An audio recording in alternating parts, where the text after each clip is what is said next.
Watching the Red Sea developments really carefully then, Tom. Yeah, this is a European market as well that looks to be set for a need for another catalyst. You've got FTSE 100 futures just down about 0.1%. The DAX futures are essentially flat, adding 9 points. CAC futures looking to add just 1.5 points so far in the session. Yeah, a definite seasonal feel to the futures picture for European stocks then this morning, Tom. So as we go into the start of the European trading day, let's see what we get. Probably not all that much in terms of the overall market moves, but absolutely focused on what's happening with the UBS share price. We'll look for that to open and we'll get an update on that after Cevian Capital takes that stake. The FTSE then pretty flat this morning as anticipated. So is the Spanish IBEX, both of those opening up early this morning. The dollar, the yen very much in focus, but here we've got other FX moves looking more staid. The Bloomberg dollar index not too moved by that yen move. The pound up a touch, the Swiss franc up just a touch. Very flat then across European equity markets. Not a great deal of movement. In terms of the sovereign bond story, though, we continue to buy bonds and we see those yields coming down. A continuation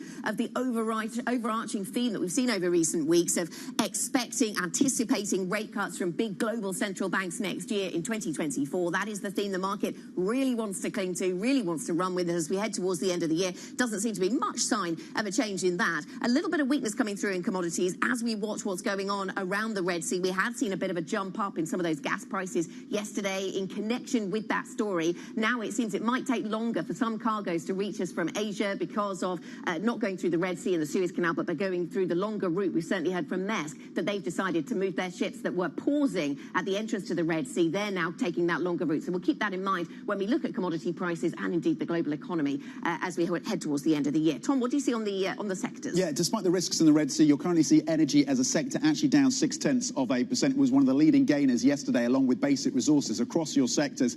Technology is also one to flag as a sector gaining 0.6%. So less concerned, it seems, about Apple and its patent disputes. Maybe a bit more of a handoff from the Nasdaq, which notched its second consecutive record high yesterday. Banks as a sector currently down 0.3%. Autos also taking another knock after the losses of yesterday weighed on the DAX, the German index. The auto sector currently down 0.3%. Financial services having a pretty decent session so far, just in the first opening minutes, of course. Financial services as a sector gaining 0.6%. That's the picture across the 12 main stocks. A bit mixed, but you are seeing a few individual stories in these sectors around technology, around financial services, around energy, that are a little bit more interesting than what you may assume by looking at the headline, where the European Stock 600, the benchmark, is up just 0.1%. We're going to check in, I think, as well around UBS, given that stake that's been bought by Cevian Capital. What is it, 1.2, 1.3 billion euros? But clearly, as we've been saying, an expectation, it seems, from Cevian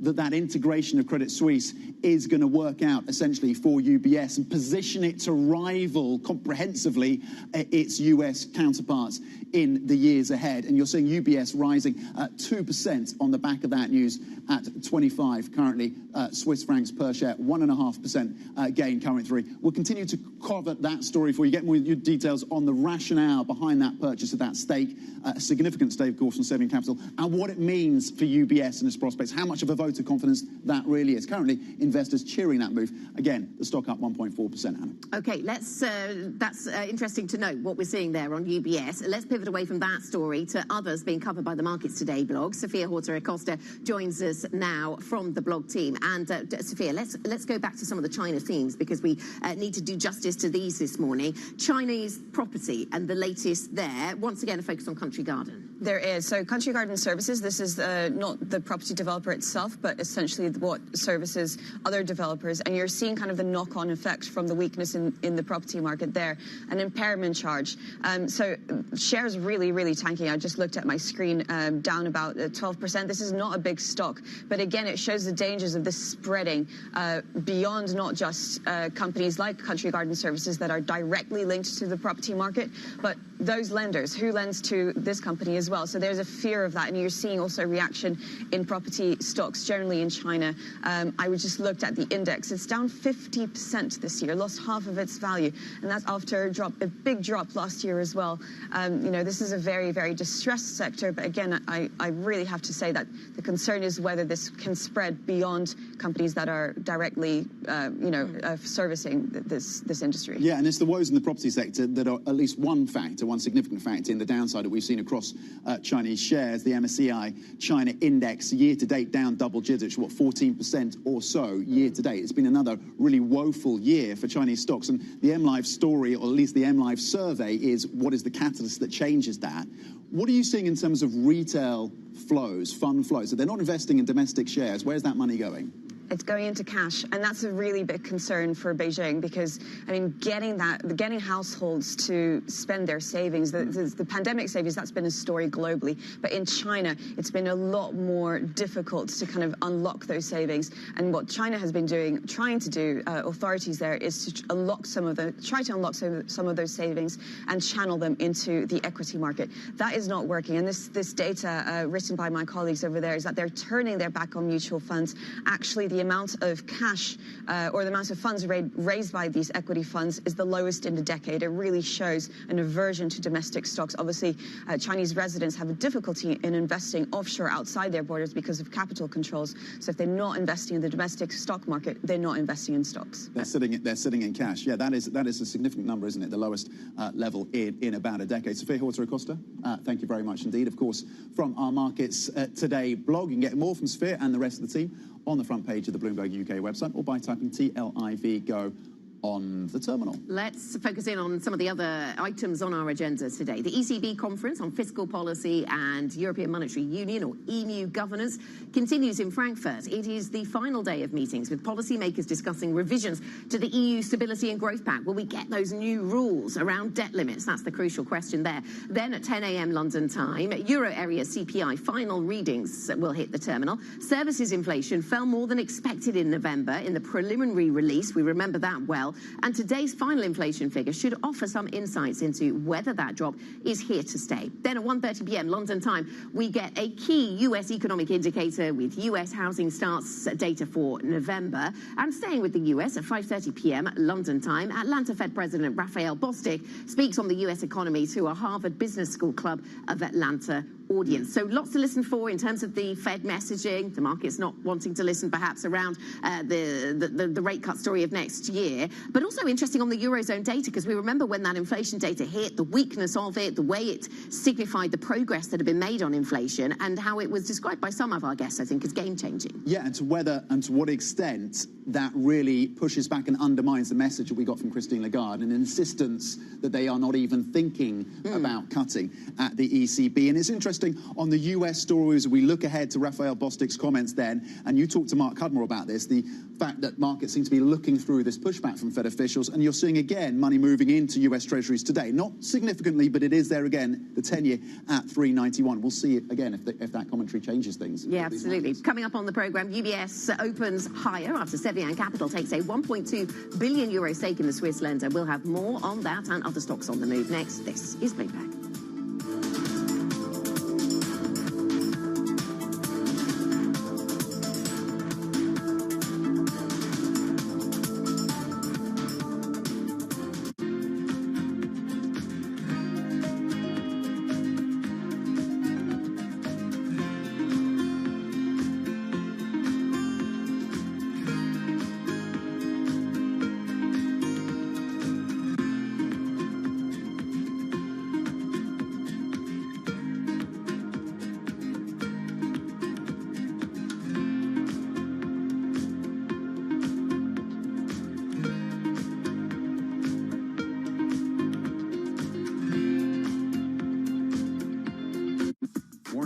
somebody you've met and you know.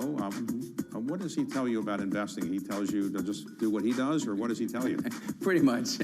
I mean, one of the things, we have this great connection about the love for baseball. And the reason why Warren and I got to know each other is he insured my contract, the 252. I reached out to him and I said, Warren, now that we're business partners, maybe I can come see you in Omaha. I thought I would never get an email back. And Debbie, who's been with him for over 40 years, wrote back and said, how's October? I said, I'll be there because we're not going to the playoffs. And that led a series of 5 or 6 years where I go back to Omaha. And he said, Alex, you always want to be a gentleman. You want to be a great baseball player. And then the 2 rules of investing are, 1, never lose money. And number 2, don't forget rule number 1.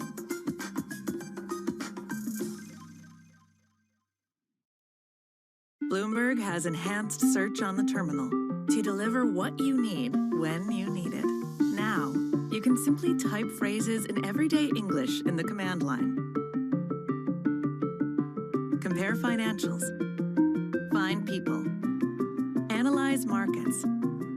You can enter phrases or ask questions. What do you want to know today? Ask a question or visit SearchGo to find answers now. DOJ or other authorities could face bigger challenges. Britain's elected was going to keep reading World Cup. This is a 3 as the economic picture covering the intersections of Hollywood, Silicon Valley, and beyond.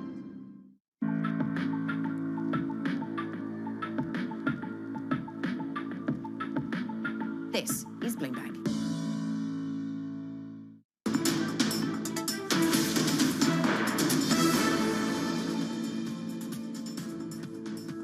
This is Markets Today. We are 10 minutes into the European trading session, and European stocks actually trying to move a little higher this morning. US futures fairly flat. Let us check in on the individual stocks that are on the move. Joe Easton from our equities team has a briefing for us. Joe. So we've got UBS shares coming up around 1.2% at the moment after Cevian Capital buys 1.2 billion euros worth of stock, making it one of the top 10 investors and calling for that stock to rise to 50 Swiss francs a piece. We can see it trading at 25 at the moment, so clearly a long way to go before they reach that level. They do say that the Credit Suisse acquisition has been beneficial and is already showing value according to that investor. Covestro, meanwhile, coming up again. ADNOC raising its bid to 60 euros a piece. This is according to the Bloomberg Deals team overnight. They've got the exclusive on that one, but Covestro has backed away from that deal persistently over the past few months, rejected a number of bids, so potentially some concern that that won't actually go through. And then Bayer, this one did actually fall around 1% at the open, but has come back up a bit. There's a report out from the New York Times that the company faces a fresh lawsuit on a chemical that is in a light bulb. There's a claim over in the US, according to the New York Times. We haven't yet got a comment from Bayer, but do keep an eye on that one in terms of their Monsanto business. But take a look at Superdry, down 21%, losing a fifth of its value today. This is after the UK clothing retailer says that trading has been significantly weaker than expected in the run-up to Christmas. They cite the economy, but they also cite the milder autumn weather. They say that sales were down around 10% on a year-on-year basis. So that one getting absolutely slammed. It is the king of the dad jumpers. I'm told that that's not offensive by one of the floor guys. That is a dad and also wears Superdry as well, so that one's fine. The king of the dad jumpers down 21% today. But we'll flip over and have a look at a couple of other stocks on the board. Lufthansa, that one also fell quite significantly at the open, coming up a little bit more now. They are reducing some of their flight schedules due to some problems getting hold of some aircraft. They've got delays in some of their supply chains. So Lufthansa slipping a bit this morning. We had Eichstron in there because it is an Apple Watch supplier, and there was that news overnight of Apple potentially pulling some of their watches off the shelves before Christmas, and that is related to a patent dispute. But that one holding up in line with the gains in the Nasdaq that you mentioned earlier in the show. TomTom, we've got a bit of a blast from the past with Superdry and TomTom today. TomTom doing a deal with Microsoft. This is on generative AI that they will start to use in some of their satellite GPS project and hypnosis funds. This one is delaying its earnings report. They own the rights to songs by the Red Hot Chili Peppers, Shakira, all of these big brands, but they say that there's some uncertainties around the valuations in their earnings, so they are delaying that. It was supposed to come out today, and that one falling 3% at the moment. Can't immediately think of any Shakira puns, something to do with the stocks don't lie or something like that, but I'll move on from that, and we'll look at a couple of ratings changes we've got on the board coming over. I think we've got Flutter as one of them. Firstly, we've got Frontline. This is an oil tanker company. Jumped yesterday on that news of the problems in the Red Sea potentially blocking the Suez Canal. We saw that from BP and Maersk as well. All those stocks boosted, but coming down today.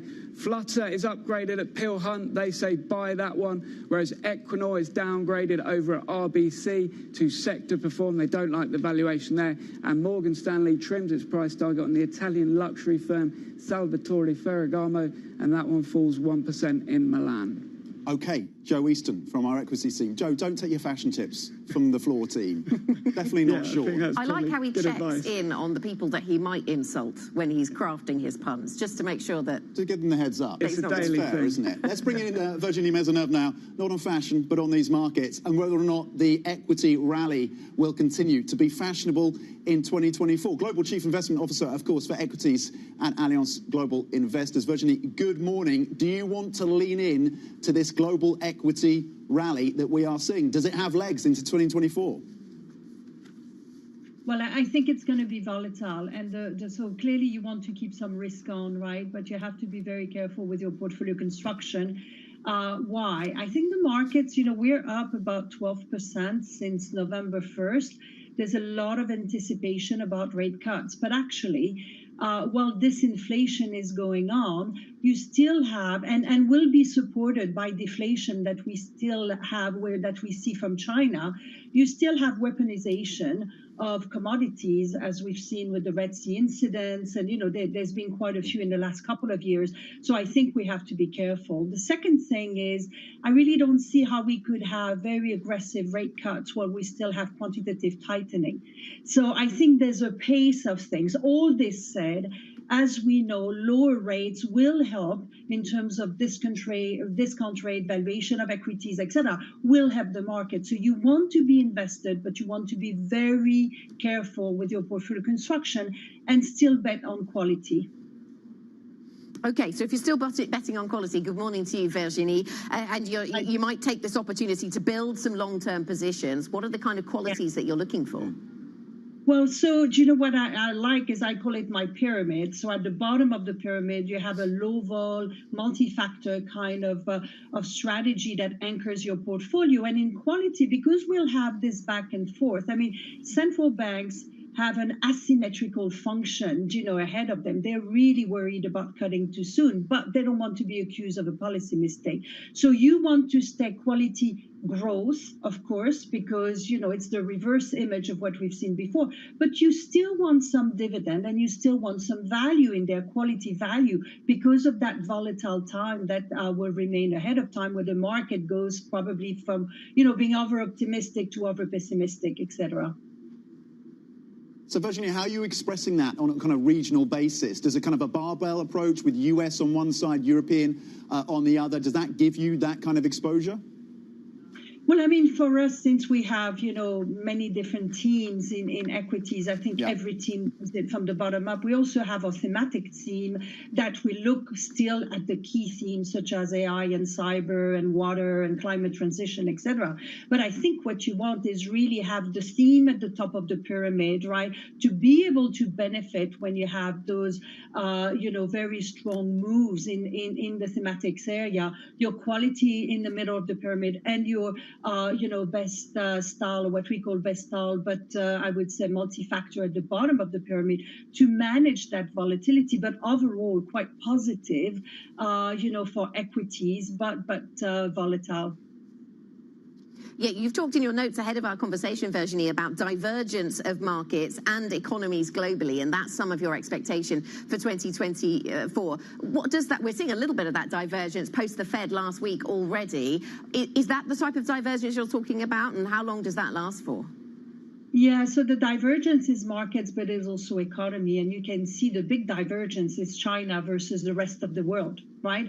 That's one of them. You'll also see it within sectors overall, where if, in fact, there is an anchoring of cut-in rate in the second half, say, of 2024, some of the growth sectors will come back, right? And will continue or come back or continue to show some strength.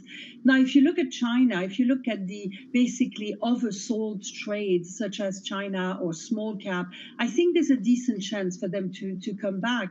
In the case of China, if you look at the weight of in GDP of property, it's now estimated at about 15%. That's really low because new economy at the end of 2022 was already at 18%. And new economy, as you know, is renewable, electric vehicle, financial services, etc. So as the earlier comments that were made is you have a confidence issue. People are using their cash to pay down their mortgages. They are concerned about the stock markets as well because they've lost money in their property investment. However, when the market comes back, I think you'll see a very strong comeback in flows in the equity market, and I think that's going to happen in 24.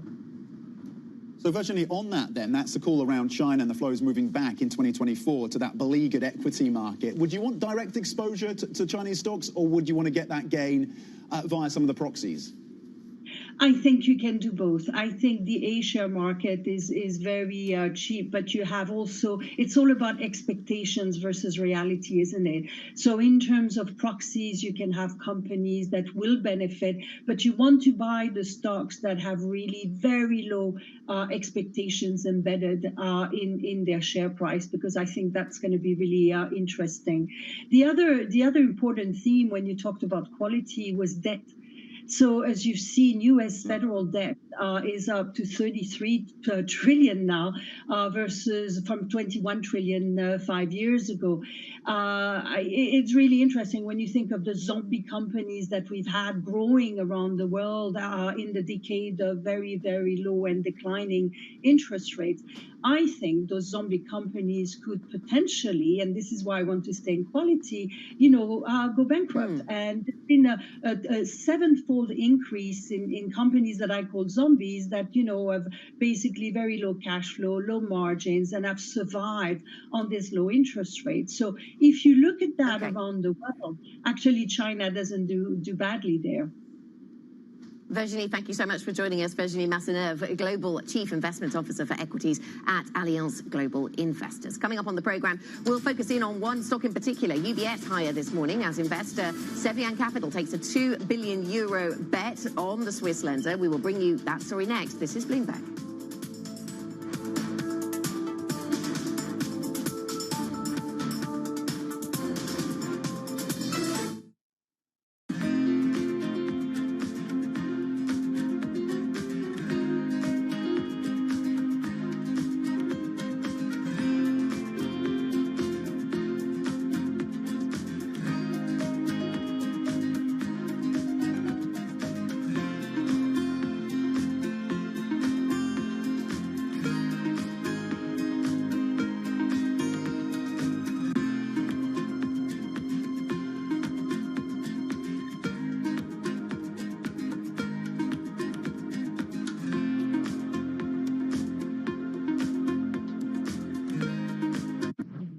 We had a long-standing presence here in Houston for the past, I would say, 20-some years, since the Compact merger.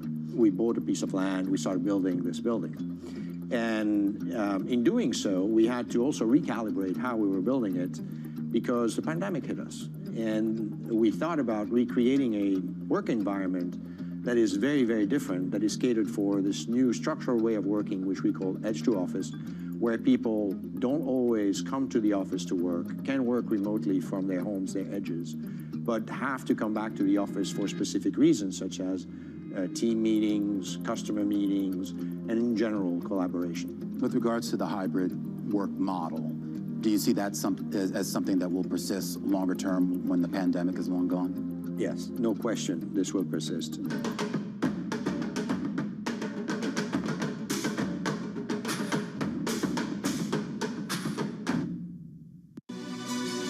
This is Bloomberg News Now. News when you want it at the touch of a button. Another volatile day on Wall Street. We're seeing big moves. All eyes on Capitol Hill as Democrats and Republicans prepare. Today's job numbers casting doubt on the Fed's next move. Inflation remains front and center. And that's news when you want it with Bloomberg News Now. Get it 24/7 on the Bloomberg Business app, Bloomberg.com, and anywhere you get your podcasts. Bloomberg News Now. Context changes everything. Bloomberg covers the world with unmatched reach and resources. From more than 120 countries, the moment news breaks, 24 hours a day. Bloomberg, context changes everything.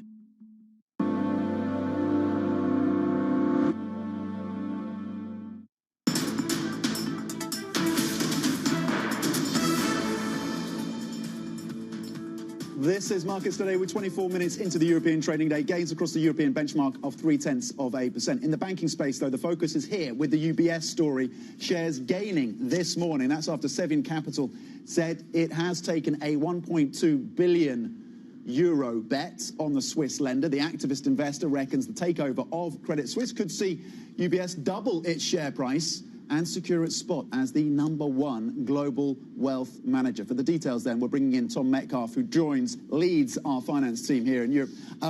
What's the playbook then for Cevian? How significant is this, do you think, Tom? Yeah, it's really interesting. It's a big stake, so they're going to be a top 10 shareholder. And for me, as I look through the statement, it's quite interesting because sometimes you see activist investors come in and go, hey, we'd really like you to do X, Y, Z, which perhaps management haven't done. So far, at least all the messaging is, we love what UBS are doing. We see a real sort of great opportunity here on the shares, and it doesn't sound like there's going to, they're going to be pushing for any significant changes. Rather, just really pushing UBS to kind of execute on that strategy they've already outlined. So, at first glance, this looks like a vote of confidence in the current UBS executive team. Yeah, it would seem to be. Sometimes these investments, people kind of start to panic, but here it just seems like stay the course, and a lot of positive messaging in that Cevian statement. What are you watching for next when it comes to the UBS story, or indeed this investment, Tom? Well, I think it'll be interesting come February, where they obviously have their strategy day along with Q4 results. So that's sort of the big tentpole event that's probably going to come up next. And I think particularly on this story, it'll be interesting just to sort of follow it through and see, does Cevian start to push for something in particular, or are they really going to be, they are an activist investor, but are they going to be a bit more passive on this particular one? Okay, we'll certainly look for guidance on that and try to speak to the businesses involved. Tom, thank you very much. Bloomberg's Tom Metcalf joining us there with the latest on UBS. Coming up on this programme, we will be talking more about the BOJ. It's been a big theme of the last 24 hours. Ayako Fujita, Chief Japan Economist at JP Morgan Securities Japan, joins us. We'll cover the BOJ rate hold as well as the top lines from Governor Ueda's press conference today. We didn't get much more guidance, any more clues around when the BOJ is going to step away from that ultra-loose monetary policy that it still has in place, a real outlier versus many other geographies around the world. So we'll get the economist perspective from Japan on that front. That's coming up shortly. This is Bloomberg.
good morning. This is Bloomberg Surveillance on TV and radio. Welcome to Bloomberg Markets, China Open. Good morning, everyone, and welcome to the Pulse. This is Bloomberg Technology.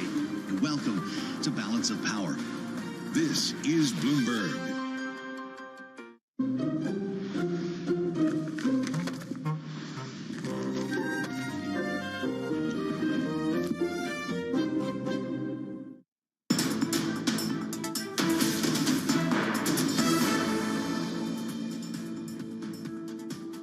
This is Markets Today. We're 30 minutes into our European trading day. Here are your top stories. The Bank of Japan keeps rate hike bulls in the dark as it sticks with the world's last remaining negative interest rate policy. Maersk is diverting its vessels to sail south of Africa to avoid the Red Sea conflict area. This as the US and its allies announce a task force to protect shipping there. Plus, activist investor Cevian Capital takes a €1.2 billion stake in UBS, a bet that the Credit Suisse integration will pay dividends. That €1.2 billion deal then, or stake being taken by Cevian in UBS, clearly very important and a theme we'll return to on the corporate news flow and the banking sector news flow. More broadly, markets actually managing to eke out some gains this morning. Yeah, that's right. On this Tuesday, the market started flat-footed, but now there's a little bit more conviction coming through. Gains of 0.3% across the European benchmark after the downside that we saw yesterday on European stocks. Of course, it was another strong day for US equities. In fact, the Nasdaq notching its second consecutive day of a record in terms of record highs for that tech-heavy index. And tech as a sector is gaining as well here in Europe. Across the benchmark then, 0.3% is the gain that you're seeing here in Europe. The DAX is adding 51 points at 16,700 currently on that index. There was a bit of softness coming through yesterday because autos was weighing on the DAX. The FTSE 100 currently adding 18 points, up 0.2%, still above that 7,600 level. Of course, the FTSE 100 year-to-date has underperformed, gains of just 2% year-to-date for the UK index. Let's have a look at the sector moves then. We look at technology, we look at energy, of course, and the risks around the Red Sea continue to be in focus. The inflationary impact potentially as some of those ships are diverted, and of course what it means for oil and gas flows. We saw those gas prices ticking up in Europe yesterday. Energy as a sector today down 0.5%. Two of the sectors out of the 12 main ones that we focus in negative territory. Insurance off by a little under 0.2%. We check in on technology then, given the handoff from the Nasdaq yesterday, and as a sector posting decent gains. Again, 0.8% coming through for the tech sector. The banks actually as a sector is flat. We'll continue to unpick the UBS story. Really fascinating moves there by Cevian Capital and what it means in terms of the vote of confidence for UBS as it continues to integrate, of course, Credit Suisse. Industrials gaining 0.5%. Food and beverage up 0.3%. Travel and leisure also a sector that's in strong positive territory. It's not shown here on these indexes, but the last time I checked across the sectors, travel and leisure was at your top of the list. European benchmark gaining 0.3%. Pretty decent session coming through for the DAX so far in this session, up 0.4%, Anna. Okay, let's pivot to one of the big macro stories of the day, and that is around the BOJ. The yen has been weakening after the BOJ stuck with the world's last remaining negative interest rate. Bank of Japan Governor Kazuo Ueda pushed back on bets for a rate hike in a press conference today. The Japanese central bank offered no guidance, really, on if it may end its negative rate policy next year. Let's get the views of Ayako Fujita, Chief Japan Economist at JP Morgan Securities Japan. Ayako, nice to have you with us this morning. Give us your latest expectation then for any change in negative interest rate policy or yield curve control from the Bank of Japan. What are you now expecting given what we've heard and not heard today? After today's meeting, I got more confidence about my view on the late removal of NERP because, currently I'm expecting BOJ to remove NERP in the middle of next year, rather than actually already next year. And this Lobby's statement coming out from Ueda actually confirmed my view that BOJ is not in rush in removing negative interest rate. And on top of that, actually, the BOJ's policy statement still contain quite strong easing bias. BOJ continues to state the bank will not hesitate to take additional easing measures if necessary. So BOJ need to remove this kind of sentence before actually removing NERP. So actually, I think next move, actually next upcoming meeting, actually, BOJ will probably shift in the tone of the BOJ policy statement. That will come in the coming meeting. And also, actually, BOJ need to adjust for the guidance as well.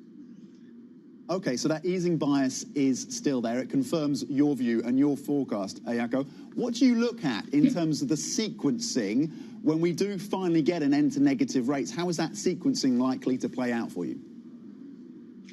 Okay, the first thing actually BOJ need to change for the guidance, and also BOJ need to change actually the YCC target of 0% before removing NERP. That need to come first, and then actually, probably potentially actually BOJ could start de facto QT even before actually the removal of NERP. So that's actually all those things need to be done in upcoming meeting, probably through actually until next year, middle of next year. Okay, so that's the sequence that you see, Ayako. What's the role of wages in the thinking here? Because that's crucial around the timing as well. You're talking about the middle of next year. Some people think that once we've seen a bit more detail on wages in March of next year, that a policy change could come as soon as April. Yeah, spring wage negotiation result will be available by April meeting. But at the same time, actually, the BOJ's condition for NERP removal is a little bit higher than just wages. Because until September this year, actually, BOJ already focused on wage development as a condition of NERP removal. But starting from September-October meeting, BOJ added one more condition for NERP removal, or actually kind of full-fledged policy normalization, which is actually, the BOJ start saying that they need to see the higher wage growth will start feeding into the strong consumption. So real actually consumption development is also very important for BOJ before actually they remove NERP. So I think actually, by April, we can also probably get higher wage result, but BOJ will probably still wait a few more months to see actually this will start actually boosting up domestic consumption. That is why I'm expecting actually most likely timing for NERP removal is probably middle of next year rather than actually April. Ayako, across Japanese equities year to date, we've had double-digit gains. There's been the corporate governance changes that have boosted some of the flows. There's been, of course, the weaker yen that's helped as well. As you look to 2024, is the equity market linked to the fundamentals of the Japanese economy? What is your projection, your outlook for the Japanese economy into next year? I think actually, into next year, we will probably start seeing some actually rebounding in domestic demand because, we lost actually, domestic economy lost a little bit of momentum in the middle of this year. But, this was pretty much driven by persistent real income drag as well as actually intense heat during the summer. But that is then actually likely to turn around. So we expect actually modest recovery, particularly in the first half of next year, driven by actually the positive signal of nominal wages, and also actually the capex is likely to be a very strong driver for actually next year's growth. So our expectation for next year's growth is about 0.9% over the year, which is actually modestly higher than the potential.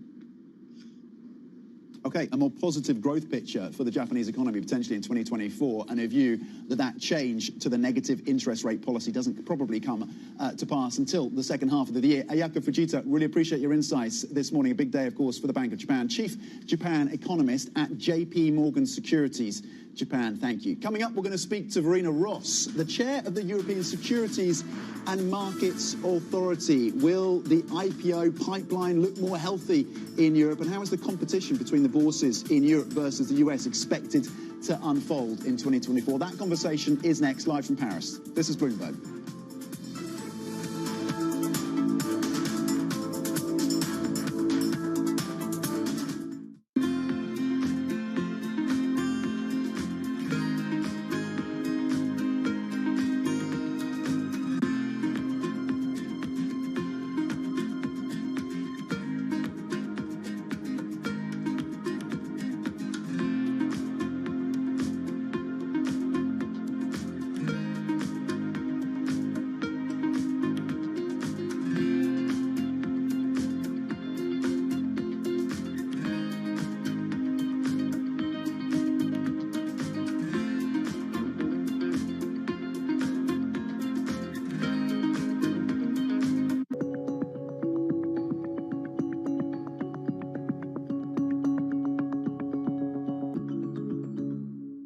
I used to have a data point I used to share that 75% of the people had never heard a phone ringing.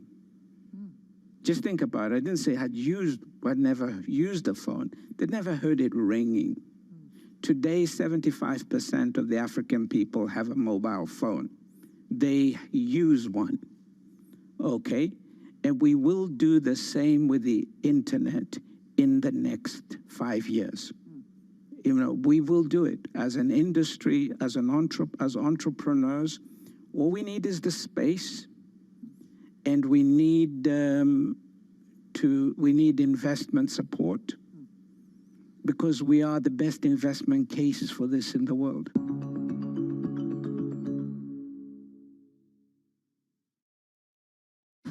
Wall Street is waking up. Europe is already trading.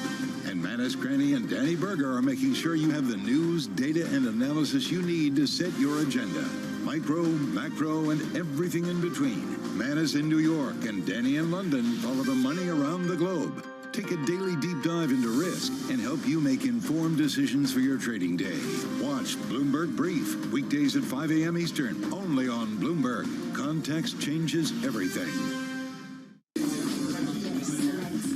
Slice through the noise. Forget the noise, ignore the noise. Is this just going to be noise? Just noise. It's noise versus signal. Now, more to the point. What is the lesson or the observation?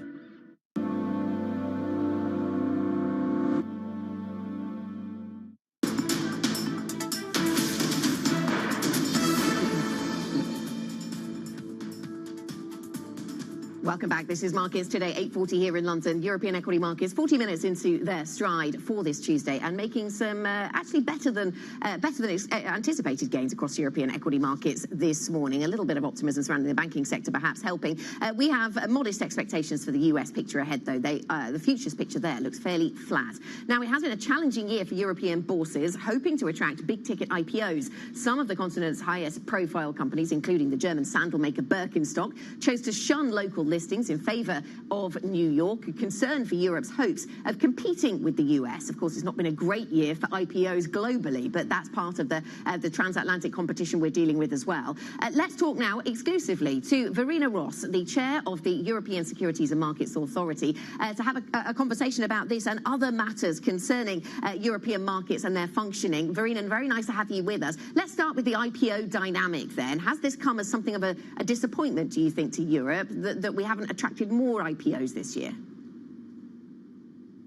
Good morning, Anna. It's a pleasure to be with you.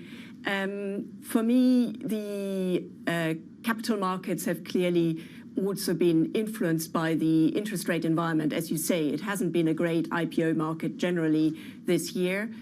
The European markets are generally smaller compared to the US. That means it's harder to get strong valuations, and they are also quite fragmented. And I think that has overall made it more difficult for companies when they look at the choice of where to list to end up going to a European stock exchange rather than looking at the US. This is something we at ESMA are very conscious of. ESMA has the role to support stable and orderly markets in Europe. And one of the things we are working on is trying to think about what more can we do to really boost European capital markets to make sure they serve EU companies and investors. So you're alert to this and you're looking at what more can be done to boost the appeal of European bourses. What is top of the list then, Verena, and how likely are those changes to come through in the months and years ahead? Some changes are already underway. So, for example, we've had new regulatory requirements that will come in over the next few years that, for example, will create a consolidated tape for the European markets, which really brings the information of where trading is happening in different places in the European Union together in one place and enhance transparency. We will also see a European single access point for company information, that's both financial and sustainability information, that will be brought together in one place so that investors can see on a European-wide basis what companies have to offer.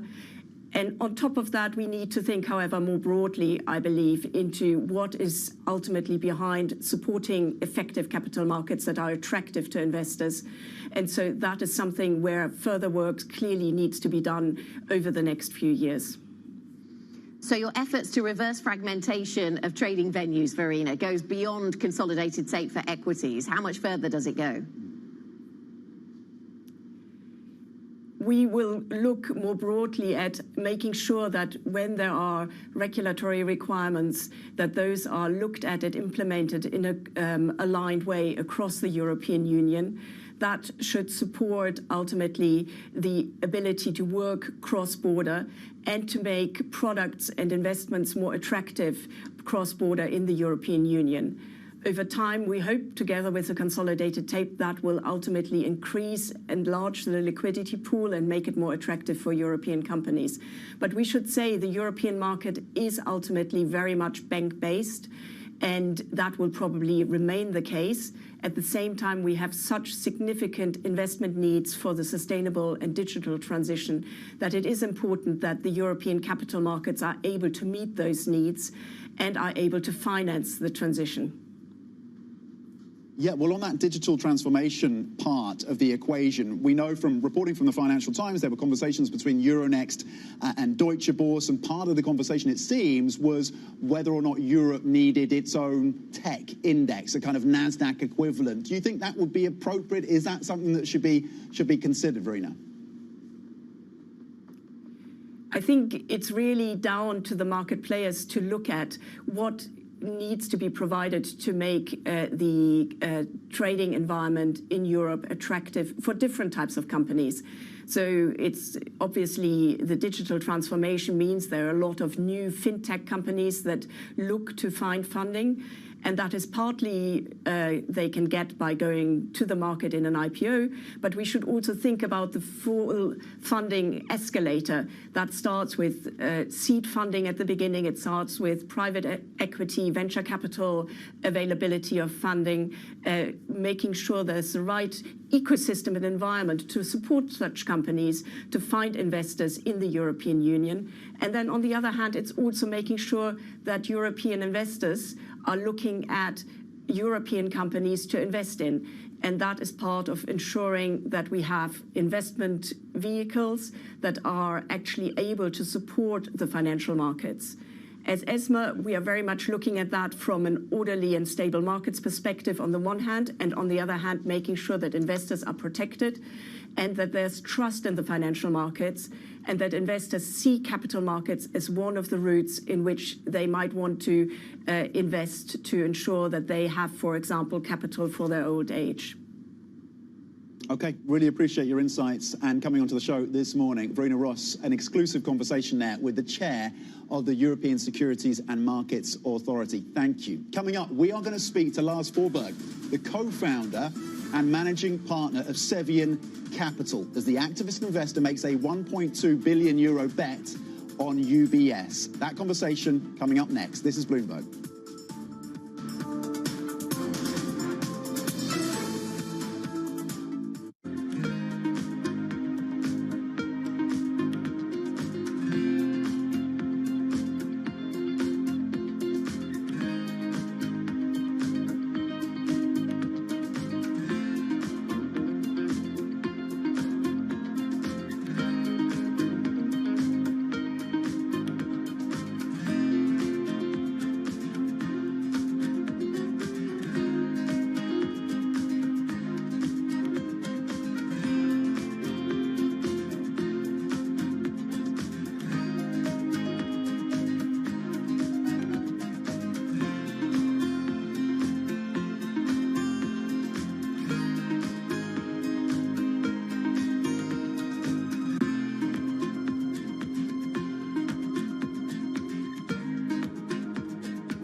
So Fabien, talk to me a little bit about the ocean. It covers 70% of the planet. It gives us food. It gives us jobs. It gives us, of course, oxygen. We're taking too many fish out. We're polluting it. We're making it warmer. And only 3% of it is protected. What frustrates you the most about this? The basic frustration is our ignorance. Our ignorance about how integral ocean is to not only our well-being, but to our existence. And for far too long, we've been using the ocean as an endless resource in a garbage can. Imagine our planet is a three-dimensional system. The ocean represents 99% of our world's living space, about 3.4 billion cubic kilometers of volume, within which the vast majority of biodiversity lives and thrives.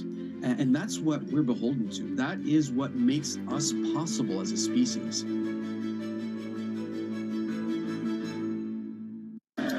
From New York City, From London, in Sydney, from Washington, in Tokyo. 9 a.m. in Beijing and Shanghai. Good morning, everyone. Have a great evening. Here's what I'm watching. You do not want to miss this Is story. there the kind of upside? Why do the biggest names in business choose Bloomberg? That is a great question. It's a great question. Great question. Great question. Best question I get all night. Bloomberg, top experts, great questions.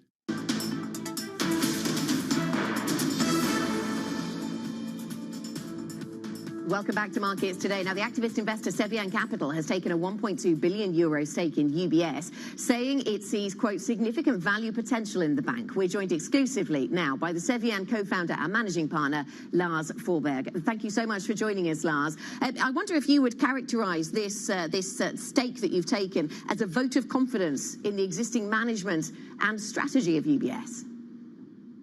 Good morning, Anna. Yes, it is a vote of confidence. We have strong belief in the chairman, in the CEO, and with the strategy that they have laid out for the next couple of years. And Lars, it sounds like you obviously have a history, Sevian has a history of playing this activist role when you take major stakes in companies. Do you expect to play that activist role, or is this more of a value play?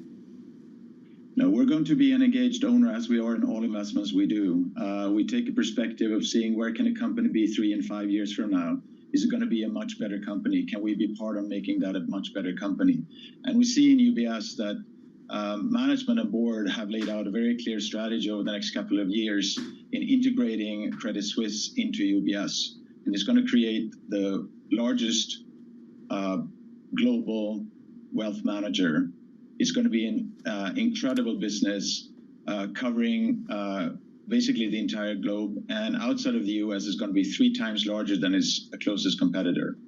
And we support that process. And management have described that they're doing the integration work now with the view of building a much, the strongest potential bank 3-5 years from now. And that's what we're supporting. Okay, you say you're an engaged owner, Lars. So what kind of messaging are you giving to management right now? Are you trying to shape what they tell to the markets in February? Because we're waiting to hear more about the strategy in February. Well, we're shaping what the actions are being made in the bank. We've had a close dialogue with management for quite some time now. We started buying shares earlier this year after the takeover of UBS by Credit Suisse. We are focusing not only on the integration work right now, we're also focusing on what is going to come out after that integration work. Management has described there's a landing zone of 15% return on tangible equity in 2026. We are thinking a lot about not only the landing zone, but also the cruising altitude thereafter. And we think the bank should be able to make, will be able to make, and will make more than 20% return on tangible equity. Okay, so you're looking for that 20% return on tangible equity. And look, you've talked about the wealth part of the business. Clearly, it is a consequential part of UBS now and into the future.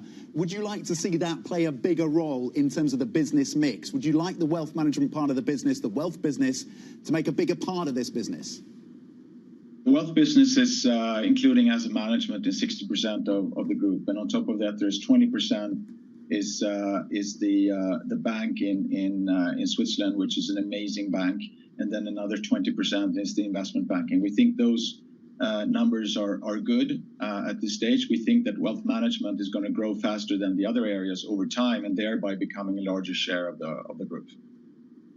Lars, are you looking for scale up in the US from UBS? We're looking for there is a good position in the US, but there's an potential to make higher profitability in the US over the next couple of years. Lars, would you push for a listing in the US? Do you think US investors might value this business more highly? Well, there is UBS is listed in Zurich and also in the US, and we think that the head office and listing in Zurich is appropriate. You've made comparisons with Morgan Stanley, or colleagues have made Morgan Stanley references in talking about the undervaluation that the market attaches to UBS, Lars. What should we take away from the fact that you're referencing Morgan Stanley here? You've given us some sense of where you want the business to go, but more specifically around that reference. I think you should take away that UBS is now trading at 1.2 times tangible book. Morgan Stanley is at 2 times, even more than 2 times. UBS actually has a much better business mix. It's more stable. It's more. It's a higher growing area they're in. So we think that UBS should at least be valued at par with Morgan Stanley, actually surpass it. That's what we're striving for, and that's what we think it should be. We think the downside protection in UBS is immense. It's a fantastic business, as I talked about. It has a global wealth management business that surpasses its competitors by not only by the 3 times larger, but also incredible capabilities for the customers. Give us a forecast then, Lars. When do you think UBS steals the crown from Morgan Stanley? I think in terms of valuation, we're going to be there in a couple of years, 2-3 years. I think in terms of return on tangible equity, I think it's going to take another 1 or 2 years to get to a higher level. I think it's good to be conservative at the time you're making an integration with Credit Suisse. There's going to be a lot of heavy lifting being done by management the next year. Lars, you're clearly a big fan of the story then. Why stop at 1.2 billion euros? Are you minded to take this ownership story further? Let's see. We never comment on our trading. It's a big position for us, together with 4 other companies. It's the largest positions we have in our portfolio at the moment. Lars, biggest risks around the integration. What's top of your radar? I think integration. I think management has outlined exactly the steps that should be made. Integrations are always bumpy, but I think it's very clear that it's going to work well because of complementarity of Credit Suisse and UBS. Okay, Lars Fulberg, really appreciate your time. Sevin Capital co-founder and managing partner on the corporate story of the day, which of course is that 1.2 billion euro stake in UBS, and a clear call there around the optimism on that integration of the Credit Suisse business. Checking European stocks, currently up just a little under 0.2%, Anna. Yeah, absolutely. The UBS share price doing something to contribute to that, just up by just over 2%, so certainly outperforming the broader markets. The broader themes, we didn't get much from the BOJ in terms of guidance around their policy, but that has been something of a mover in FX markets. We're now down by 1.3% on the Japanese currency against the US dollar. That'll be a theme, no doubt, later shows will pick up. US futures pretty flat this morning. The pulse is up next. This is Bloomberg.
This will probably go down in history as one of, if not the largest financial crimes ever.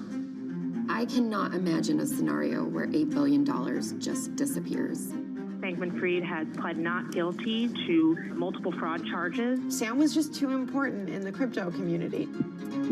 When someone says, I'm going to give $1 billion in the next 2 years, like that catches everybody's attention. As time went on, their ideas got like weirder and weirder. I don't think he even had almost a conception at some point that it was wrong or right. I think he just had the mentality that he has to win. This committee will not stop until we uncover the full truth behind the collapse of FTX. Sue, Mark. Are you in? I'm in. I'm in. We're in. Will this be the last of its kind? No. This is the nature of capitalism. Get over it.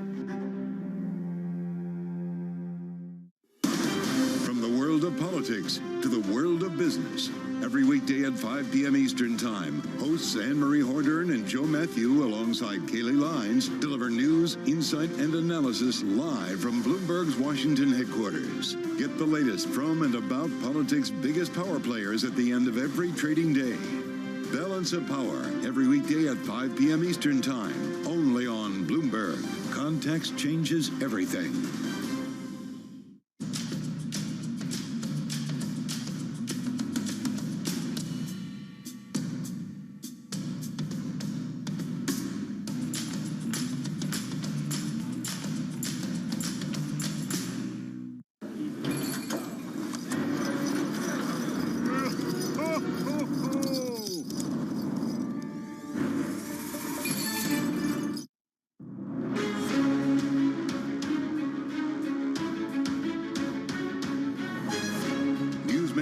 And market movers. This is The Pulse with Francine Lacqua.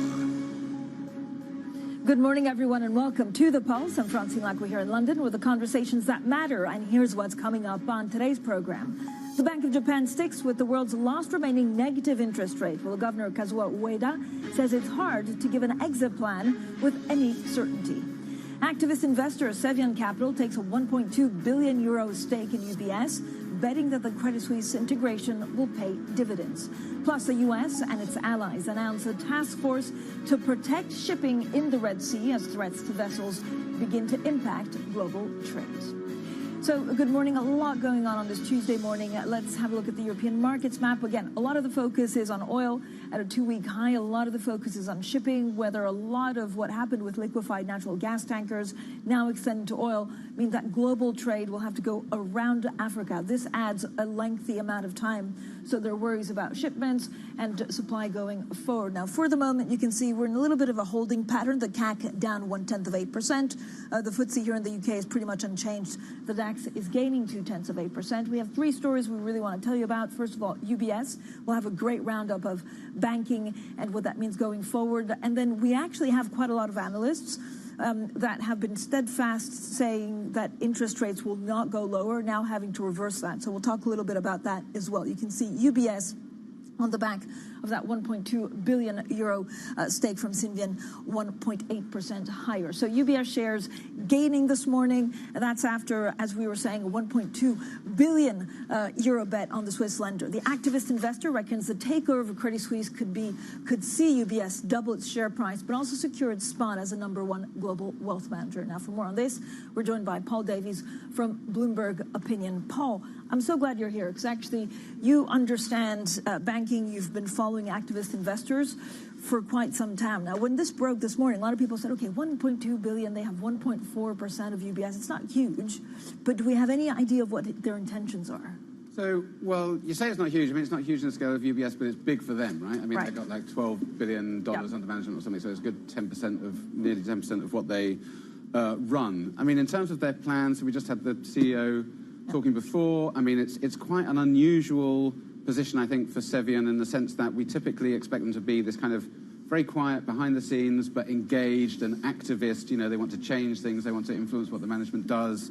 This one, they've come out and announced it to the world and say they don't really want to do anything immediately. So it's a bit of a head-scratcher in a sense. It looks more like a kind of a sort of a value investment than an activist position. But I guess, we can talk a bit more about what he actually said, the CEO. Yeah, I mean, I guess the question, Paul, is that at the moment, the integration, and it's crazy to think, and you've been covering this right from the start, it was only in March that UBS took over Credit Suisse. Yeah. I mean, 2023 for Swiss banking was like an epic year. How's the integration going? Like, what did we hear from the chief executive that makes you positive about UBS? So, I mean, I guess we just had the Q3 results, and the interesting thing there was everything was moving faster than people had expected. They were cutting costs faster, cutting unwanted assets faster than people had expected. And they'd also, on the really positive side, managed to attract more deposits back than maybe people had expected, which is like, the restoration of faith in the kind of the running of the bank and so on and so forth. However, longer term, the interesting thing about what they were doing is a lot of the costs that they cut were the easy ones to cut. They were from the investment bank. There was a lot of bankers who got up and walked away because they saw the writing on the wall. And the next stage is going to be the much harder part, the wealth management business, and even more so the Swiss business, a much more traditional business integrations, especially in Switzerland, where you have to be very sensitive to the politics, to employees, and it's going to be a much more costly and longer term, more difficult integration to manage. So that would be the thing to watch. But is this the last thing that management needed? Again, they're building the plane whilst flying the plane, because they still have to run it, but still integrating parts of Credit Suisse. And how you have this activist, or maybe not so active investor, how would they be feeling this morning? Well, so Cevian has come out and sort of issued this sort of statement in faith in the management. I mean, the CEO of Cevian just earlier was saying they think the management's great, they think they're doing the right sort of things.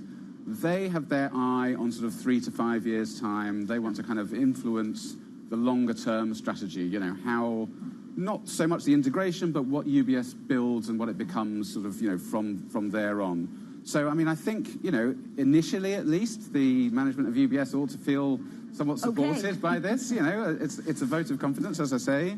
But, yeah, we'll see, what tensions might arise. Cevian is an engaged investor. They will have views. They said they've been speaking to the management, a number of times already since starting to buy their stake earlier this year after the Credit Suisse deal. So yeah, we'll see whether there is a difference of opinion further down the track, I guess. So, Paul, you were one of my favorite finds for 2023 because you've come on air quite a lot. It's SVB. We've had just a big year for banking. Jane Fraser at Citigroup has been changing quite a lot of stuff. Questions about Goldman Sachs. What are you most or least looking forward to for 2024 in the banking space? Well, I guess it's going to be, big stories are going to be about, the recovery of investment banking, deal making, capital markets. Whether that happens, I think that might come in fits and starts. We're probably going to get some surprises on growth, inflation, interest rates, maybe in the first sort of 3-6 months of the year. So we might see a burst of activity and then a bit of a slowdown and then maybe activity recovering again. Consolidation? A lot of them, we spoke to UniCredit. They have quite a lot of, cash ready to put to good use, but I don't know whether it's a transformational deal. I think that with UniCredit, they want to, add stable revenue-producing businesses in sort of asset management, insurance type area. It seems very unlikely that they're going to go out and do any kind of major transformational, bank deal. These things are still very, very hard unless you've got a regulator telling you to do it. Paul, final question. Do you think we're going to get more activist investors? If you look at the valuations are quite cheap, given what some of these companies are trying to achieve. And I don't know whether it's just more blocks of cash into, European banks because they seem undervalued. So, activist investors don't have a fantastic history in banking. We had, Knight Vink, in HSBC. And HSBC. We had Edward Brampson in Barclays. None of those things did particularly well. Cevian has done well in the past with its Nordic bank stakes, but it's very hard. And a lot of the banks that are troubled, such as Barclays at the moment, one of the most lowest valued banks in Europe. The struggle is how do you really change a business that big without really disrupting it, without doing something radical like selling an investment bank, which they've just spent years telling this investor that they don't want to do, and they're not going to do. It's a very difficult area, I think, to really change businesses, the very large businesses that are very entrenched in what they do, to change them radically enough to really make a difference. All right, Paul, thank you so much. Paul Davies there from Bloomberg Opinion. Paul also has a great story, actually, today on AI and banking. Now, we heard a short time ago from Lars Forberg, co-founder and managing partner of Seven Capital. Here he is. Management and board have laid out a very clear strategy over the next couple of years in integrating Credit Suisse into UBS. And it's going to create the largest global wealth manager. It's going to be an incredible business covering basically the entire globe. And outside of the US, it's going to be 3 times larger than its closest competitor. And we support that process. And management have described that they're doing the integration work now with the view of building a much the strongest potential bank 3-5 years from now. And that's what we're supporting. Well, that was Lars Forberg, the co-founder and managing partner of Sevian Capital.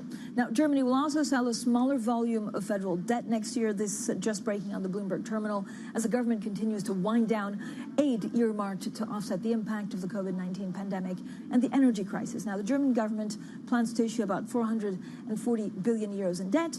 That's according to a statement published by the Federal Finance Agency. Now, that does compare with a volume of around 500 billion euros in 2023. Now, more to come. We'll have plenty more, of course, on the markets. We talk yen, we talk Bank of Japan, and we'll talk Fed. This is Bloomberg.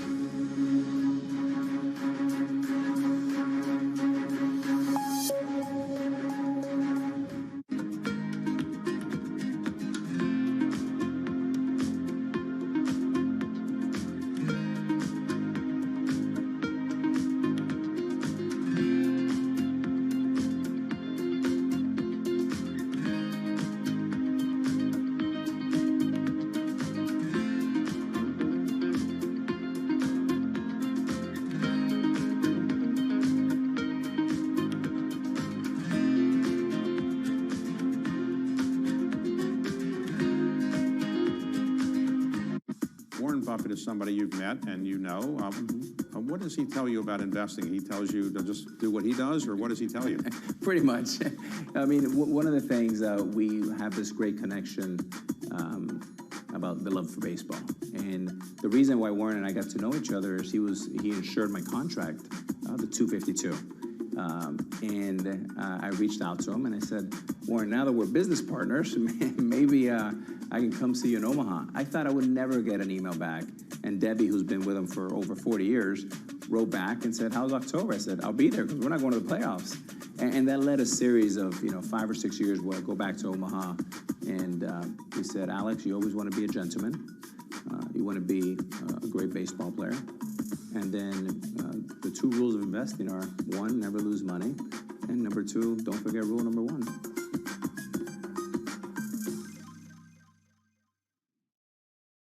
Our studios in New York and San Francisco, our expert hosts of the data and analysis about the companies you know and the startups to watch, plus the interviews you don't want to miss. Watch Caroline Hyde and Ed Ludlow on Bloomberg Technology, the only daily business show dedicated to tech, right in the middle of the trading action. 12 p.m. on the East Coast, 9 a.m. in the West, only on Bloomberg Television, your global business authority.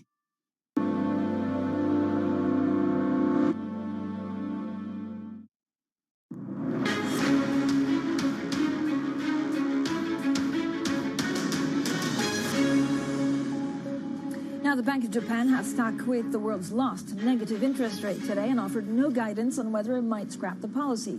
The yen fell to its lowest level in almost a week. JGB futures pushed higher after the decision. Now, joining us now is Citigroup's global equity strategist, Beata Manthi. Beata, thank you so much for, I guess, finishing off the year. I mean, it's a big news flow today, and many were surprised that the BOJ did not give any forward guidance. Is this because it's so difficult to give visibility, or is it just the way the new governor will work? Well, it remains to be seen, but we haven't, as you mentioned, we haven't heard too much news out of them today. Of course, the yen has held its move, and for me as an equity strategist, what is the most important, and actually for the Japanese equity market, is of course the direction of yen, right? So we do expect more from BOJ into the next year, but perhaps this further move up on yen strengthening is halted for now. But so, Beata, I have to say it's been like 2 years that I have, the bravest call has always been buy Japanese equities. Like, what's a good entry point? Like, when does it actually happen? So Japanese equities have done very well this year, right? On the back of this big weakness out of yen, on the back of better than expected macroeconomic backdrop this year, and Japan has also benefited from lots of inflows that would have been directed into China, but because of geopolitical risks, investors have decided to move them to Japan. So Japan has done very well. The strength in yen into the next year could be a headwind, but of course this balance, this more dovish rhetoric from the central banks around the world means that the balance of risks for a harder landing for next year is decreasing. And for a cyclical market like Japanese equities, it's a positive, of course. So what's your take on U.S. equities? I know there's been like this massive shift, mainly because of Jay Powell, but there's what's being priced in the market is up to like 4, even 5 Fed cuts for 2024. That's big. It is big, absolutely.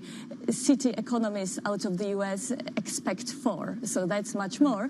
But of course, the dovish rhetoric that we've heard means that the risks to more and earlier cuts are plausible. Whether it's 8 remains to be seen. Perhaps the market is a bit over-optimistic there. Yeah, and it's been like this for a while. Let's also talk about shipping in the Red Sea. Let's bring in Al Nightingale. Now, Al, you follow this very closely, and it's been, this is basically linked to Gaza and Hamas and Israel, and the fact that Houthis are now attacking tankers, I guess, in the Red Sea, and so that route is almost closed off. Like, where are we on this?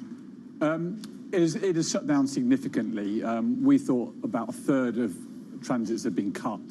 So it is coming off sharply. It's really, I think, container shipping is actually the thing that has been most affected.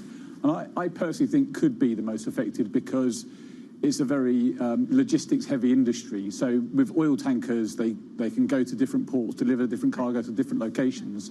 But when you're talking about container shipping, it runs, like clockwork normally. So when something goes wrong like this, they all run late, and there's been huge disruption to that part of the fleet. Yeah, and I think we have a map. I wish we have an map. I think we'll get a map up for you. But basically, if they go round Africa, I mean, this is that's an extra 3 weeks to get things from A to B. Yeah, it's that order of magnitude, lots more fuel costs, things arriving at ports when they weren't expected to. As I say, you've got a whole supply chain on both sides that is affected by that. So the container ships arriving in, say, Rotterdam, getting late and, unexpectedly, delayed. And again, they're going to be late getting back to Asia. We saw with the Ever Given, when that blocked the Suez Canal, that it caused significant snarl-ups in the kind of logistics chain. So, Beata, how does that translate into your world of equities? Again, if oil price goes up, if there's a lot of uncertainty, then that's another headache for chief executives. Of course, and that's yet another reminder that geopolitical risks are with us to stay, right? So that's definitely a worry. Now, the biggest translation mechanism, of course, is higher inflation, but these disruptions would have to stay for a much prolonged period of time to have an effect, actually, on the indices. So, Beata, where do you find the most value when you look at equities across the world? I know Europe still looks cheap, but it looks cheap maybe for a reason. The UK is cheap. Again, that could be for a reason. How do you construct a portfolio right now? So the way we are positioned in our global portfolio, we are overweight continental Europe. We've moved it to overweight over the summer, seeing this balance of risks improving. Not to sound overly optimistic, the outlook is still quite dire into the next year, but it's less bad than we thought it would be, and cyclical markets like Europe have priced that in. What we've been underweight for some time is actually the UK market. And that's because of our bearish view on the oil. Of course, what is happening right now is creating some volatility, and the FTSE 100 is very correlated to what the oil prices are doing. And we are neutral in the US and neutral in Japan at the moment. Beata, I mean, we also have these huge elections, which kind of ties to geopolitics. We have the US, we have 40 countries overall. I think 60% of world GDP citizens go to the polls next year. I mean, again, how do you calculate risk for earnings or for companies? It all depends what policies are going to come with winning these elections, but it's definitely a record year in terms of elections, and that means that geopolitical risks will persist definitely into the next year. But we calculate that actually there is already because we've been having them for over 2 years now, right? So there is a lot of geopolitical risk premium already embedded in the market, especially in the cyclical markets like Europe, among the developed markets, most exposed equity markets to geopolitical risks. And Al, talking about geopolitics, I mean, the defense secretary of the U.S. also is talking about this maritime task force to actually help in the Red Sea. I mean, concretely, does that, could it unblock things, or is it dangerous?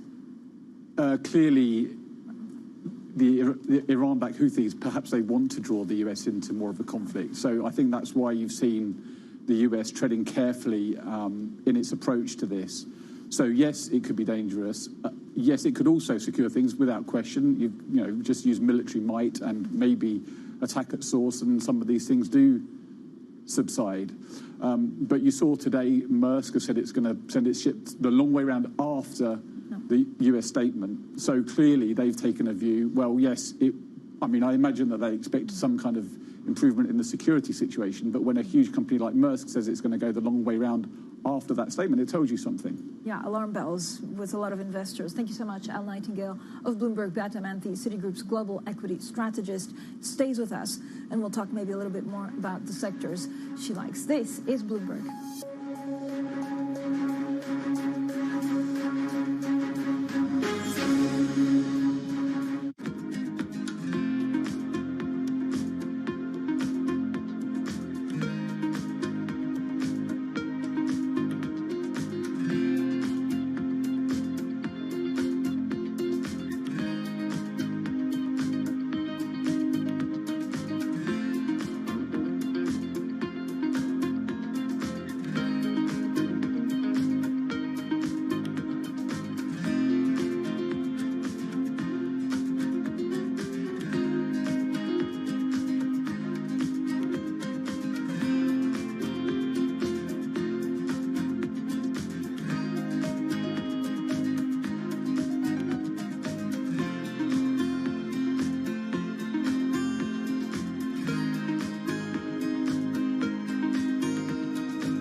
We had a long-standing presence here in Houston for the past, I would say, 20-some years, since the compact merger.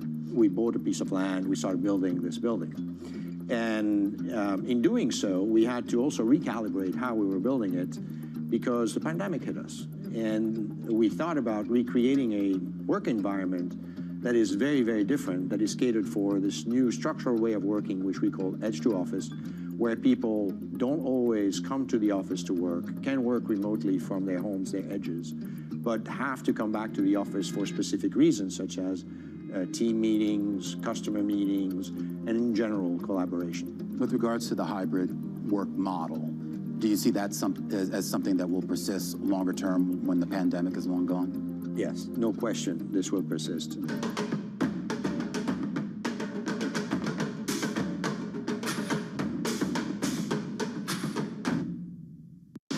ECB hike or pause this week? Most measures of underlying inflation have continued to ease. Is the ECB done? She did not say no further increase. Bloomberg Television and Radio brings you the breaking news and detailed analysis after ECB President Christine Lagarde's press conference. Inflation is coming down faster than it went up. The ECB still underestimates, the turn of the credit cycle. Coverage begins Thursday on Bloomberg. Context changes everything.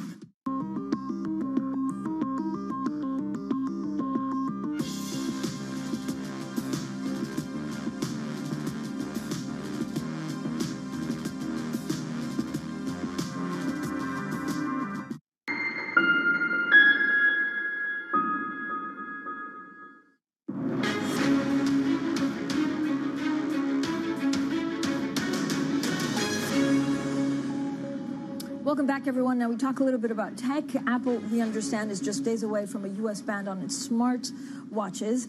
And so according to people familiar with the situation, it's now actually plotting a rescue mission for this business that for Apple is worth some $17 billion. And so they're trying to do some software fixes and other potential workarounds because a device that measures a user's blood oxygen level, the company has argued that it infringes its patents, and so now they're trying to adjust the technology to be able to continue to sell those, of course, smartwatches. We'll keep that very close to some of our top stories, and we'll get a full roundup a little bit later on. Let's also get back to Citigroup's global equity strategist, Beata Manthi. Now, Beata, when you look at technology around the world, when you look at valuations, I mean, these were the big winners probably over the last 2 years. Is more to come?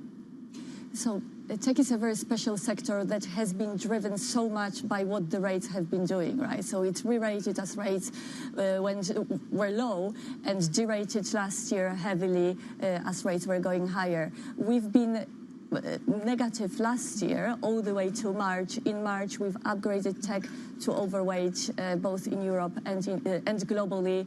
Taking some profits into the summer, it did well, and then in September put it again to an overweight, thinking it's going to be the biggest beneficiary of a pivot from the central bank. So of course these moves have unwound quite quickly. The market readjusted to the new levels of expectations from interest rates. And our view is that for the next year, it's going to be about the delivery of fundamentals, so what your earnings are going to do to support the valuations, right? But Beth, I guess the question for me is, I don't understand yet whether central banks would cut interest rates as inflation comes down, or whether they're cutting rates because there's a big recession looming. And so I imagine that changes everything in how you want to play equities.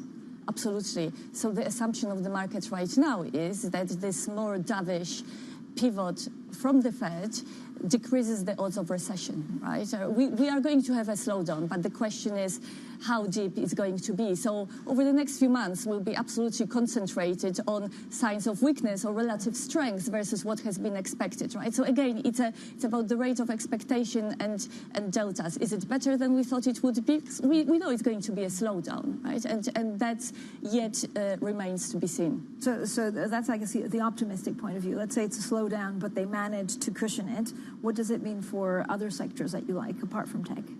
So in Europe, we are basing our view a lot on the fact that the cyclical markets like Europe has priced in quite a lot of bad news into the price. We think earnings will get downgraded, they'll be downgraded, but the pricing of the market is much more bearish. The market is already pricing a contraction. So with this pivot from the central banks, perhaps we get away with a smaller slowdown or lower recession. So we are from October, we were all full on cyclicals, especially growth cyclicals, downgraded defensives. But last week, after this big rally, we've added some defensiveness into the mix. Beata, thank you so much. As always, Beata Manti.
I used to have a data point I used to share that 75% of the people had never heard a phone ringing. Just think about it. I didn't say had never used a phone. They'd never heard it ringing. Today, 75% of the African people have a mobile phone. They use one, okay? And we will do the same with the internet in the next 5 years. You know, we will do it as an industry, as entrepreneurs.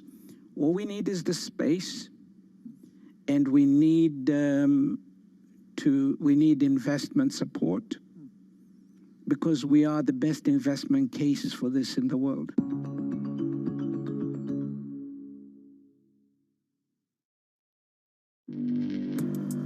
Access the financial world on demand. Hear from leading economists, policymakers, and industry experts via live and on-demand webinars, only only from Bloomberg. Start exploring to see what's moving the markets. Visit Bloomberg.com/webinars.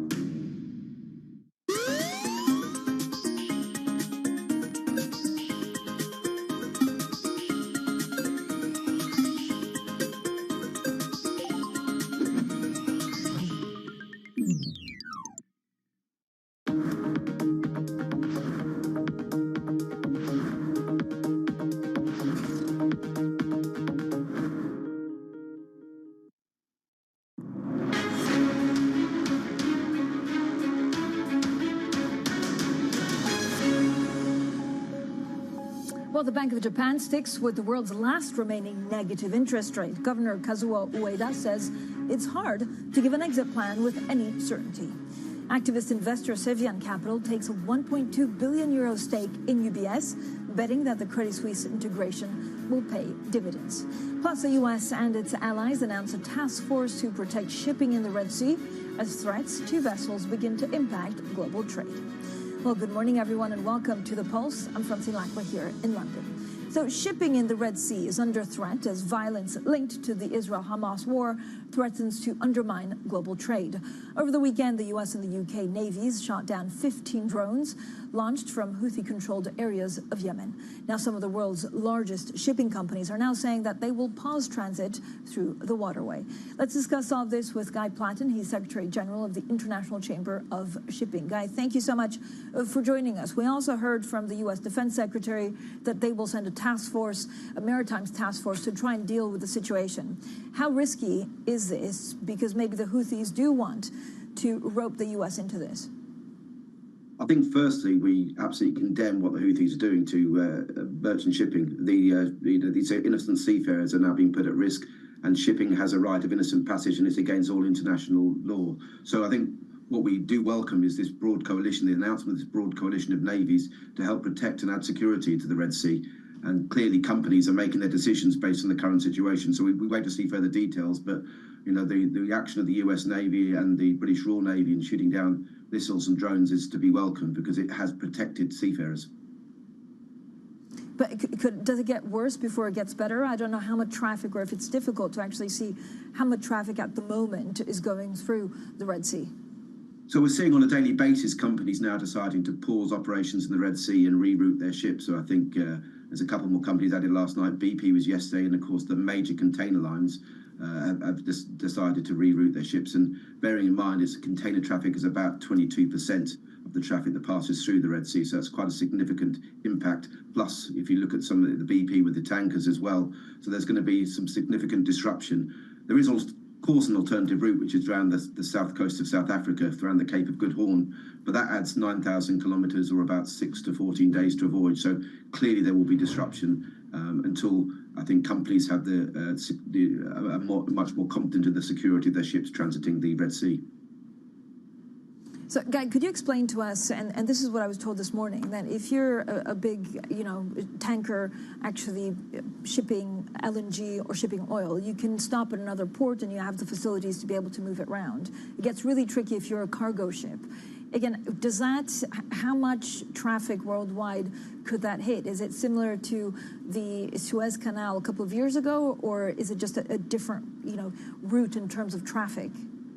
I mean, it's a really good analogy because the Suez Canal was blocked for 7 days and ships had to reroute, and that's exactly what shipping companies are deciding to do now. So you will see effect on the disruption, delays as a result of this. The ships will still be able to take their cargoes to the destination. It'll just be by a different route, a longer route, which will add delay and possible cost as well.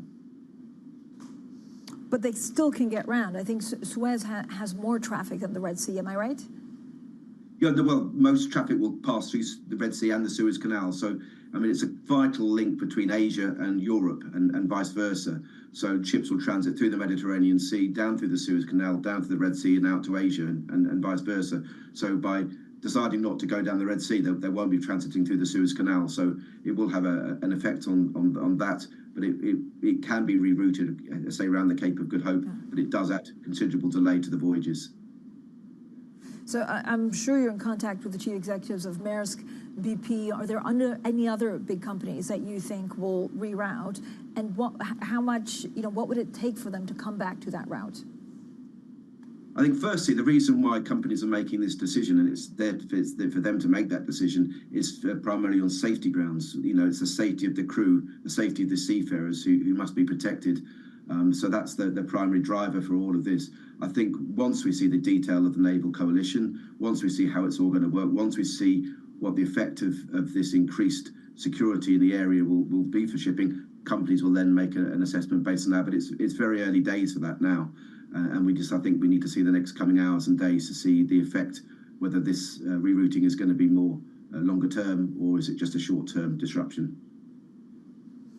How worried are you about shipping becoming more dangerous and more expensive in the long run? It's been 2-3 years because of geopolitics, because of the war in Ukraine, because of what we're seeing now, even because of COVID. It just feels like it's a very tough time for shipping. Shipping is very resilient. Our seafarers are very resilient, and they go about their job in a professional manner day to day. But you're quite right, security has become worse globally in the last few years. We had all the disruption from COVID when seafarers were denied access to shore leave or to even do a crew change. We've got obviously piracy off the coast, the Gulf of Guinea. There's others in Ukraine, Russia conflict as well. So, it's clear that these security tensions are rising, and it is a worrying situation for shipping. But shipping is, again, resilient, and we'll always try and find a way through in the most safest possible way. Are you worried about 2024? We have over 40 countries actually going to elections. We're unclear about where geopolitics end up in 5 months, 6 months, 8 months. What does that mean for your industry? We keep a close eye on everything. I mean, we're a global industry, we're an international industry, and we move world trade, and that's our $14 trillion worth of goods are traded on ships every year. So it's something, of course, we keep an eye on, and we try and work our way through the situation. But unfortunately, I haven't got a crystal ball to see exactly how it will work out. But it's something that we keep a close eye on, and we are worried, and primarily for the safety and security of our seafarers. Yeah, Guy, thank you so much. No one has a crystal ball. A lot of people wish they had. Guy Platten, Secretary General there of the International Chamber of Shipping. Now, on to tech, and Apple is also racing against the clock with a software fix for a smartwatch. The tech giant said yesterday that it will be halting sales of some of its devices in the U.S. just days ahead of Christmas due to a patent dispute. So let's get the story now from Bloomberg's Aggie Cantrell in Berlin. Aggie, I mean, this is a huge deal. For them, it's worth $17 billion. So how did this complaint actually come about? Yes, Francine. So yes, the $17 billion is the value of the Apple Watch business for Apple. It's essentially about 5% of the company's revenue. It's a significant portion. It's really a point at which it's come at a really difficult time for the company because, of course, Apple, as a consumer tech business, is very focused on those sales over the holiday season. And this ban from the International Trade Commission would come in on Christmas Day. So Apple is taking preemptive action by taking these devices, the Series 9 and the Ultra 2, off their online stores in the US already and from the 21st of December. And then if you want to do rapid shopping, last-minute shopping for Christmas Day, they'll be taking them out of the retail stores on Christmas Eve. And so that's the preemptive action that they're doing. And now what they're hoping for is to have a potential veto from the White House that essentially overturns this order. That would be the best outcome probably for Apple, but as well, Bloomberg has learned that the engineers at Apple are now trying to do a last-ditch adaptation of the software in order so that they would be able to still adapt these products so they're not as heavily dependent on this technology, which Massimo is arguing is their patent. So essentially, there are a couple of options for Apple, but it is a preemptive option. They have decided to take it off their retail stores come the 21st of December. Aggie, thank you so much. It's really quite an incredible story. Aggie Cantrell there in Berlin. Now, coming up, it's been slated as the most ambitious trade deal ever agreed between the EU and a developing nation. We'll have more on Ursula von der Leyen's trip to Kenya next. This is Bloomberg.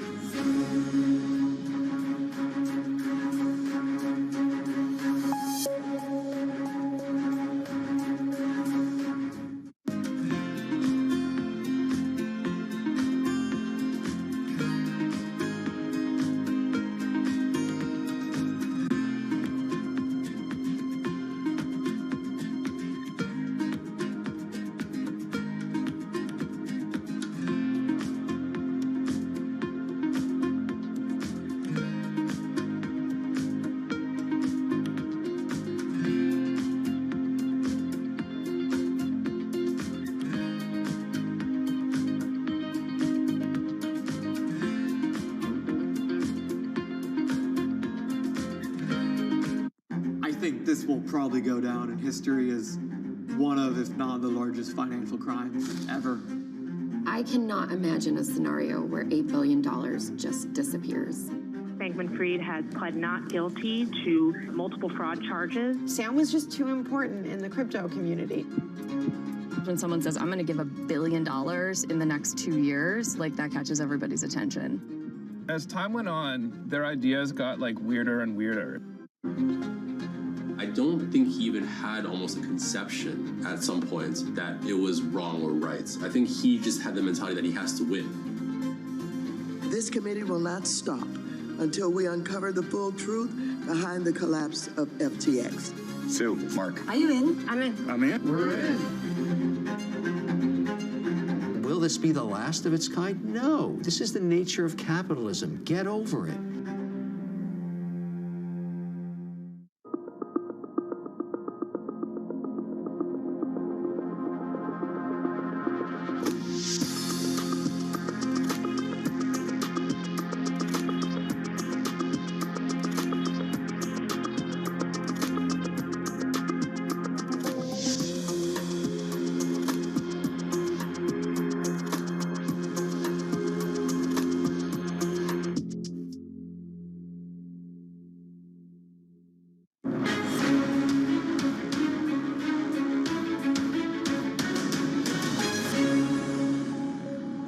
Now, Kenya and the European Union have signed an economic partnership agreement. So during a trip to Nairobi, the European Commission President Ursula von der Leyen met with Kenya's President William Ruto as Brussels pursues stronger economic ties with Africa.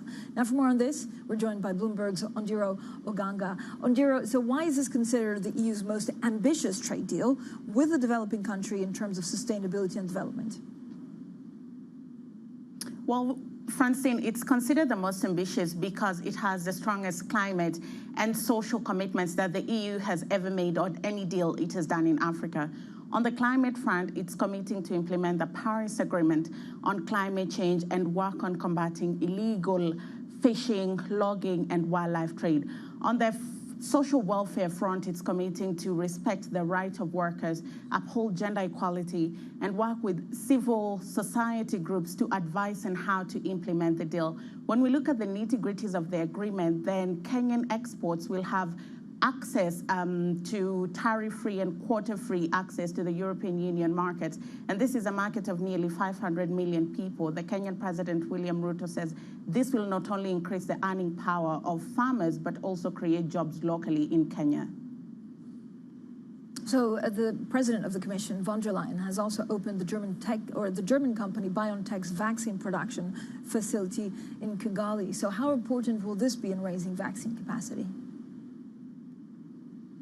This is very important because as is, Africa imports 99% of, or rather exports 99% of their vaccine needs and 95% of their drugs.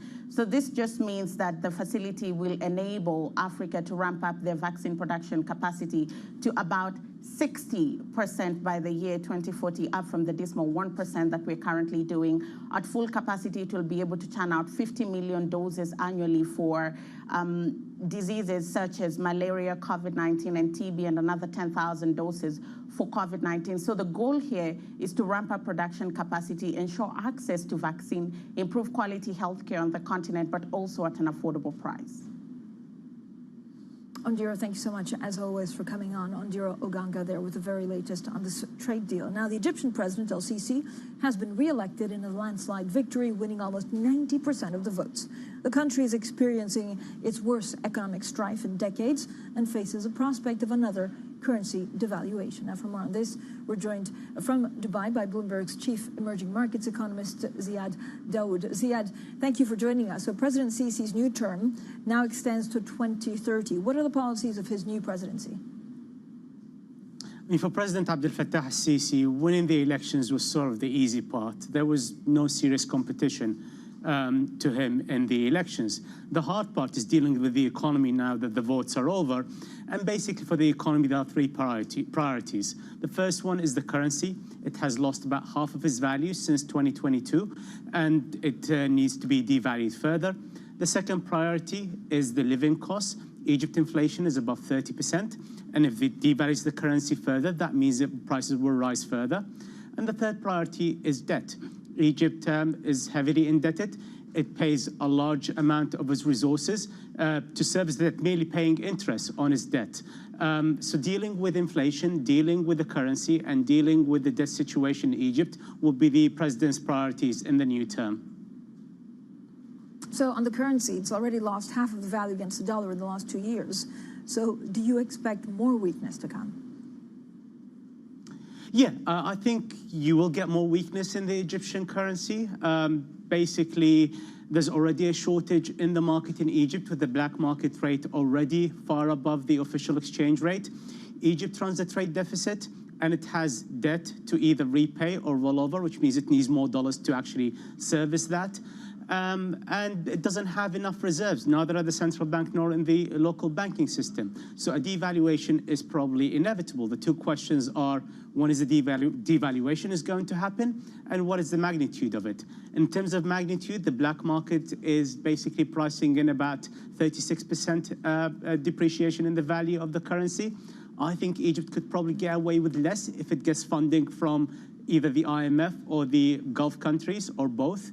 And in terms of the timing, I think when Egypt gets external funds, it will probably devalue the currency whenever that happens. So the president is also now facing a risk with shipping in the Red Sea grinding to a halt. How important is this issue for Egypt? Well, the Suez Canal is very important to Egypt. It's not just an important trade route for the global economy, it's also a source for revenue and income for Egypt. Last year, it got something like over $9 billion out of revenue from the Suez Canal. So disruption there is something really unwelcome, especially in the context of the fact that Egypt has domestic economic hardship that we talked about. It has a war next door in Gaza, which is obviously affecting Egypt. And it's also a disruption to a trade route and an important source of revenue is something that's definitely not welcome in President Sisi's new term.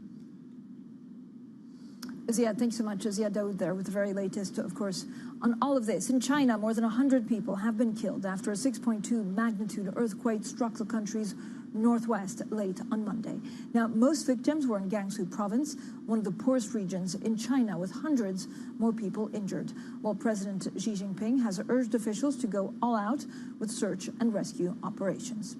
Meanwhile, a volcanic eruption is underway in the southwest of Iceland, sending fountains of molten lava hundreds of feet into the sky. At risk are an evacuated town, a power plant, and the country's main tourist attraction, the Blue Lagoon Spa. While Iceland's foreign minister says flights continue to operate as normal. A 2010 eruption of another Icelandic volcano spewed huge clouds of ash that grounded flights across Europe for days. Now coming up, Bloomberg Economics reckons the price of money is going up, and it's not only because of the Fed. We'll break down our latest research for you next. This is Bloomberg.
Buffett is somebody you've met and you know. What does he tell you about investing? He tells you to just do what he does, or what does he tell you? Pretty much. I mean, one of the things we have this great connection about the love for baseball, and the reason why Warren and I got to know each other is he insured my contract, the 252, I reached out to him and I said, Warren, now that we're business partners, maybe I can come see you in Omaha. I thought I would never get an email back. And Debbie, who's been with him for over 40 years, wrote back and said, how's October? I said, I'll be there because we're not going to the playoffs. And that led a series of 5 or 6 years where I go back to Omaha. And he said, Alex, you always want to be a gentleman. You want to be a great baseball player. And then the 2 rules of investing are, 1, never lose money. And number 2, don't forget rule number 1.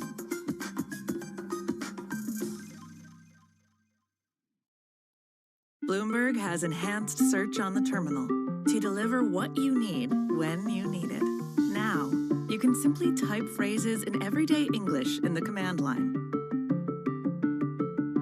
Compare financials. Find people. Analyze markets. You can enter phrases or ask questions. What do you want to know today? Ask a question or visit SearchGo to find answers now.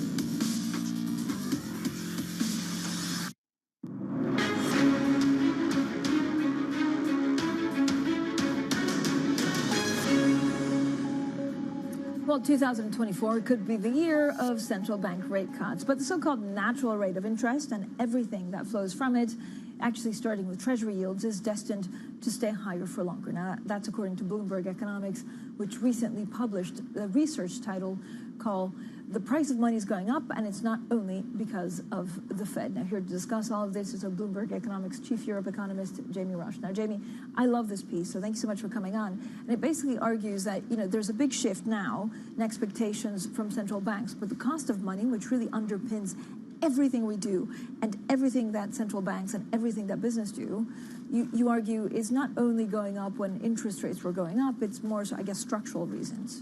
Yeah, exactly, Fran. So what we've been asking ourselves is, what are the fundamental drivers of interest rates? The things which determine how much people want to invest, how much they want to save. These are the things which bring that into balance. So it's true, like the Fed does call the shots when it comes to interest rates, but they have to ultimately get interest rates to where this natural rate is. And so we've been looking at the past 5 decades of experience for about 12 advanced economies, and we've tried to disentangle what have been the main drivers of why it's all fallen over this period. So, rates in real terms fell by about 300 basis points, we think, on a sustained basis. Partly slower trend growth, partly because all the baby boomers were saving, and of course, clearly now some of those factors are now spinning into reverse, and we're looking at a change in trajectory. And so that's nothing that's going to go away anytime soon. So even if we get cuts from the Fed, I guess the cost of money will still be naturally higher than it would have been otherwise. I think that's it, isn't it? So right now, markets thinking about when the first cut's going to come and how fast the Fed will cut. But, ultimately, where are we going to end up? And that's the thing that's driven by these structural determinants. And so we do think that there are some good reasons to think the rates will be higher in the future. One, because the baby boomers, they're retiring, they're going to be dis-saving, and they're going to be pushing up interest rates. We're going to see governments continue to borrow, which again is like driving competition for savings and pushing interest rates up. So these are all reasons to think that it'll be going up a little bit. Also, upside risks. I mean, climate change is going to cost $30 trillion to get the energy network where we need it to be for net zero. That's obviously going to increase competition for savings. AI could usher in a new period of faster growth, higher interest rates. So there's a lot of things to think about. So, Jamie, I guess, the question is, in all of these crises, and we've had to deal with COVID and everything that's ensued since then, wars, geopolitical tensions, do you think some of these, bigger forces at play, like you say, AI, government borrowing, climate change, is kind of lost in how we look at things? I think we need to take a longer perspective when we're thinking about where Treasury yields will ultimately settle. And so, if we look at our base case, we see them somewhere in the 4 to 4.5% range. That's based on these fundamental drivers.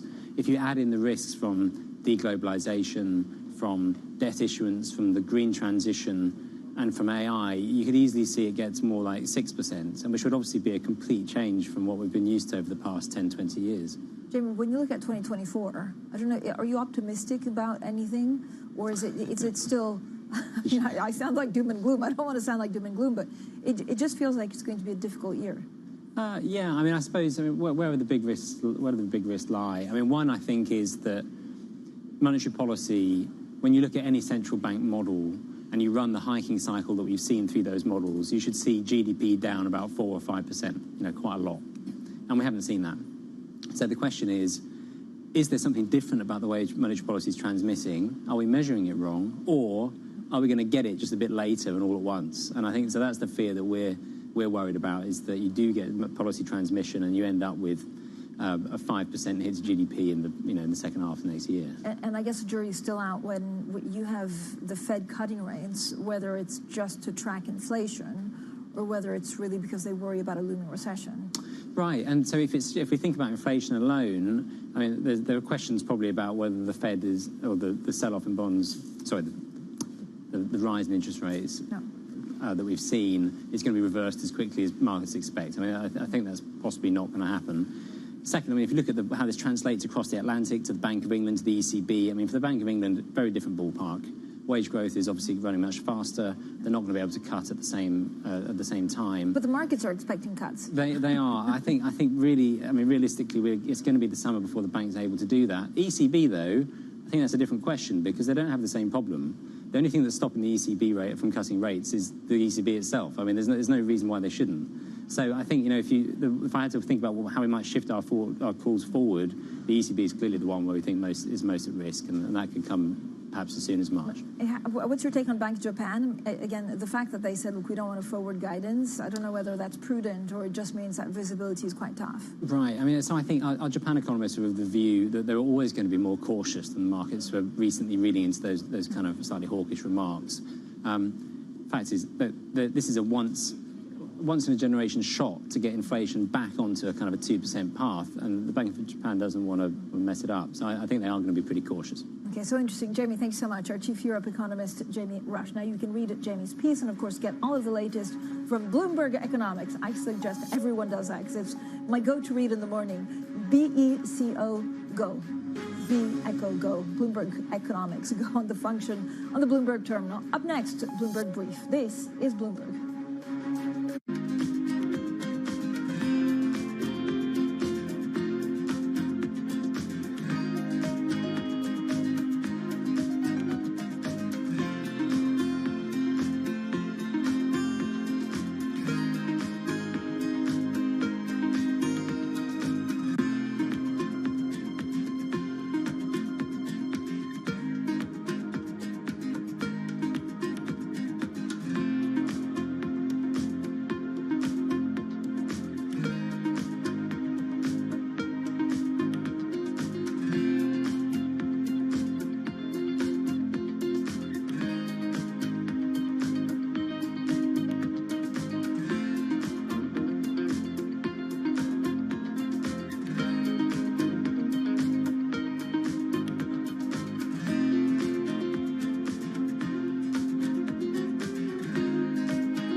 What do you consider to be the biggest challenge? Infrastructure that supports trade is the biggest challenge.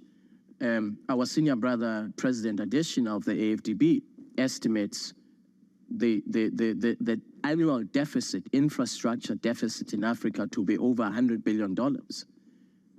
But that over $100 billion is actually also an opportunity for investment. So it is a massive, significant challenge that we are confronting. And my fear is that we may succeed in establishing a very effective legal construct and a very effective legal foundation for trade liberalization and investment liberalization in Africa. But all of that will come to naught if the infrastructure deficit is not addressed, because you will need the goods to move somehow, and you will need to have good trade corridor connectivity, ports, trade corridors that connect countries that are landlocked to the ports. This is Bloomberg Bloomberg News Now.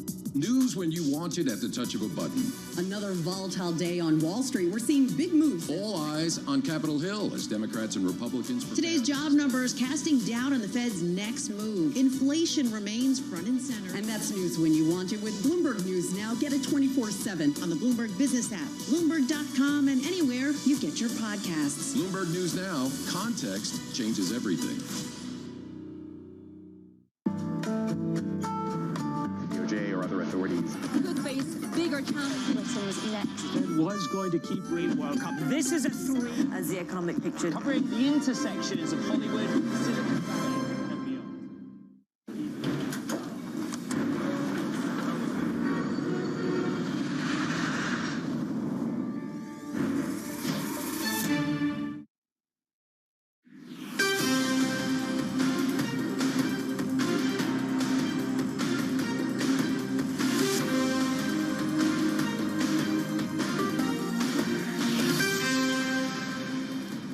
Good morning from our studios in London. I'm Tom McKenzie in for Danny Berger and Manus Cranny. Welcome to Bloomberg Brief.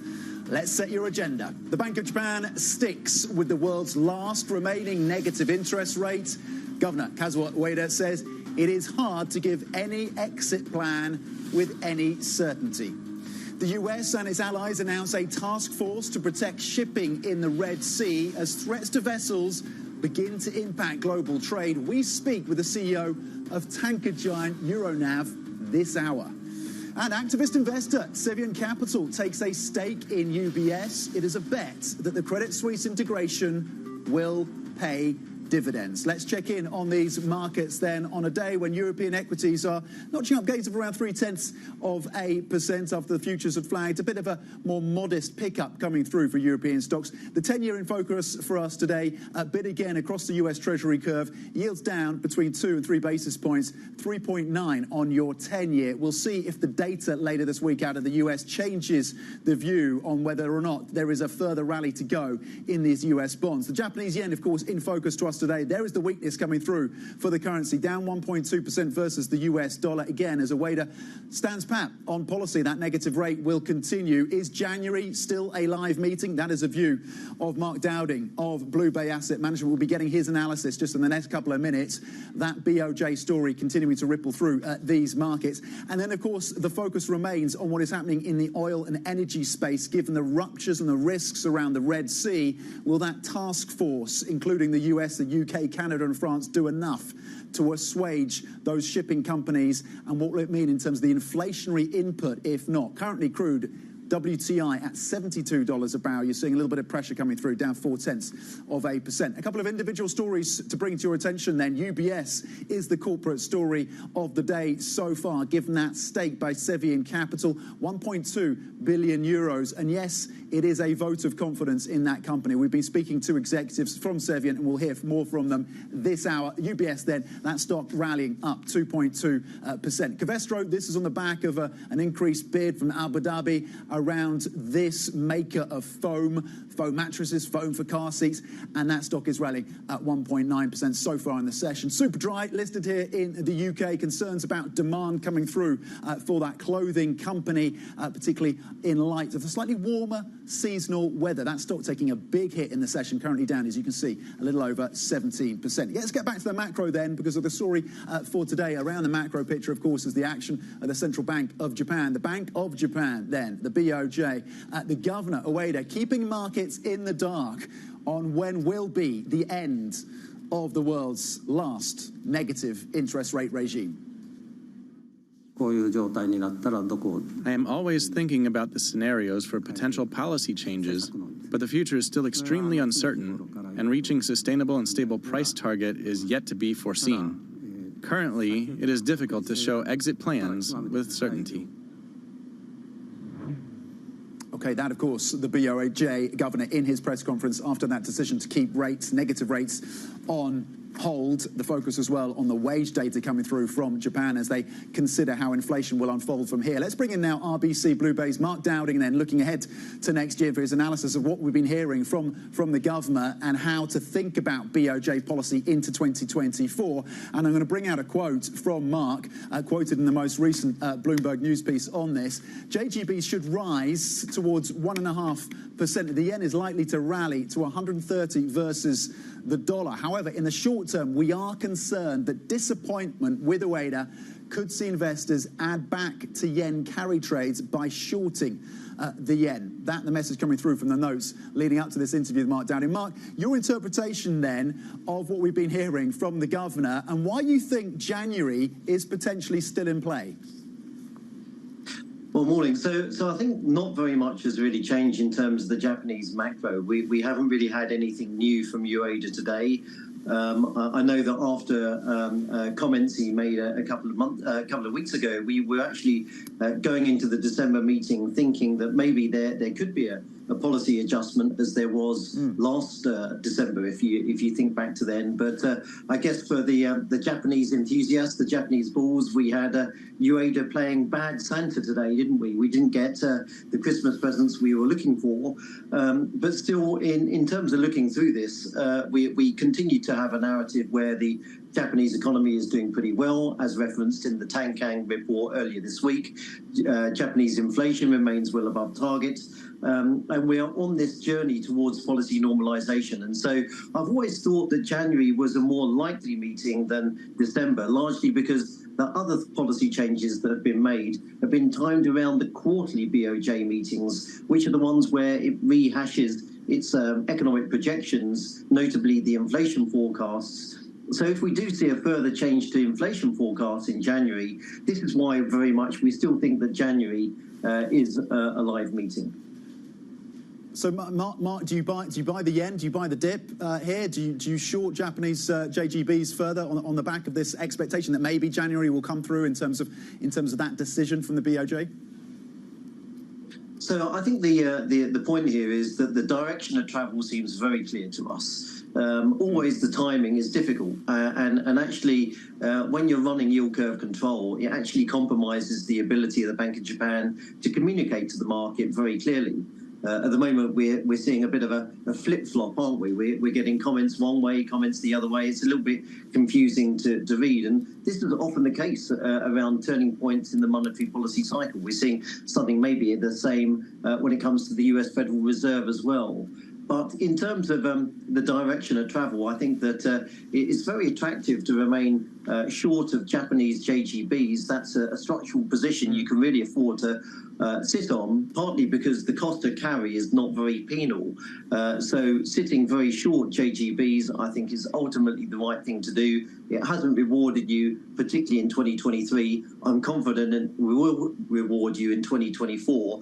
On the yen, I'd suggest that you need a bit more timing, a bit more finesse, largely because the cost of carry is more penal. You kind of need to get your timing right. So for the time being, I'd be sort of pulling back some of the bullish yen bets. But still very much we'd be looking to get into a bullish yen position as we go through 2024. The yen is an amazingly cheap currency. And again, I'd have a lot of confidence that the yen would be the #1 currency pick if we were running forecasts through to this show in 12 months' time, for example. Okay, 130 is the target that you have longer term then on the Japanese yen. You look at it at 144.53 right now. And I think the sequencing that you laid out for us in your notes ahead of this interview is really interesting as well, Mark. We're talking about, of course, 75 basis points of cuts from the Fed. You see 75 basis points of rate increases from the BOJ. Talk to us about that sequencing. Yeah, that's right. So in terms of sequencing, we've thought that we'll see an end to the negative interest rate policy to take rates between 0 and 10 basis points. As mentioned, we think that could come as early as the January meeting. In April, we think we'll see the declaration that the 2% inflation target has been achieved on a sustainable basis. I think that will be the next step. And that will coincide with a scrapping of yield curve control in entirety. But thereafter, the path will be towards higher cash rates in Japan, and we'd expect to see 25 basis point increments up in interest rates at both the June, September and December meetings next year to take rates to 75 basis points by the end of the year. Bear in mind, if we were at the point where inflation is sustainably at 2%, and therefore policy wants to be at neutral, we'd infer that neutral rates in Japan are probably around about 1.5 to 1 3/4. So we're only talking about half of the way back towards a point of neutral by the end of next year. But we do think that this is on merit based on the point that Japan is in its economic cycle. It is a very different point of the economic cycle than we see in either Europe or the US for that matter. Okay, switching focus then to the Fed before we let you go, Mark. Do you expect, is the data going to do the work in terms of containing the market pricing around cuts for 2024, where the Fed rhetoric, the Fed jawboning from officials in recent days has failed to? Does the data come to play to reset these expectations? And where do you see ultimately the 10-year? Are you seeing a low 3% kind of handle for the 10-year by the end of next year? So yeah, I think you're dead right. Actually, I think that what we'll actually see in the short term is some easing of financial conditions, actually leading the economic data to be a little bit firmer rather than softer. I think the naysayers on the US economy have had it wrong for some time, and you continue to look at the large labour report, retail sales. The US economy looks like it's doing just fine to us for the time being, and if anything.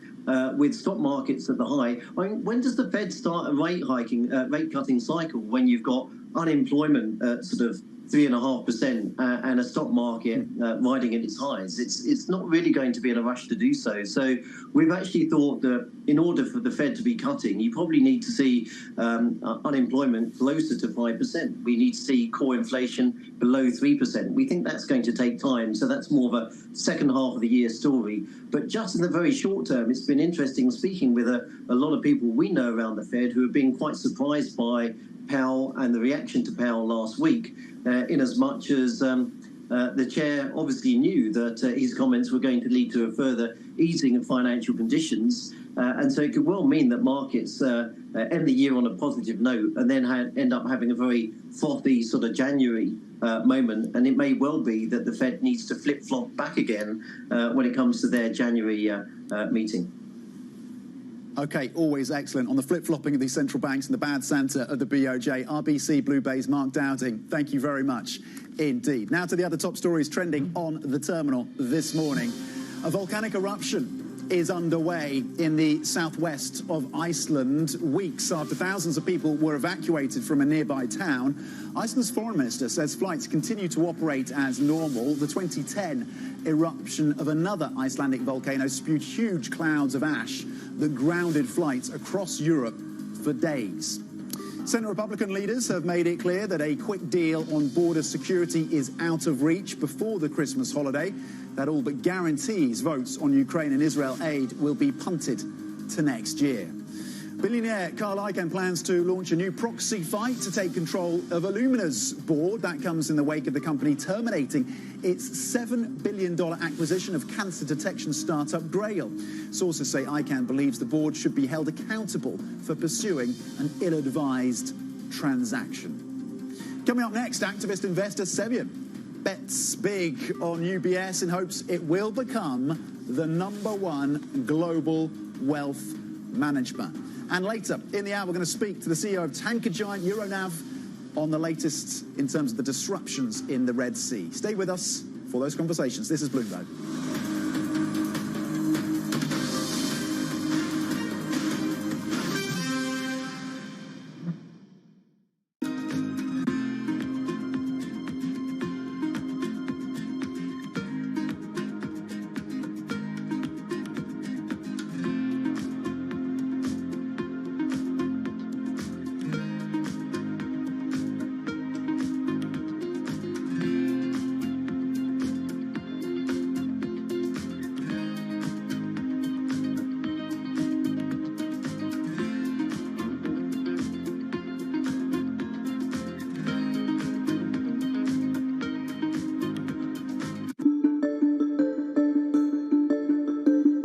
There's much oil to be found in the lower 48 at this point, or even in, let's say, Alaska as well, where mostly we know where all the oil is, and there's no more big Permian Basin kind of deposits anywhere?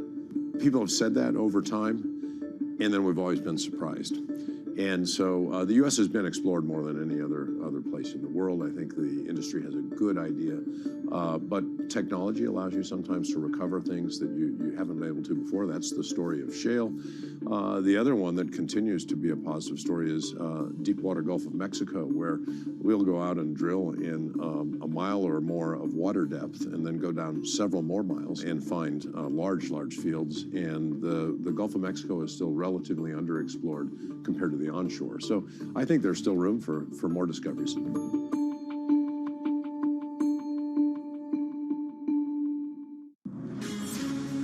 From the beating heart of global finance, economics and politics, and wherever newsmakers are moving markets, Bloomberg brings you conversations that allow for deep discussions and important insights. How has that shaped your strategy for the bank? Is this a new normal? Is this like a catalyst? Do you think we're in a new phase for dividend policy overall? That's a great question. I'm Francine Lacroix, and this is The Pulse, every weekday at 9 a.m. only on Bloomberg.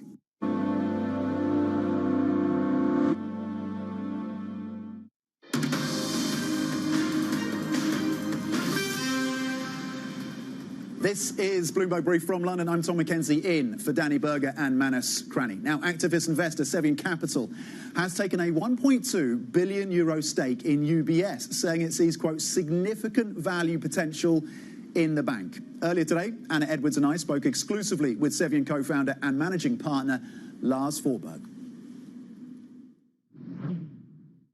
Management and board have laid out a very clear strategy over the next couple of years in integrating Credit Suisse into UBS. And it's going to create the largest global wealth manager. It's going to be an incredible business covering basically the entire globe. And outside of the US, it's going to be 3 times larger than its closest competitor. And we support that process. And management have described that they're doing the integration work now with the view of building a much the strongest potential bank 3-5 years from now, and that's what we're supporting. Okay, you say you're an engaged owner, Lars. So what kind of messaging are you giving to management right now? Are you trying to shape what they tell to the markets in February? Because we're waiting to hear more about the strategy in February. Well, we're shaping what the actions are being made in the bank. We've had a close dialogue with management for quite some time now. We started buying shares earlier this year after the takeover of UBS by Credit Suisse. We are focusing not only on the integration work right now, we're also focusing on what is going to come out after that integration work. Management has described there's a landing zone of 15% return on tangible equity in 2026. We are thinking a lot about not only the landing zone, but also the cruising altitude thereafter. And we think the bank will be able to make more than 20% return on tangible equity. Okay, so you're looking for that 20% return on tangible equity. And look, you've talked about the wealth part of the business. Clearly, it is a consequential part of UBS now and into the future. Would you like to see that play a bigger role in terms of the business mix? Would you like the wealth management part of the business, the wealth business, to make a bigger part of this business? The wealth business is, including asset management, is 60% of the group. And on top of that, there's 20% is the bank in Switzerland, which is an amazing bank. And then another 20% is the investment banking. We think those numbers are good at this stage. We think that wealth management is going to grow faster than the other areas over time and thereby becoming a larger share of the group. Lars, are you looking for scale up in the US from UBS? We're looking for, there is a good position in the US, but there's an potential to make higher profitability in the US over the next couple of years. Lars, would you push for a listing in the US? Do you think US investors might value this business more highly? Well, there is UBS is listed in Zurich and also in the US, and we think that the head office and listing in Zurich is appropriate. Okay, our exclusive interview with Lars Forber, co-founder of Cevian Capital, on the back of that stake, 1.2 billion euros in UBS. The stock up 2.3% so far in the session. Joining me now for the analysis is Bloomberg's finance editor, Tom Metcalf. Tom, the vision laid out there then, pretty ambitious in terms of Cevian's views, Forberg's views on the future for UBS. What for you were the key takeaways from this? Yeah, I think it was interesting to hear almost like these two stages to it, right? Like, so first of all, the integration. And, you know, they sound very pro on UBS's plan. Sounds like they're basically just going to be supporting that through. Really like what they're seeing from executives. And then what he was just saying then about, you know, after the landing zone, how can we push those things forward? Very interesting sort of return on tangible equity figure there, north of 20%. So clearly ambitions, you know, not just in terms of making sure the integration goes right, but making sure, you know, putting the pressure on the UBS executives to keep that sort of process going and keep that efficiencies, those gains, etc. Yeah, well, you talk about the pressure on executives. They're very clear, Cevian. Forsberg was very clear in saying this is a vote of confidence in UBS and in the executive team. But there is that pressure element now when you have an activist investor like this with such a sizable stake. Yeah, exactly, and that's interesting. I think, you know, when I normally think of activist investors, I think a very different rhetoric to this. You know, this is all largely very, very positive. But yes, of course, that's maybe going to be in the back of everyone's mind is, you know, what happens if, you know, they take a different view to UBS at some point? You know, they are big, they're 14 billion of AUM, I think. And so, yeah, there might be, in future, maybe some more troubles around this. But right now, as you say, vote of confidence for UBS, shares are up. And yeah, it looks like, you know, this particular activist investor taking a very long-term view and will be around for a while. Okay, we'll watch to see if that alignment then continues into the future between Cevian and UBS. Bloomberg's Tom Metcalf on that corporate story of the day, really, for us in terms of that investment in the Swiss lender. Thank you very much indeed. Coming up, Apple races to comply with a patent ruling just days before a US ban on sales of its smartwatch. We have the story for you next. This is Bloomberg.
We had a long-standing presence here in Houston for the past, I would say, 20-some years, since the Compaq merger. We bought a piece of land, we started building this building. And in doing so, we had to also recalibrate how we were building it because the pandemic hit us. And we thought about recreating a work environment that is very, very different, that is catered for this new structural way of working, which we call edge to office, where people don't always come to the office to work, can work remotely from their homes, their edges, but have to come back to the office for specific reasons, such as team meetings, customer meetings, and in general, collaboration. With regards to the hybrid work model, do you see that as something that will persist longer term when the pandemic is long gone? Yes, no question, this will persist.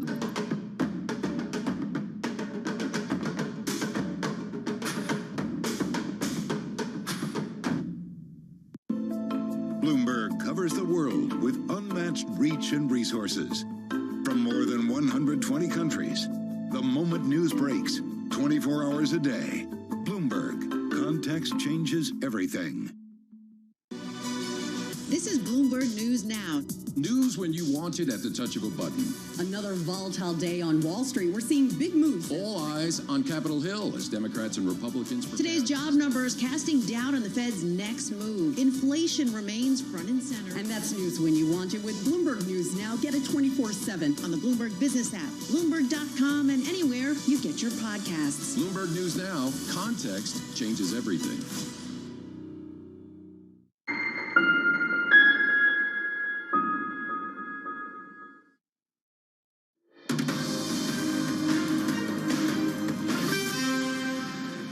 Happy Tuesday, this is Bloomberg Brief from London. I'm Tom Mackenzie in for Danny Berger and Manus Cranny. Now, Apple is rushing to tweak its software as an import restriction ordered by the International Trade Commission is set to ban any sales of the firm's smartwatches next week. This comes as Apple attempts to avoid losing holiday shoppers in its home country. Joining us now for the details is Bloomberg tech reporter Aggie Cantrell. Aggie, how did this complaint come about then?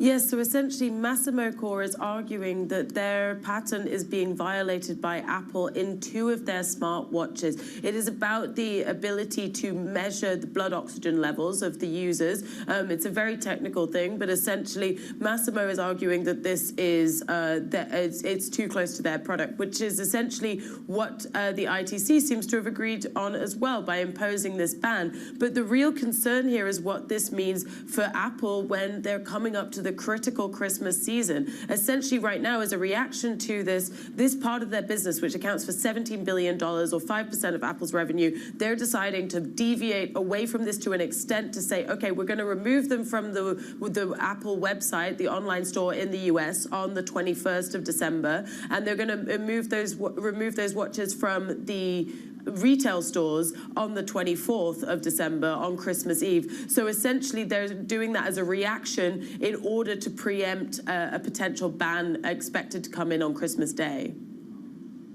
I mean, the timing, as you say, is far from fortuitous, isn't it, for Apple, given the lead up to the holiday season? What are the other options? Are they going to remove some of these smartwatches from stores preemptively? What are the other options? How quick a fix is there at hand, potentially, for Apple on this issue?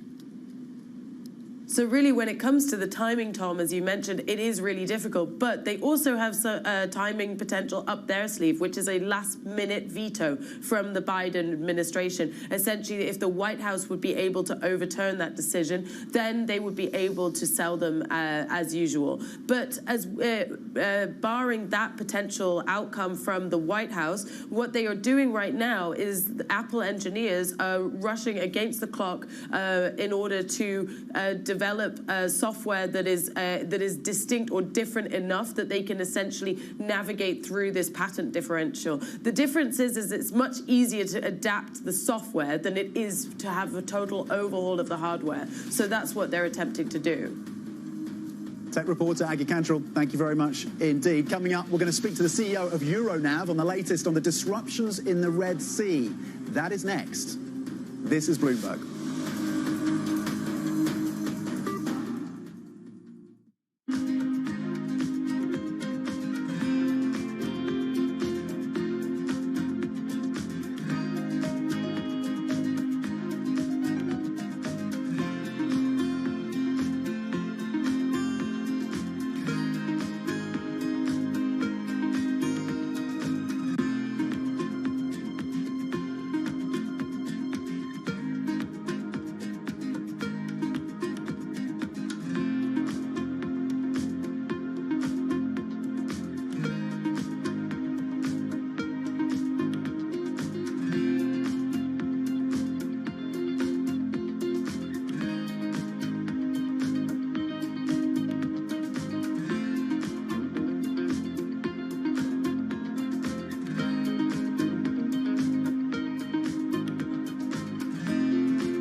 The shape of the On athletic shoe is unique.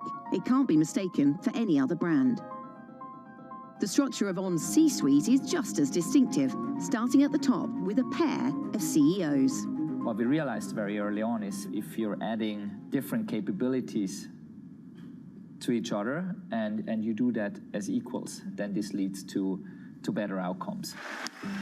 Mark Maurer joined On as Chief Operating Officer in March 2013. Martin Hoffmann arrived as CFO that July. In 2021, they jointly assumed the CEO role. We are a brand that needs to be excellent in designing product, in innovating product, but also in shipping millions of parcels from A to B in the most efficient way. So we need to have very different mindsets and very diverse people. Mark has different strengths, I have different strengths, and if you take us together, you just get more. Companies with co-CEOs are rare, but On's configuration is even more unusual. Martin Hoffmann also holds the CFO position. He says his two jobs complement each other. I actually feel the CFO makes you a better CEO, and the CEO makes you a better CFO. Understanding what you build as a CEO helps you to understand your numbers, and understanding the numbers helps you what are the right things to build.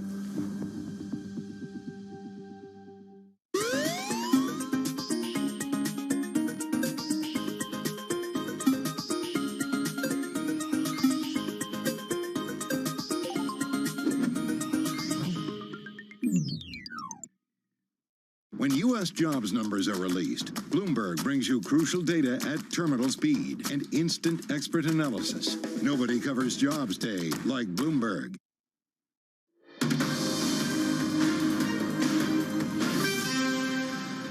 Welcome back to Bloomberg Brief from London. I'm Tom McKenzie in for Danny Berger and Manus Cranny. And here is what you need to know. The Bank of Japan sticks with the world's last remaining negative interest rate. Governor Kazuo Ueda says it's hard to give an exit plan with any certainty.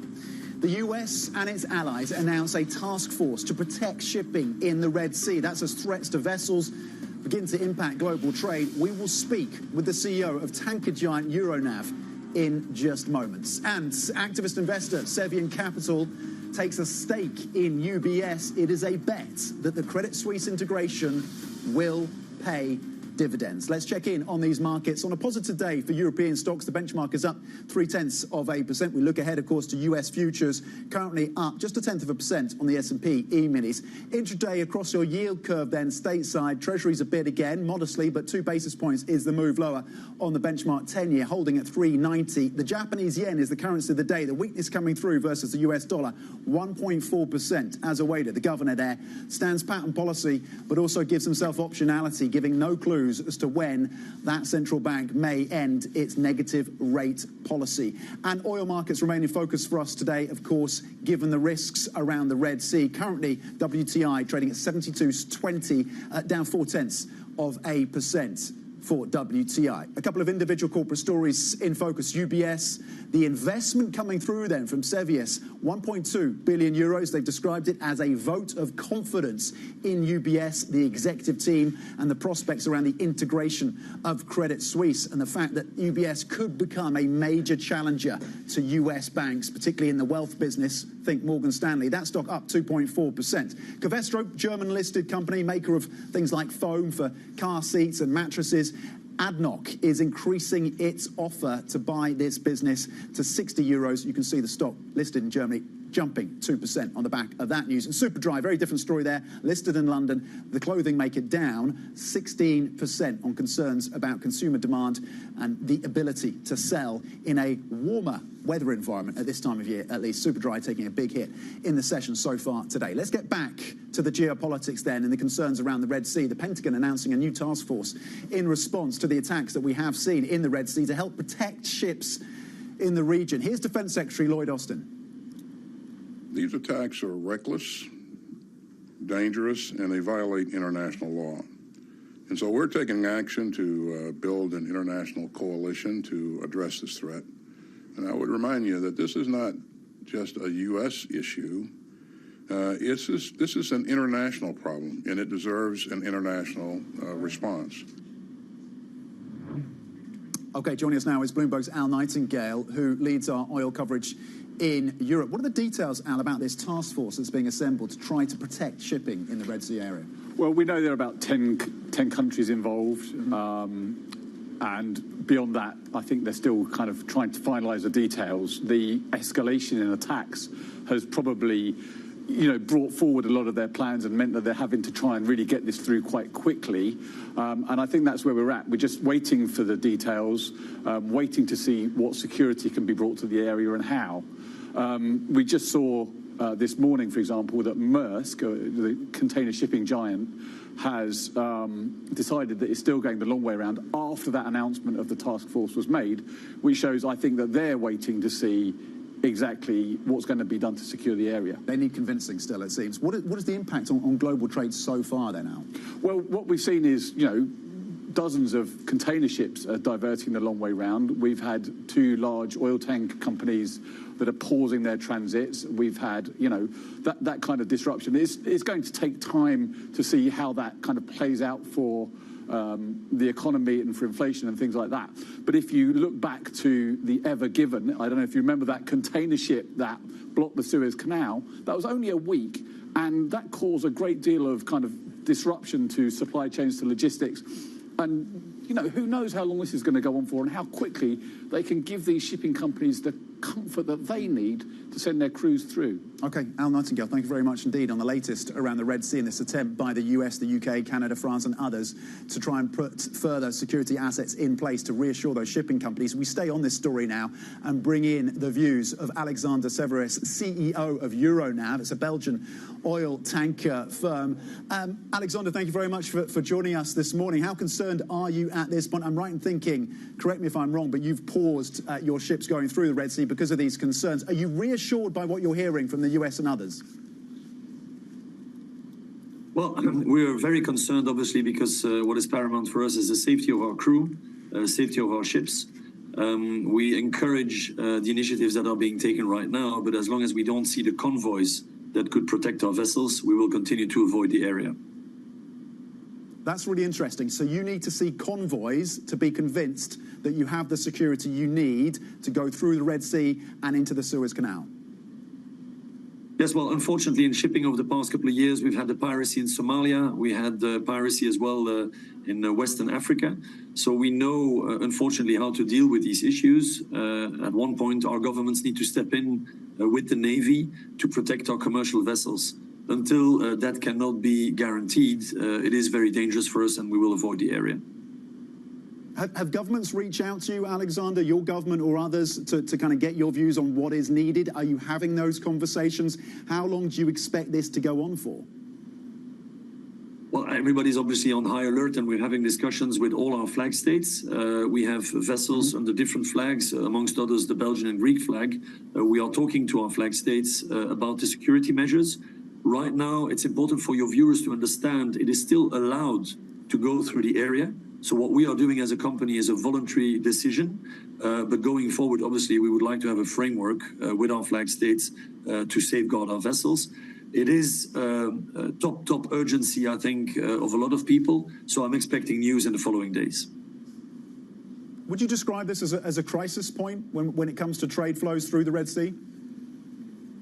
Most definitely. I think one of your colleagues alluded to the Ever Given. You can definitely compare this event to the Ever Given situation. So every week that transit through the area is difficult will have a big impact on trade flows and big impact on freight rates because, as you know, we will have to sail around the Cape of Good Hope. Well, let's just expand on that then, the impact on global trade, the here and now, and then protecting or at least projecting out a couple of weeks, Alexander, if what we're seeing continues and we don't get those escorts that you're looking for.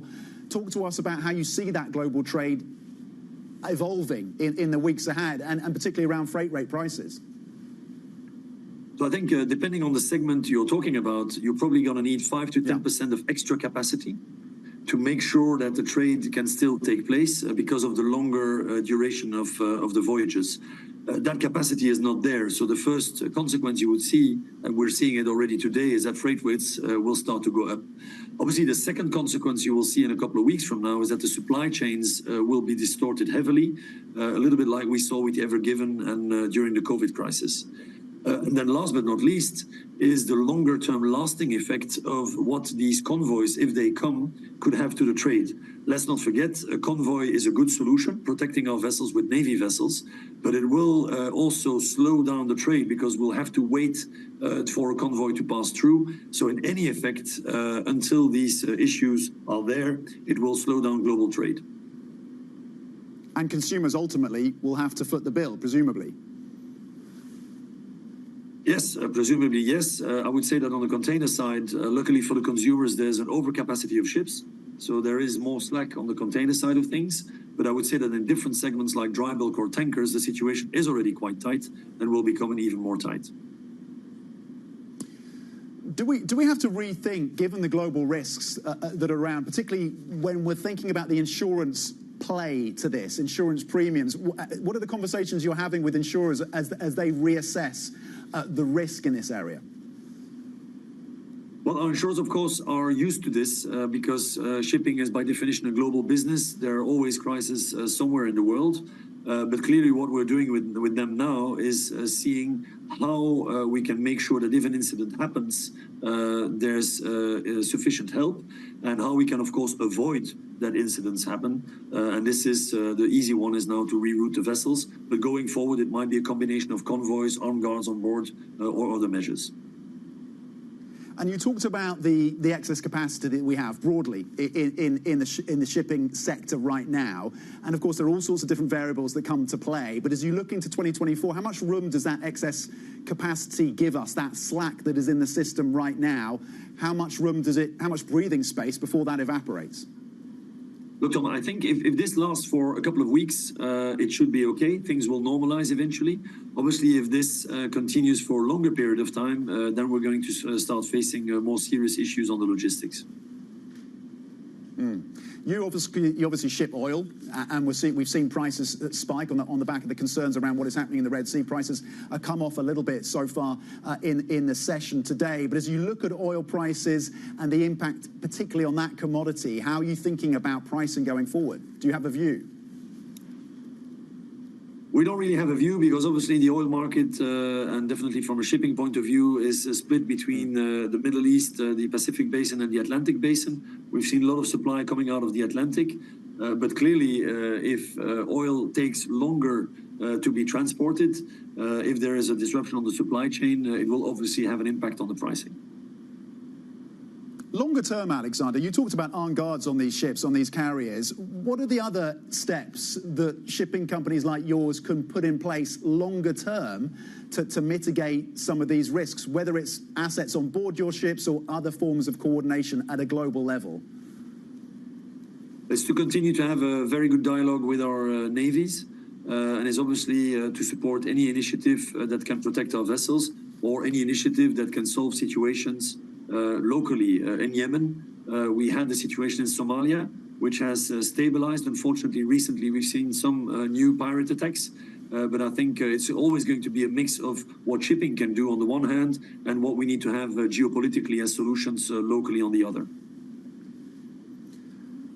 Alexander, thank you so much for your time this morning. The CEO of Euronav, Alexander Saverys. We'll check in on the commodities markets then on the back of these concerns around what is happening in the Red Sea. And you heard it there clearly from the CEO, the need for armed convoys, for Navy convoys, to provide reassurance for these shipping companies going through that area. So far, that is not the plan that is being put together by the US, the UK, France, and others. We'll see if that develops as these risks, of course, continue. Here's the pricing then on WTI, $72 a barrel, down 0.4%. Brent flat, essentially at 77, just below that $78 barrel. But of course, the context over the last few days is that oil prices have been creeping higher on these recent risks. Gas futures, you saw a spike up in European gas prices yesterday. That's come off a little bit so far in the session, just down 2% on natural gas futures. We keep across, of course, these commodities for you. Coming up, we're going to speak to Grace Peters of JP Morgan Private Bank on her outlook going into 2024. She's constructive. We'll find out why. That is next. This is Bloomberg.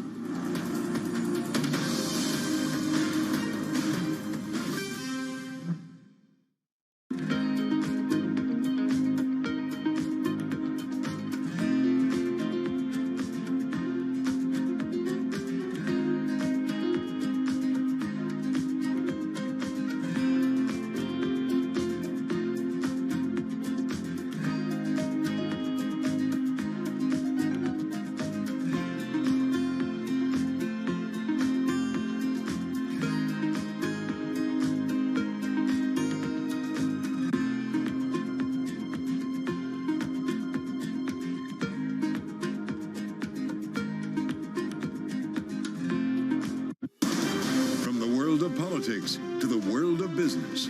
Every weekday at 5 p.m. Eastern Time, hosts Anne-Marie Hordern and Joe Matthew alongside Kaylee Lines deliver news, insight, and analysis live from Bloomberg's Washington headquarters. Get the latest from and about politics' biggest power players at the end of every trading day. Balance of Power, every weekday at 5 p.m. Eastern Time, only on Bloomberg. Context changes everything. Warren Buffett is somebody you've met and you know. What does he tell you about investing? He tells you to just do what he does, or what does he tell you? Pretty much.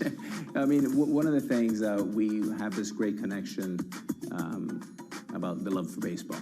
And the reason why Warren and I got to know each other is he insured my contract, the 252. I reached out to him and I said, Warren, now that we're business partners, maybe I can come see you in Omaha. I thought I would never get an email back. And Debbie, who's been with him for over 40 years, wrote back and said, how's October? I said, I'll be there because we're not going to the playoffs. And that led a series of 5 or 6 years where I go back to Omaha.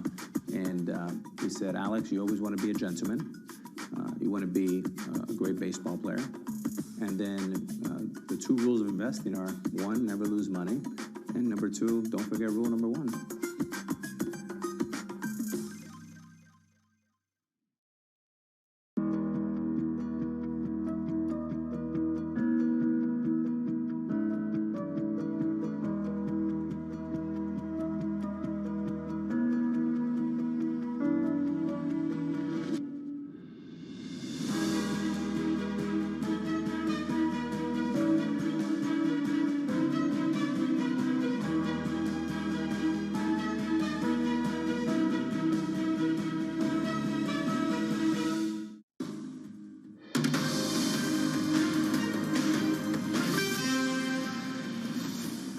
This is Bloomberg Brief from London. I'm Tom McKenzie in for Danny Berger and Manus Cranny. Now, the uncertainty over the Fed's rate path, keeping investors at odds, of course, over their outlook for next year, particularly when it comes to the bond markets. Here's the view from JP Morgan's Grace Peters. The new rate regime represents a reset in bond market pricing, and core bonds may now be poised to deliver strong forward-looking returns. Relative to stocks, bonds haven't looked this attractive since before the global financial crisis. Very pleased to say Grace Peters joins us now. She is Global Head of Investment Strategy at JP Morgan Private Bank. And Grace, we look back on 2023, the year of bonds, where if you'd been a bond bull, you'd have been disappointed. Up until November, you saw that rally, the strongest rally since, 2008 or so. You think that rally has legs. You want to be locking in yields. Where do you land on the Treasury curve? How much further is there to go in this bond market rally? There's some way to go. So much of our outlook for 2024 relies on the notion that inflation is coming into land. It's going to settle at that 2 to 2.5% level. And by the end of 2024, we'll be at 2 to 2.5%. Exactly, yes, which I think is what, the sort of the dovish tilt from the Fed last week really sort of cemented that in their minds as well. We're drifting to those levels. The consequence of that is that cash, this is as good as it gets, and therefore reinvestment risk from here is very real. And we've been talking to clients about this since our mid-year outlook, some months ago. When we think about where to deploy that cash, fixed income to us feels the most certain of outcomes, because if we have a growth slowdown, which is our base case, recession falls, but we avoid anything material in terms of the growth slowdown, you've got a very healthy yield coupon that you can clip. And so in US investment grade, you're looking at still north of 5%. In European investment grade, just under 4%, but still healthy in nominal and real terms.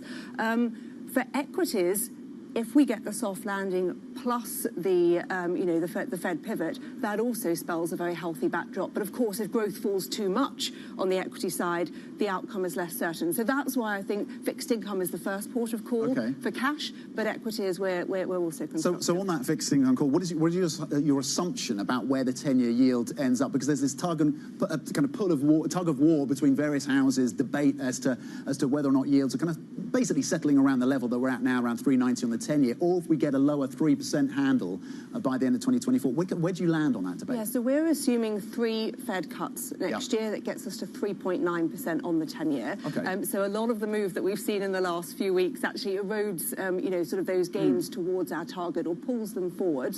But I still think, as I say, from here, you're still looking beyond government bonds when you step out into credit markets, high-quality investment-grade credit. 5% plus returns, which is where we're focused on, and would stick to the front end of the curve. I think that the 1 to 3 year space looks particularly appealing for a buy and hold strategy.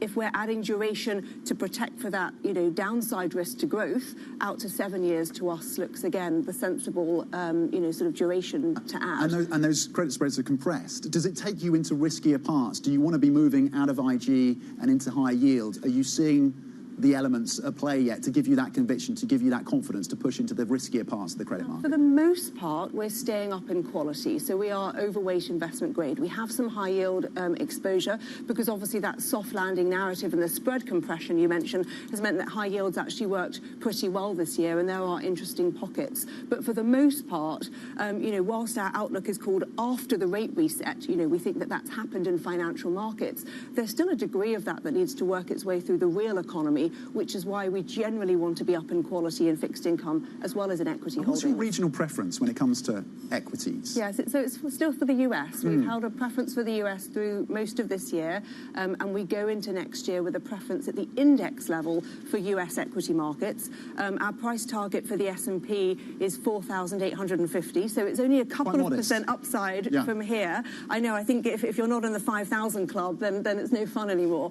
But no, so what would you need to see to revise that to the kind of 5,200 level and above? Yeah, these are the conversations we're having now. So there's the potential that equities, and particularly from a corporate earnings perspective, are in the sweet spot now. Inflation in the 2 to 3% level is very good for corporate earnings power and for operating leverage. And I think something that really stood out for me from the third quarter earnings season was the fact that in the US, you had only about 60% of companies beat on the top line, but 80% of companies beat on the bottom line. So it's telling you there's more operating leverage in US corporates than the market's expecting. So generally the bears of equities out there point to margin concerns, and I think one of the areas of upside is actually the opposite, that margins have troughed and actually they prove to be more resilient with more operating leverage even through a modest recovery. Yeah, your note talks about the resilience of some of these companies, the job cuts and the strengthening of the balance sheet, and as we walk into this potentially lower rate environment. So there's the call on the US, and I know you're bullish as well on the AI component. Yes. I want to tie some risk into this because we're seeing the geopolitics come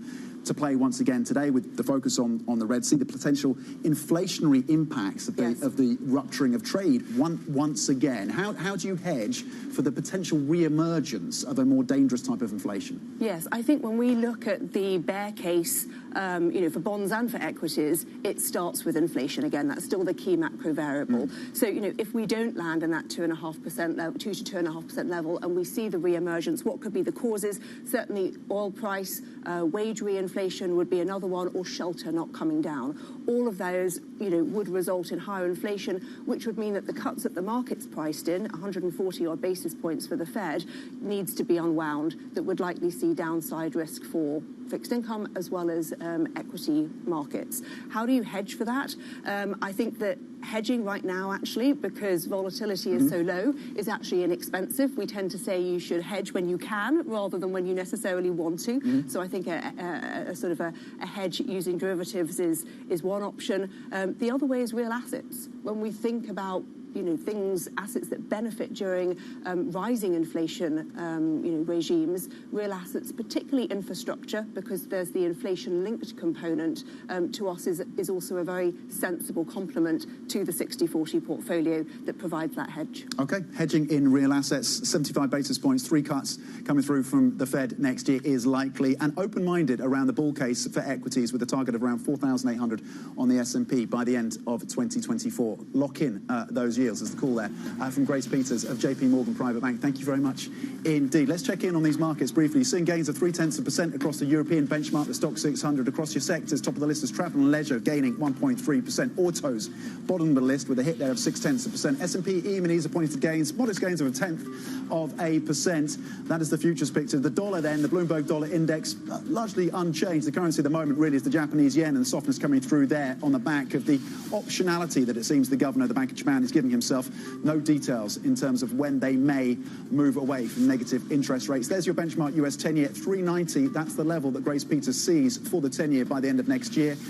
currently yields down around 2 basis points. A little bit of money moving back into US Treasury so far in the session. Coming up, a look at some of the market-moving events to watch throughout the day. Stay with us. This is Bloomberg.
The younger generations are more, of course, pay more attention to sustainability, and so they are looking at brands that are greener. But you have to make sure you're authentic because they hate greenwashing. But what is very important to remember is that none of them, whether they're young or not, will ever sacrifice product quality and efficacy to sustainability, which is why part of the big transformation of our R&I, where there's this €1 billion we spend every year, most of it is spent on transforming our formulas from petrochemicals to biosourced ingredients and green sciences, but without losing the efficacy.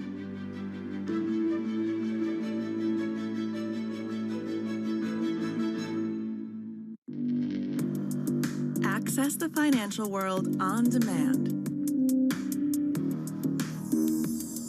Hear from leading economists, policymakers, and industry experts via live and on-demand webinars, only from Bloomberg. Start exploring to see what's moving the markets. Visit Bloomberg.com/webinars. I think that it's hard to put your head around any narrative. Let's just be honest. We've had sort of a shift in, are we in some sort of stagflation fears moment? People were talking about that all day yesterday.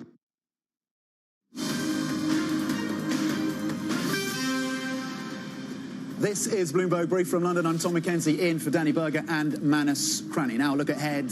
What is on the agenda today? We're going to get US housing starts and building permits. That's at 8:30 a.m. Eastern Time. Then Fed Speak continues with Barkin, Bostic and Goolsbee all on deck. And FedEx reporting its earnings after the US market close. Checking back in now on the Japanese currency, the yen tumbling in the session today as Ueda, the governor of the Bank of Japan, does not making any moves around negative interest rates. They remain at minus 0.1%. RBC, Blue Bay Asset Management's Mark Dowding saying January is still live. He sees 130 for this currency. You're currently at 144.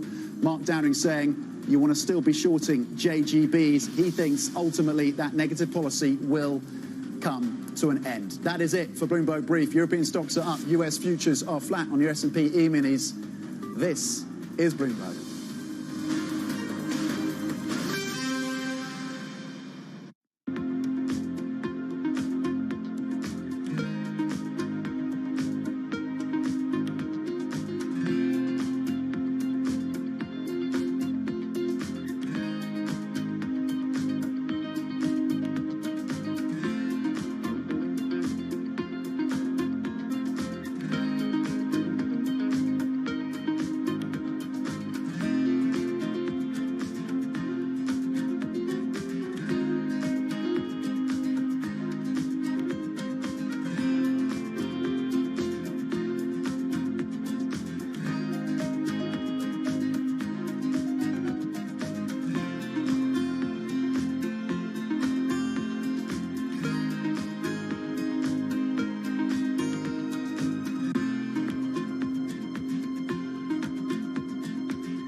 So many people say the only way to really deal with climate change is kind of eliminate oil and gas and then have more clean energy. Is it realistic to eliminate oil and gas in the foreseeable future? You actually have to at least mitigate it.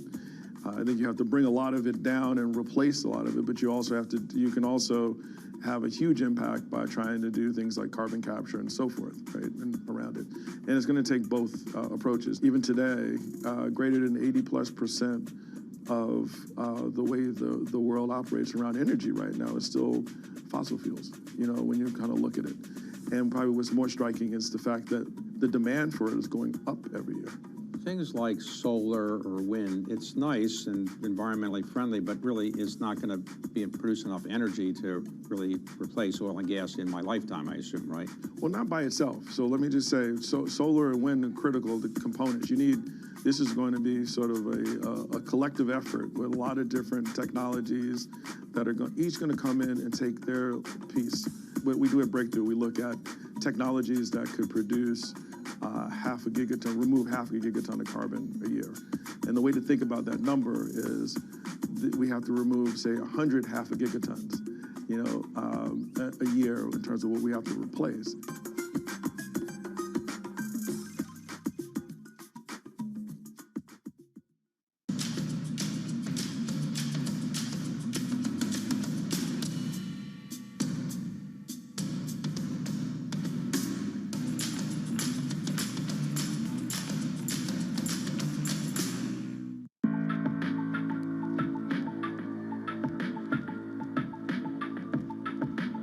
This is Bloomberg.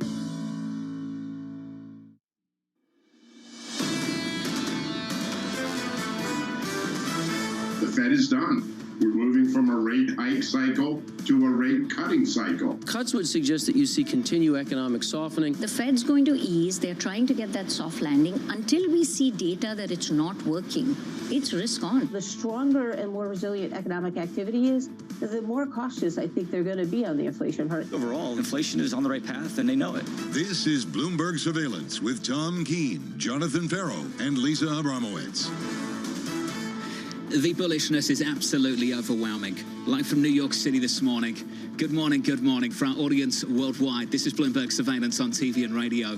Alongside Lisa Abramowitz, I'm Jonathan Farrow. Your equity market a little softer this morning on S&P 500 futures. The S&P closing yesterday just short of all-time highs. Here's some of the bullishness for you, just a flavor of it. Mike Wilson, Morgan Stanley. Equities appear to have the green light to ramp higher. Stuart Kaiser over at Citi, positive, with the Fed extending the window for equity upside into 2024. Lisa, where did all the bears go?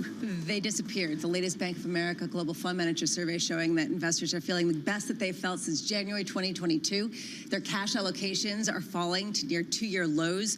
All of this just shows, okay, people are throwing the towel in, saying, let's go. So now what? How fragile is this rally heading into the next year? The Fed speaker scrambling, speeches, interviews all over the place. This in the Wall Street Journal from the San Francisco Fed President, Mary Daly.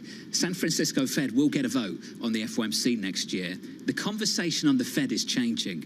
We will still be quite restrictive even if we cut rates 3 times next year. And how about this for a shift, Lisa? We have to be forward-looking and make sure that we don't give people price stability, but take away jobs. That is a monster change from where this Fed was in August a couple of years ago. This is implicitly saying the balance of risks is now not only evenly split, but they are more concerned about the possibility for prolonged job losses that are going to be hard to get back. You are absolutely right. To me, I thought that the Mary Daly comments were really notable in how much they shifted away from the inflation concerns, more toward preserving economic strength. Remember that Jackson Hole speech, 8 Yes. minutes, down the barrel of the camera, pain is coming, and now all of a sudden going into 2024, how about those jobs? We need to protect them. That's a big shift. You raised a point also in the past couple of days. How much is this Fed Chair Powell being seduced by the idea of a soft landing and embracing it before we're fully there? And that's what we heard from Bill Dudley yesterday, this fear that we could see some kind of reignition of inflation and that they will not be able to tame it. They won't be able to kill it. And I do think about some of the supply chain disruptions we've seen recently, and I think about the fact that people are getting more optimistic about buying homes and buying goods and all of these things. And what is the counter to that in terms of economic growth and inflation? The shipping in the Red Sea grinding to a halt, seemingly. We'll have more on that story throughout the hour on this programme. We also need to talk about the changes potentially at central banks elsewhere.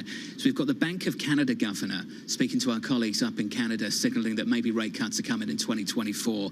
Hearing from the Bank of France governor that maybe rate cuts are also coming in 2024. And if you were looking for a change from our friends in Tokyo at the Bank of Japan, keep looking, because Lisa, we got absolutely nothing from that meeting going into year end. Nothing in terms of a decision and nothing in terms of guidance. UADA said there isn't much likelihood of us suddenly announcing that we'll raise rates a month in advance. Basically, we don't do forward-looking guidance. We don't give you anything. And if you want to know when we're going to, start moving away from negative rates, well, you're going to have to keep guessing. And this raises a question: do they want a stronger yen, or do they want a weaker yen? Are they concerned about trying to get ahead of the Fed cutting rates because they're worried about things strengthening too quickly? I mean, really, what is sort of the calculus that they've got here? I don't know what they want, but I can tell you what they're getting. They're getting a much weaker Japanese yen this morning. Dollar yen gapping higher by 1.5%, 144 approaching 145 on that currency pair. Here are the scores elsewhere in the equity market on the S&P 500. No drama, pulling back just a touch. We're down by a couple of tenths of 1% to positive a tenth of 1% on the S&P 500.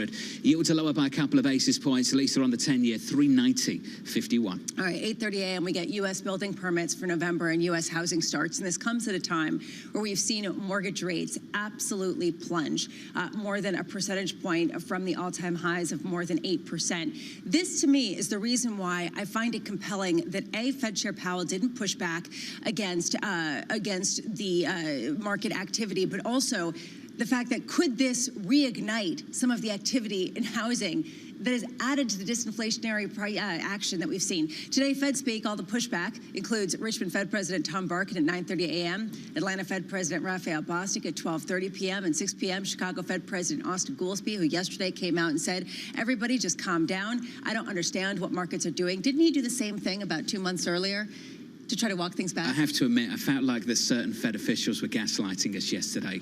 I really did. I went through the comments from President Goolsbee.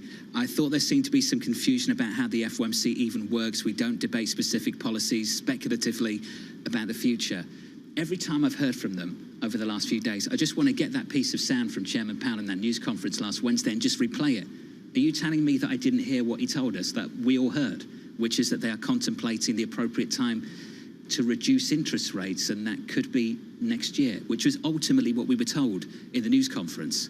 Which really left me thinking a lot about this last night. What if Fed Chair Powell actually wanted to send the message that you can ease financial conditions because he was worried about weakness in his on-operation preserve jobs? We could talk about that more coming up, but I think that you're right. There is an obvious dissonance here, and is this some sort of disagreement on the FOMC, or is this something else? And after market FedEx earnings come out, just want to point out these shares are up about 66% so far this year, 63% now, and this really comes as they gain market share from UPS after some of the union labor talks, as well as some other issues with shippers. Very curious to hear the forward-looking comments as well, given the read on the economy. Jason Trenner joins us now, Chairman of Strategas Research Partners. Jason, I'll go straight to the quote. Let's just go straight to it. Chairman Powell, Wednesday, in the news conference, the question of when it will become appropriate to begin dialing back the amount of policy restraint in place, clearly a topic of discussion now in the world, and also a discussion for us at our meeting today. Jason, we all heard it. What on earth is everyone else talking about? I don't know. And you asked the question, where did all the bears go? And I think we know. The Fed shot them, for the last really 2.5 years, which I think was very appropriate. Chairman Powell talked about avoiding the stop-and-go monetary policies of the 70s. And all of a sudden, we're now talking about preemptively easing. And that leads you to maybe three conclusions. One, they're seeing something, as Lisa mentioned, maybe they're seeing something we're not. I think that's unlikely, mainly because they rarely see things that we don't see. They rarely are better at forecasting than we are. The second is that the Fed has become politicized, which I'm not sure is fair. But certainly among our clients, there's a growing sense that that's the case. And the third possibility is simply institutional arrogance, that the fine-tuning is really is really possible when you're talking about economic systems this large. So I'm kind of going with the third. It doesn't make me feel any better, but I also think that as one of the other guests, I think in the intro talked about, until this changes, it's risk on. I think that's clear. Equities up again this morning by 0.1%. Can we talk about the risks of institutional arrogance then, Jason? Your view, certainly not mine, of course. What are the odds of a second wave of inflation next year? Well, my colleague Don Rissmiller, who's our chief economist at Strategas, looked at over 30 countries over the last 130 years, and one of the things he found was that once you breached 6% to the upside, in about 9 of 10 times, you have a second wave of inflation, an echo wave. And that is partly because of the way contracts are written, the way inflationary expectations get into the system. And I certainly would think that it's certainly not impossible this time. I think we have to remember that the Fed increased the size of the balance sheet from $4 trillion to $9 trillion. It's now a little less than $8 trillion, but that's an awful lot of money that was created in a short period of time. The level of M2 is 40% higher. So it is, and we're running, I would say, incidentally, we're running budget deficits of 6% of GDP at full employment. So, the possibility of having another wave of inflation to me is it's not impossible. I know there's a lot of chest thumping now and a lot of spiking the ball. Perhaps you'll see some Fed officials try to walk that back today. But I'm somewhat concerned. We have to play the ball as it lies as investors. But by the same token, I think they're counting on the fact that there won't be another wave, and I'm not so sure. So how much can you push back against the recent wave of, I don't know if you can call it euphoria, but signaling the all clear? How do you become a bear if the Fed's going to shoot them all? Yeah, I think, at least it's a great question, and I think the answer is you really can't. I think you have to incorporate liquidity you always have to, but I think more now more than ever. I'd also say the Treasury Department is certainly playing an active role in terms of their refunding in the bills market to try to manipulate interest rates as well. And I don't think that sounds overly conspiratorial. I think it's obvious. And so we have to, as investors, you have to incorporate that into your thinking. Next year also is an election year.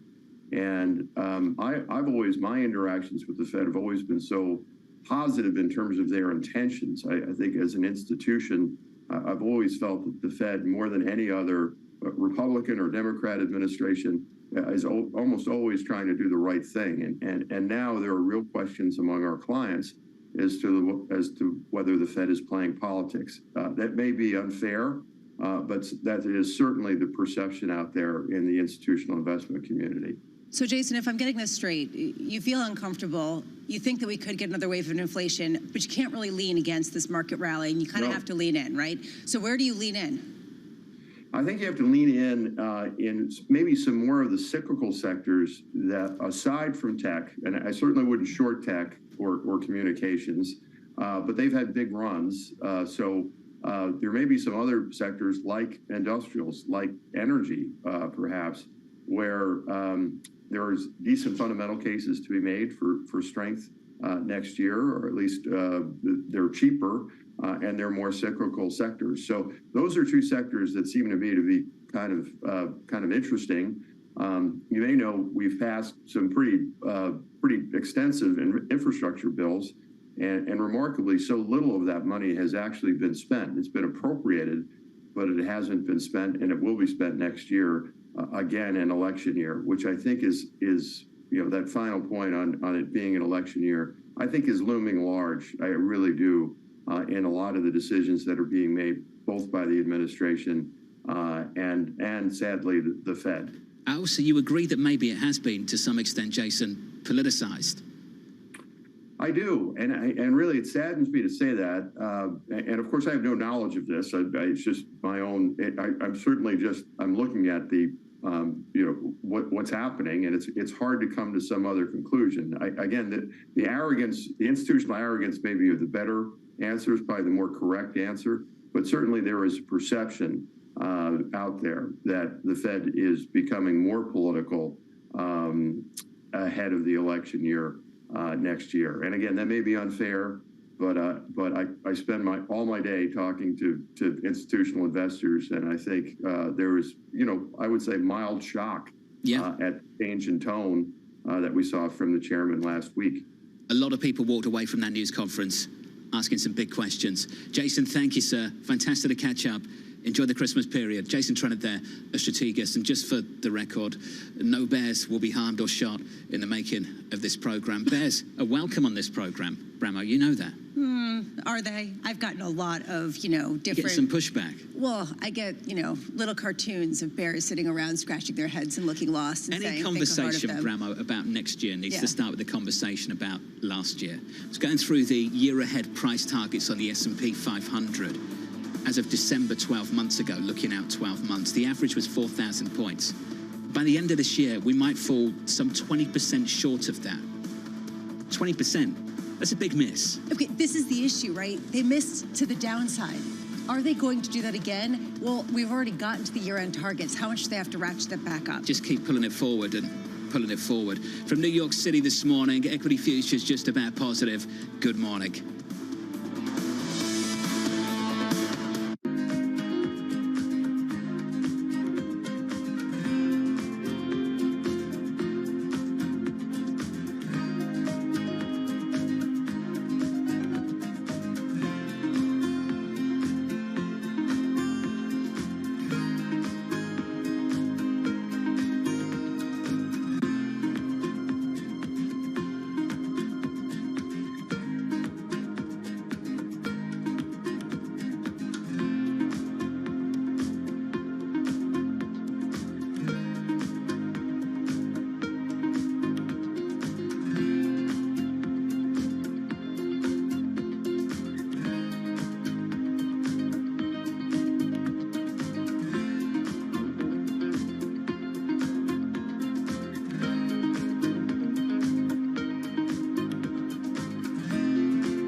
London, in Sydney, from Washington, in Tokyo. 9 a.m. in Beijing and Shanghai. Good morning, everyone. Have a great evening. Here's what I'm watching. You do not want to miss this story. Is there the kind of upside?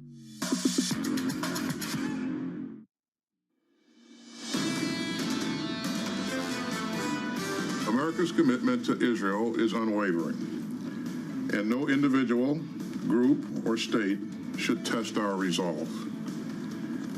So in the Red Sea, we're leading a multinational maritime task force to uphold the bedrock principle of freedom of navigation.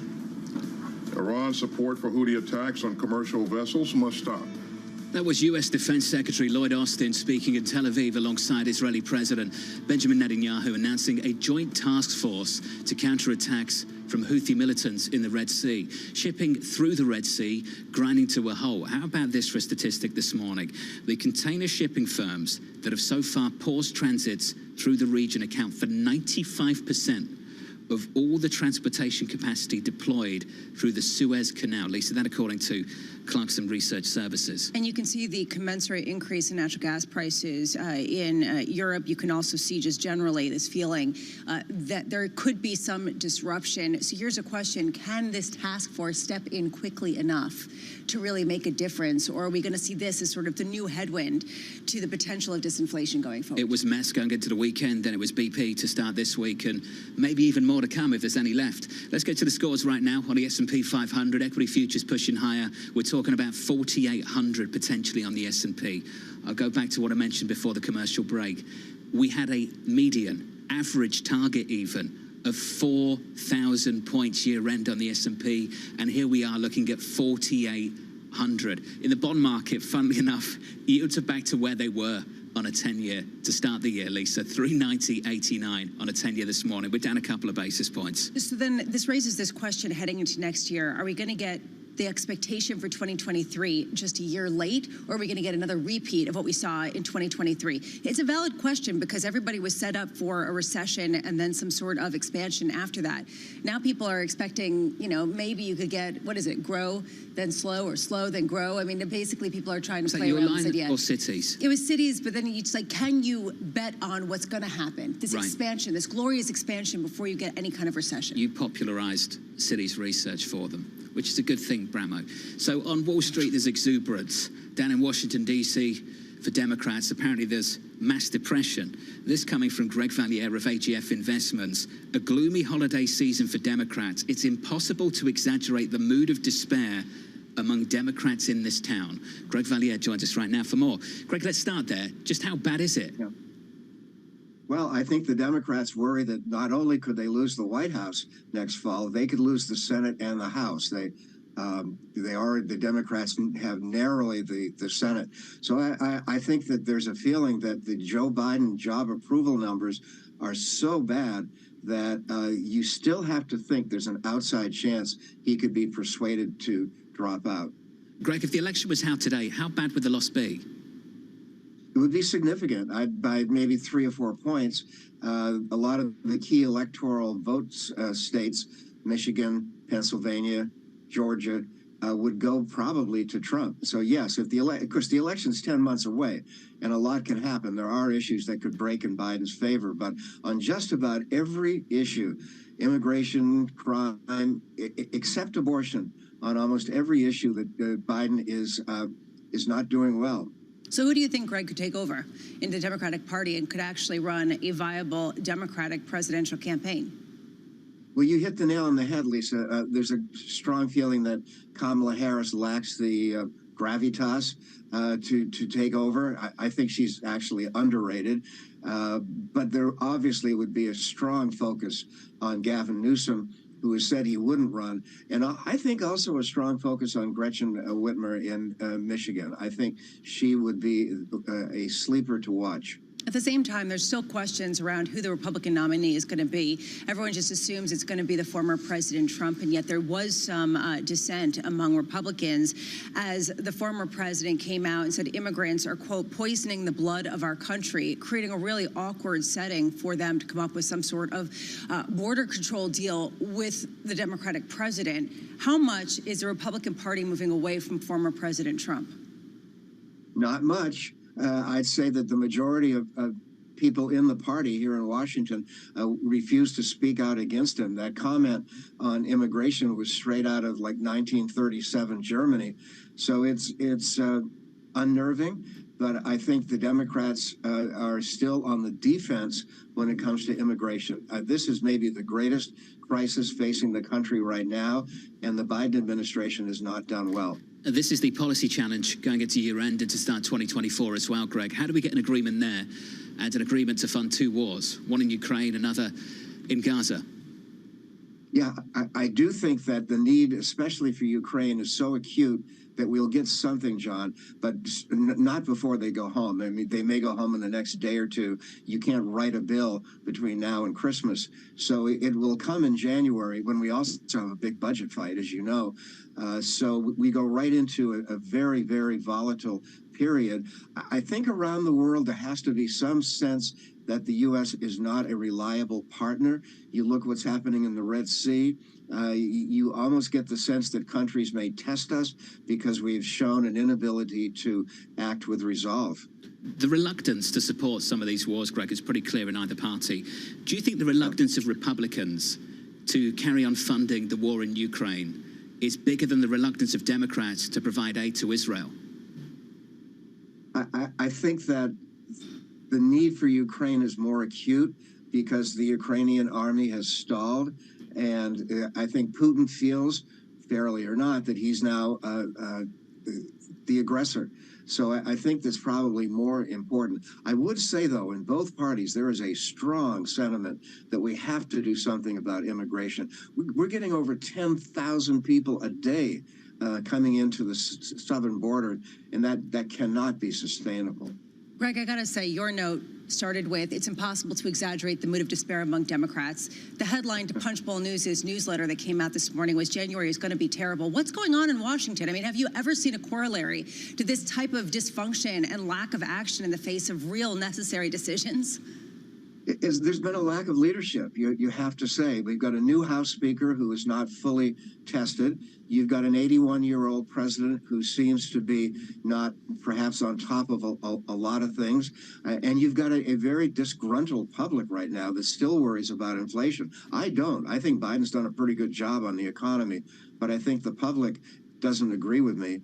And there's just everywhere you look, there's a controversial issue. And if there's a wild card that I think could be huge, it is abortion.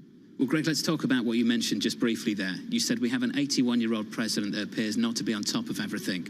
Greg, specifically, what do you mean by that? Well, I think when you hear him sometimes, he sounds hesitant, not clear. I think that he got way behind the curve, John, on the immigration issue. I don't think he fully appreciates how serious the crime issue is. So there are a lot of things that have the American public worried, and they get the sense that Biden doesn't share their anxiety. You alluded to it. You still think there's a chance he's not the guy, he's not running next year? You know, I said, just to be provocative maybe, I said there's a 25% chance. But let's say he doesn't do well in some of the early primaries. That could be a factor. Not now, but I looked this up. LBJ dropped out on March 31st of 1968. So you could see somebody drop out later than January. Greg, appreciate the input, the insight. Thank you, sir. Greg Valliere of AGF Investments. Greg, enjoy the Christmas holiday, sir. Fantastic to hear from you. The Democrats' king isn't Biden. This is Greg this morning in his note. The Democrats' king isn't Biden. It's Barack Obama. He goes on to say, who could win a third term if the Constitution allowed it.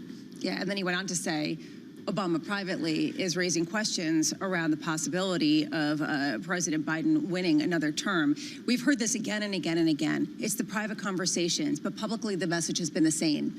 We have a mandate. We are going to run again. Absolutely. Look at the economy. By a lot of metrics, it's doing really well. And by a lot of metrics, yes, it is. So then there is a question of why sentiment has remained so depressed. And you can't just reject the way people feel outright. So this frustration keeps persisting, even though they keep doing the same thing. The president, and this is the word to Greg Valliere, the president struggles to connect with the anxieties of everyday Americans when it comes to the economy. End of story. People don't want to hear. They don't want these statistics shoved down their throat. They're not feeling good about where we're at in this country. If they're paying $100 more for groceries every month or every 2 weeks, then it's going to be really hard to make them feel good. Equity futures right now just about positive from New York City. This is Bloomberg.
much oil to be found in the lower 48 at this point, or even in, let's say, Alaska as well, or mostly we know where all the oil is, and there's no more big Permian Basin kind of deposits anywhere? People have said that over time, and then we've always been surprised. And so the U.S. has been explored more than any other place in the world. I think the industry has a good idea, but technology allows you sometimes to recover things that you haven't been able to before. That's the story of shale. The other one that continues to be a positive story is deepwater Gulf of Mexico, where we'll go out and drill in a mile or more of water depth and then go down several more miles and find large fields. And the Gulf of Mexico is still relatively underexplored compared to the onshore. So I think there's still room for more discoveries.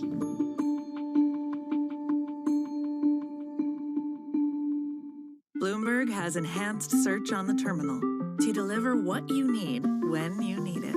Now, you can simply type phrases in everyday English in the command line. Compare financials. Find people. Analyze markets.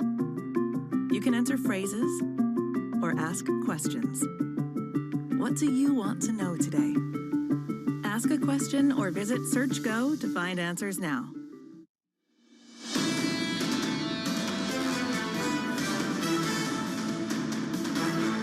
Coming off the back of another day of gains on the S&P 500, equity futures look like this, just about positive on the S&P by 0.1%, on the Nasdaq up by 0.1% also. Some participation again beyond just the big tech names. Energy starting to playing off the back of the rally in crude. Tons of energy also going into clarifying the Fed's position. Goolsby pushing back, others as well.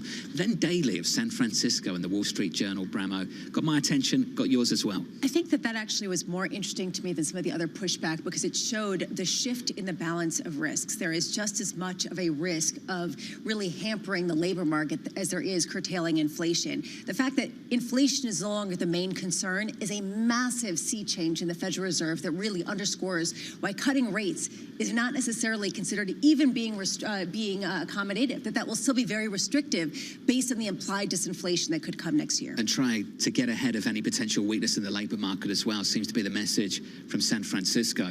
Let's turn to the bond market, 2-year, 10-year, 30-year. We talked about these levels we were at in October, north of 5%, now south of 4 on a 10-year, 3.91. We're down a couple of basis points this morning on a 10-year. On a 2-year maturity, we're down a single basis point, Lisa, 4.43. I keep thinking about the idea of a deficit, and everyone's saying next year is going to be so messy with the election, with the fact that Congress can't get anything done. So then, when do we start caring about the deficit again? I'm just thinking that investors are now the most overweight bonds in 15 years. They are flooding their cash into bonds. At what point is there a head fake? Is this the cash being deployed? Have we seen the move out of cash already? Is this the real deal? Not just in the bond market, but also in the equity participation as well. Or is this just people chasing underperformance through the year, trying to go to where the pain has been, pick up the banks again? We'll have a conversation about the banks a little bit later this morning. Let's finish on foreign exchange. The dollar against the yen. Dollar yen gapping higher. Yen weakness 144.73. That currency pair positive by 1.4%. Under surveillance this morning, the BOJ sticking by its negative rate regime, leaving policy unchanged and offering a little insight on when to expect rate hikes to begin. Governor Ueda saying it's, quote, difficult to show exit plans with certainty. Jane Foley of Rabobank saying, quote, the yen reaction shows that clearly there is some disappointed in the market that Ueda did not lay down the groundwork for a specific exit policy. No sign of that at all, Lisa, into year end. No, he specifically said he's not going to tell us what he's going to do. But this raises this question again, what is the goal? Do they want a weaker yen? Is that actually helpful in getting to their ultimate goal of keeping inflation up, especially because the economic data has been coming in a little bit weaker than expected? And I ask that because if they want to do this in a controlled way, they might want to do it before you start to see rate cuts at the Federal Reserve, because that will turbocharge any move stronger in the yen. That tug of war between the BOJ and the Federal Reserve, one to watch. Elsewhere, shipping in the Red Sea grinding to a halt as attacks from Houthi militants force move companies to avoid the area, an unavoidable waypoint for ships using the Suez Canal. U.S. Secretary of Defense Lloyd Austin calling for, quote, collective action and announcing a naval task force with allies to counter attacks in the region. Interesting quote from Torsten Slok of Apollo just yesterday, saying rising uncertainty in the Suez Canal combined with the global economy rebounding because of easier financial conditions could put upward pressure on goods inflation over the coming months. Lisa, I know you're looking at the same thing. Yeah, although every time I do, I just have to say that people send me GIFs or GIFs, however you call it, on Twitter or X, whatever you call it, showing bears running around and saying, what if, what if, what if? I mean, this is another what if, and we saw that with respect to oil prices before. What if oil prices surged in the heels of Middle East unrest? It didn't happen. So at what point is this yet another potential headwind that turns out to be remedied? That said, you can't ignore it if it counts for 12% of global trade. Do you know how to get people to sell watches, or to buy them at least? Do you tell them they're going to be pulled off the shelves on Christmas Eve? Are you buying an Apple Watch? Isn't this just slightly convenient? I know this is not, obviously, not constructed by Apple. Theories. Carry this on. is not a conspiracy theory. Come on. I'm just saying this is highly, highly convenient. Heading into the Christmas holiday. Precisely. That Apple will stop selling the latest versions of its smartwatch in the US. The company facing a patent dispute over the use of its blood oxygen sensor. The tech giant will stop selling the two models online December 21. And guess when they stop selling them in physical locations? Christmas Eve. Exactly. I mean, come on. This is what, $17 billion of revenue for them. Real money. The shares are not moving, right? They're like down, what, 1% in response to the potential loss of this revenue, which means that no one actually believes they're not going to lose this revenue. Because if they did, there probably would be a bigger move. So here's the question. Is it to encourage people, buy your Apple Watch right now? Or is it to basically pressure the U.S. government to give some sort of stay so that they can keep selling it? This is not a conspiracy theory. It's not. I'm just saying it's highly convenient. It's highly convenient that Christmas Eve is when they'll stop being sold. We'll leave that story there. Jane Foley, head of FX strategy over at Rabobank, joins us now, not to talk about Apple, but to talk about dollar yen and the BOJ. Jane, I thought it was a live meeting. Jane, apparently it wasn't. You know what, I think if you were to ask many of the diehard BOJ watchers, they weren't expecting this to be a live meeting. In fact, if you look at both the Bloomberg survey of forecasters or commentators for the Bank of Japan and the Reuters one, not a single soul thought that this would be a live meeting. And actually, I do think Ueda's commentary has been really very consistent. They're in no rush. And why should they be in any rush? They're anticipating that inflation pressures are going to ease into 2024. There's no news there. But also, yeah, if you take the comments that Ueda made about a month or so ago, he said, they would rather inflation overshoot than undershoot, because if it overshoots, well, they just hike interest rates, which would be a great scenario for them. If it undershoots, if they hike rates too soon, well, they're just back in that disinflationary, deflationary environment that they've been struggling to cast off for decades. So they would rather have an overshoot of inflation here. They're in no rush to alter their policy settings. Jane, there seems to be just a bit of excitement, I think, elsewhere on the prospect of divergence between central banks. The Federal Reserve starts to go one way, the BOJ starts to go another. What kind of degree of divergence are you anticipating in 2024? Not a lot, because I don't think the Bank of Japan will go an awful lot. I mean, I think it's a fair comment now that if they go, then maybe they will choose April, for instance, because then they get the next year's round of wage rounds and there's some positive indications for that already. We've had one of their big unions suggesting that they may go for a 6% wage increase, for instance. Now, of course, we've got to remember that huge proportions of Japanese people are not unionized, they're not in unionized firms. So there's no guarantee that everyone was going to get really significant pay rises, but it is a good signal. And the wage rises that we saw this year at this spring's wage round were the highest in 30 years. So we're moving in the right direction. They just don't want to put themselves back. So I think April is a decent month to anticipate that they could move out of negative interest rates. But, like Ueda commented really this morning, in not so many words, they're data dependent like everybody else. So they're only going to go if they see more evidence of this virtuous cycle of higher domestically driven inflation, i.e. wage rises, pushing ahead with consumption, which pushes up profitability, and then you get that virtuous cycle going. So that's what they're waiting for. I think April's a fair bet right now, but we'll have to wait and see what the data says by then. I have to be honest, data dependency is getting hard for me. It's getting harder for me and harder for me because it means different for different central banks, depending on the month, depending on the week, depending on what data is capturing public imagination. What about the data of the foreign exchange rate? Does this Bank of Japan want a weaker yen? Is that helping them achieve that virtuous cycle?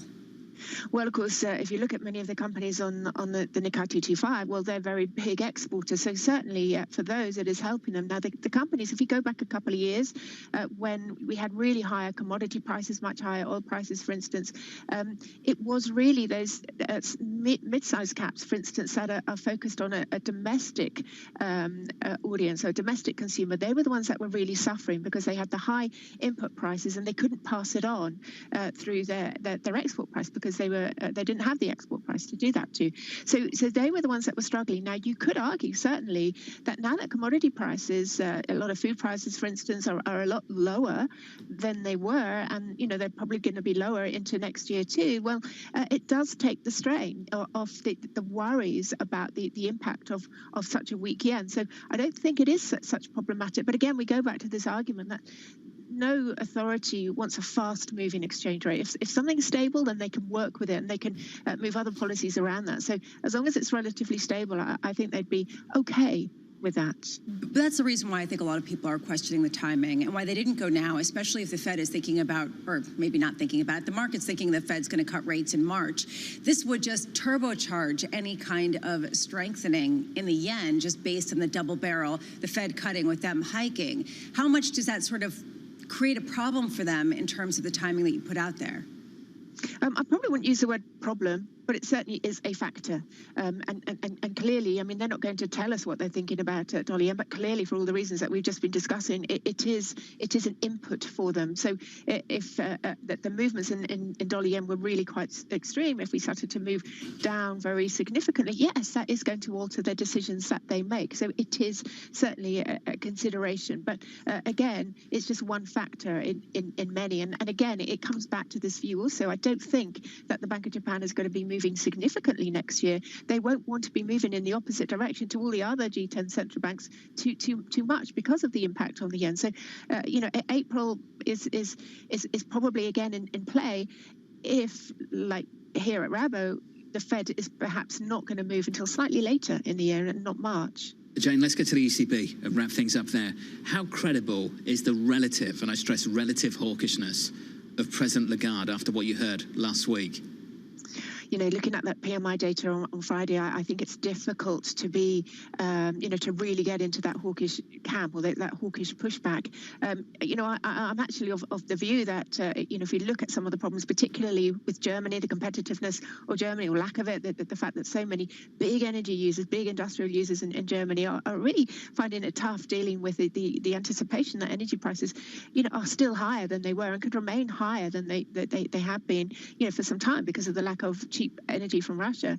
I actually come to the conclusion that for the next cycle or two, or 10 years or so, then Germany might even benefit from a weakened euro because of to try and aid its competitiveness. And we've got this issue about competitiveness in Europe. We've got Draghi working on that for the European Commission, and I think a weakened euro could be beneficial as long as inflation can be kept in check. BNY Mellon say parity. Morgan Stanley, Matt Hornback thinks that maybe we head in that direction. Jane, what's your call for next year? Well, we haven't got parity on the forecast table, but I do have a lot of sympathy with that. And, and I'd actually say if we move to the next 5 or 10 years, I think we're probably going to be more centered around, say, 104, 112 than anything higher, which is, from most fair value models, that's weak for the euro. But I think it's going to, Germany and the Eurozone is going to need a weakened euro in the next cycle or two. The data on Friday was just absolutely terrible. Jane, thank you for the update. Appreciate it. Jane Foley there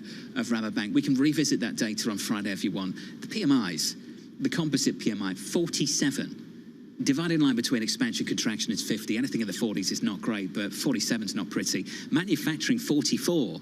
that's sort of on the brink of ugly over in Europe. Especially because other data confirms that. This morning we saw German business expectations going down, worsening for the first time since August, moving in the wrong direction at the same time that the ECB is pledging to remain strong, which is a reason why no one believes them. And I think it's important to say, how credible is it if the data isn't there? Right now, it's not credible. And yet, what's going to be the trigger for them to change their rhetoric? That's going to be my key question. This is why I think it's more than just selective hearing. And we talked about this in the last 24 hours. Any potential pushback from a central banker is only as credible as the data behind it. So when you hear Lagarde say, yeah, maybe no, on Thursday, you're like, yeah, maybe no. I don't think that's what's going to happen here. But when you hear the Bank of France governor talk up the prospect of rate cuts next year, you're like, yeah, that sounds about right. That's what I expect from the ECB. And I think it's the same thing for the Federal Reserve. For a lot of people, data can change, but given the glide path we're on right now, just feels like rate cuts are part of the conversation. It seems like markets are in the lead, very much. They have been leading. There is a feeling that markets are getting it more accurately than the Fed. And so this was why I thought it was interesting yesterday when we were talking to different analysts that maybe the Fed is trying to not be bullied by the market, right? To create some sort of sense that they're not going to just follow suit with what the market is asking for. And yet the market has been right a lot. It's also been wrong, but it's also been right a lot. What's that old line that the Fed says when we're going to hike and the market says when you're going to cut? And the market's like, you're going to cut, and a lot. In 2024. We'll see. Catching up with Mohammed Al-Erin a little bit later this morning, 9 a.m. Eastern time, on this market being bullied, or rather this market bullying this Federal Reserve. More on that in just a moment. Andrea Enria, the chairman of the supervisory board at the ECB on banking stress on the continent. That conversation up next. We had a long-standing presence here in Houston for the past, I would say, 20-some years, since the Compact merger. We bought a piece of land, we started building this building. And in doing so, we had to also recalibrate how we were building it because the pandemic hit us. And we thought about recreating a work environment that is very, very different, that is catered for this new structural way of working, which we call edge to office, where people don't always come to the office to work, can work remotely from their homes, their edges, but have to come back to the office for specific reasons, such as team meetings, customer meetings, and in general, collaboration. With regards to the hybrid work model, do you see that as something that will persist longer term when the pandemic is long gone? Yes, no question, this will persist.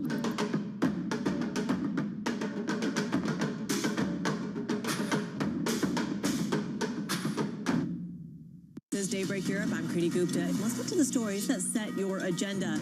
Taking you from the U.S. market's close. A lot of this was priced into the U.S. session. To the overnight session in Asia. We'll walk you through what you need to know to kickstart the European trading day. Live from our European headquarters, we bring you the day's top market-moving stories, unmatched expert analysis, and on-the-ground reporting from across the continent. Tune in every weekday at 6 a.m. London time, only on Bloomberg Television. DOJ or other authorities could face bigger challenges next. Fed was going to keep rate World Cup. This is a three. As the economic picture. Covering the intersections of Hollywood, Silicon Valley, and beyond.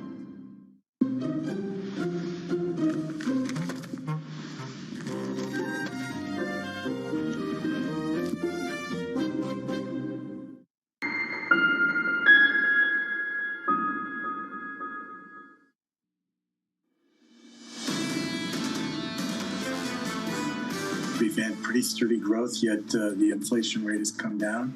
So the prospects of a soft landing have gone up. The market may be getting a little bit ahead of itself. This is how Powell thinks the world is going to evolve. Powell thinks the Fed's going to be cutting rates in 2024. But it's possible that the economy could be firmer for longer, inflation could be more stubborn, and the rate cuts might not actually turn out to materialize. Bill Dudley was fantastic yesterday, the former New York Fed president and Bloomberg opinion columnist. He thinks this pivot, this apparent pivot, is a gamble. A big gamble. We'll discuss that through the morning. From New York City, good morning to you. The state of play right now, the scores look like this on the S&P 500. The S&P positive by 0.1%. Yields coming in a couple of basis points. We're down 2 or so on a 10-year, 391.45. And a focus on Europe, Lisa. 109.33 on the euro against the dollar. Slightly stronger euro this morning. But the data out of Europe just hasn't been great over the last few days. The fact that German expectations among businesses deteriorating for the first time going back to August really highlights highlights how things have taken a bad turn, especially at a time where the ECB seems determined to keep rates high to fight inflation, because that still is very much a problem. That's the monetary policy story. Let's talk about financial regulation. 20 of Europe's biggest banks will need to raise their capital requirements next year. The ECB making the announcement at the presentation of its annual evaluation of the banking sector. Europe's top banking regulator warning that resilience this year should not lead to complacency. Quote, there are still significant uncertainties and downside risks. Economic growth will continue to be dampened as the ECB's monetary policy tightening and adverse credit supply conditions feed through to the real economy. I'm pleased to say that the chairman of the supervisory board, Andrea joins us right now. Andrea, wonderful to catch up with you, sir. Let's go straight to that quote that you delivered this morning. Where do you think there are specific pockets of risks that we all need to pay attention to in the year ahead? Well, banks have shown to be pretty resilient so far. They have a strong capital position, strong liquidity position, big recovery in profitability, for the first time a double-digit return on equity.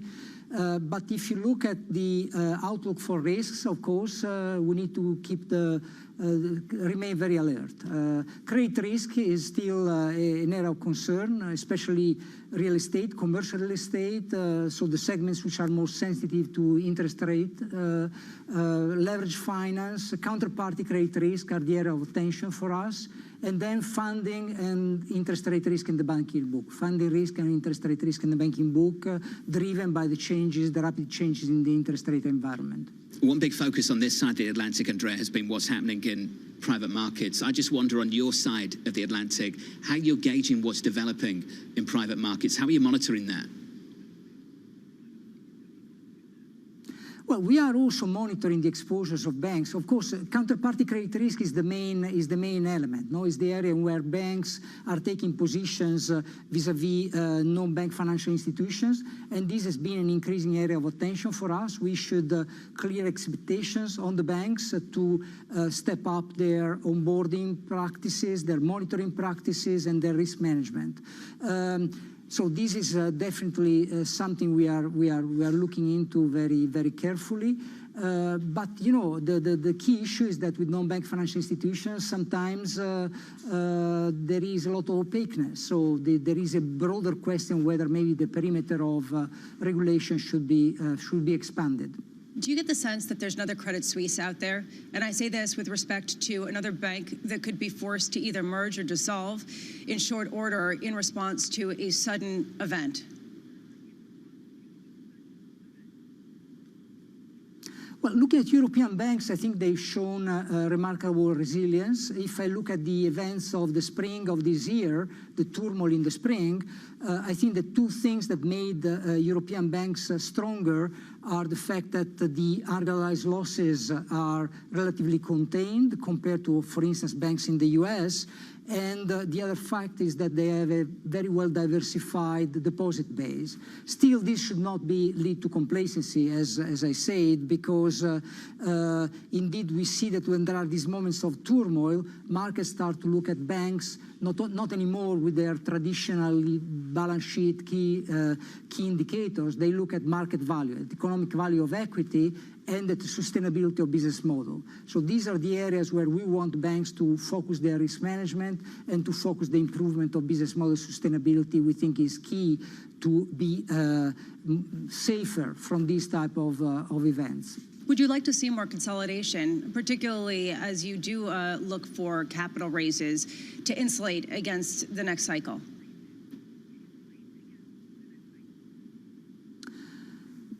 Well, we have said from day one, since I joined in 2019, that we were open to see more consolidation. There was an issue of excess capacity still in the European banking sector, and consolidation could have been a good element to address that. And the other point is that having more cross-border consolidation, of course, would improve the private risk sharing, the ability to withstand risks in one country with profits, losses in one country with profits in another one. So we are seeing some consolidation within borders, within domestic borders. We're seeing some positive acquisition of business lines which have helped banks to refocus their business model. We have not been seeing cross-border consolidation. So our market remains segmented along national lines. in the long term, this is not good news. I think that this makes the market more fragile. How does that change? What do you think sparks that change? You know, of course, the easy answer is the completion of the banking union. So having a common deposit guarantee scheme that would create a common safety net and therefore would remove an important obstacle to cross-border consolidation. Still, I think this is not going to come for a while because we know that there has been a very fractious debate in the European Council. Member states have crossing red lines, so this is not going to happen any soon. I think the banks should take ownership of this objective. They should themselves invest into more integration in the European markets. We offer them some options. For instance, we have seen the banks relocating after Brexit. They've opened branches. They've transformed their subsidiaries into branches, and they are now operating in the single market without any local capital or liquidity requirements. We suggested that European banks can do the same. So far, we have not seen move in that direction, but that could be an interesting model to try to integrate more the market. We've been talking about this for years. In fact, the conversation over the last decade has just been how much stronger the US banking system has been, how resilient the US banking system is. And then March happened. You touched on March. Andrea, I just wonder, as a European regulator, what the lesson from March actually was to see the failures take place in the United States and very limited failures take place over in Europe. Why do you think that was?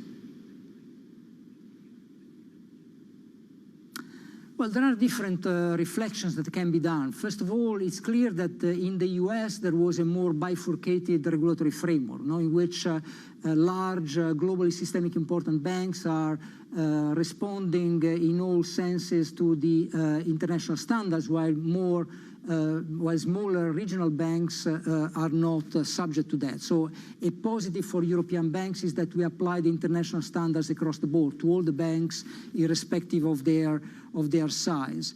Another point is that, which is important, I think, is having more attention to economic value of equity. Not only, I mean, the increase in interest rates has been a positive for banks across the board, especially in Europe, where profitability was depressed for a long while. But of course, it can raise issues if you have large unrealized losses. And European banks were a bit better off in that respect. But still, we have seen very massive outflows of deposits. So I think that funding and liquidity risk should be very much in the radar screen of supervisors going forward. Well, given everything you've just said, what we're doing right now. Just to wrap things up, pockets of risk but still resilient, better performance given what we've seen take place in America earlier this year. The level of dividends, share buybacks that we saw this year, do you see reason for that level to be maintained next year?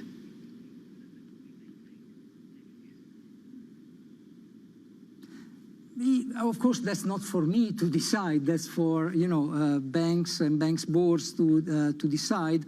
But yes, I think that banks have been particularly profitable. They are planning distributions which are in line with previous years. The last figure I saw, tentative, of course, and very preliminary, is around 70 billions of dividend and buybacks for 2023.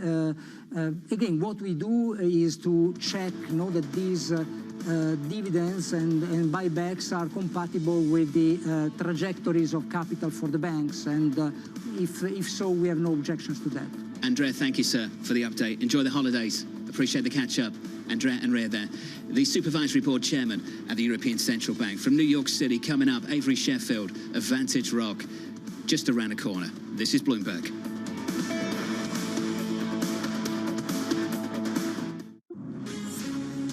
From the beating heart of global finance, economics, and politics, and wherever newsmakers are moving markets, Bloomberg brings you conversations that allow for deep discussions and important insights. How has that shaped your strategy for the bank? Is this a new normal? Is this like a catalyst? Do you think we're in a new phase for dividend policy overall? That's a great question.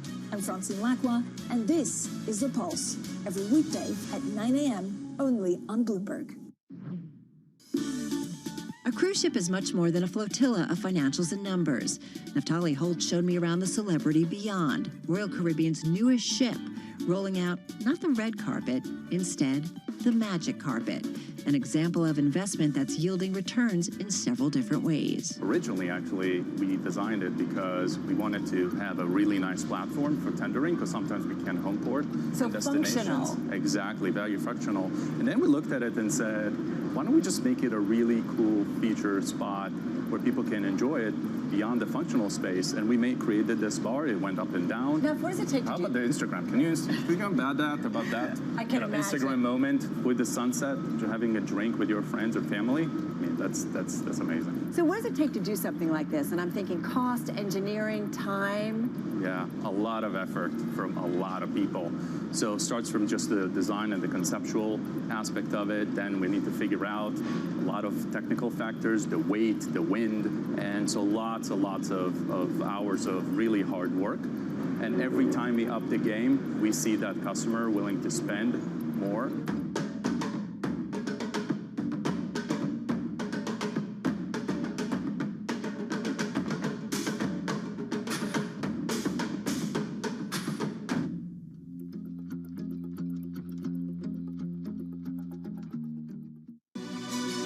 This is Bloomberg News Now.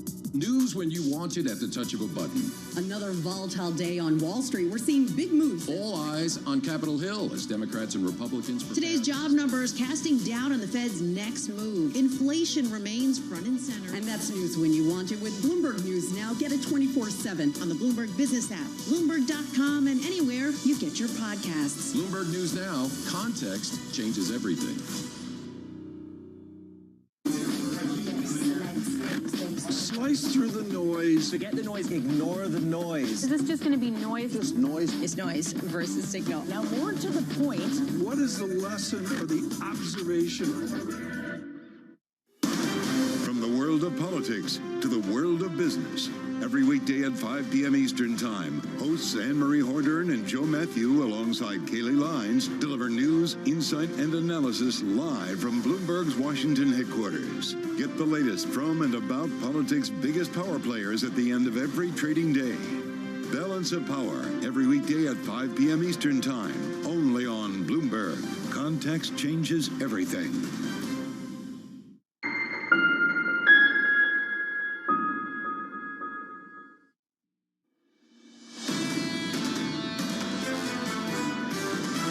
The Fed is done. We're moving from a rate hike cycle to a rate cutting cycle. Cuts would suggest that you see continued economic softening. The Fed's going to ease. They're trying to get that soft landing. Until we see data that it's not working, it's risk on. The stronger and more resilient economic activity is, the more cautious I think they're going to be on the inflation part. Overall, inflation is on the right path, and they know it. This is Bloomberg Surveillance with Tom Keene, Jonathan Farrow, and Lisa Abramowitz. It is risk on. The S&P 500 just off all-time highs. The Nasdaq 100 at record highs. From New York City this morning. Good morning for our audience worldwide. This is Bloomberg Surveillance on TV and radio. Alongside Lisa Abramowitz, I'm Jonathan Farrow. Your equity market just about positive 0.1% on the S&P 500. Lots of Fed speak. I know you're bored to death by it, but San Francisco Fed President Mary Daly saying the quiet bit out loud. Here's the quote: "We will still be quite restrictive, even if we cut rates 3 times next year. Plus, we have to be forward-looking and make sure that we don't give people price stability, but take away their jobs." That is not what we heard in August 2022. It isn't inflation anymore right now. It is just as much, if not more, about the economy, about preserving the momentum that we're seeing and achieving a soft landing. That is a shift, and it really edifies this idea that baked into the Fed's own projections, they're going to cut rates 3 times. And to use Mary Daly's words, they still will be quite restrictive, even if they do that just based on the disinflation. The Chicago Fed president suggesting that some of us don't know how the Fed works, that maybe they're not having that conversation at all. What do you make of the pushback we've seen in the last couple of days? I actually have no idea. I don't understand it. I actually think that there is a question around whether Fed Chair Jay Powell knew exactly what he was doing, knew that the market was going to go flying, and actually wanted that because he was concerned about weakness and wants to achieve the soft landing at the risk of all else. And then other Fed officials are somewhat nervous about that. I have no idea how to understand it otherwise, because people aren't stupid. They heard what they heard, and that's basically what you're getting in the market. This is what you heard from Chairman Powell. The question of when it will become appropriate to begin dialing back the amount of policy restraint in place is clearly a topic of discussion now in the world, and also a discussion for us at our meeting today. John Williams, New York Fed, we aren't really talking about rate cuts. Now, I mean, come on. Come on. Okay, you could make some argument that there's a question of what really means. Let's define really. I mean, just to be completely honest, there's a question of how closely are they analyzing the possibility of cutting rates. Either way, this is just details that don't really matter, because the point is for markets, A, they're not going to hike rates again. That's off the table. B, they're more concerned about preserving the economic trajectory upward rather than some sort of fast deterioration at this point than they are worried about inflation, which seems to be somewhat under control right now. And that, I think, is the message that everybody heard loud and clear. Precisely. This is the recipe for higher stocks. Here are the ingredients. This is Stuart Kaiser of Citi. Strong growth, easing CPI, a pausing FOMC with positive stocks.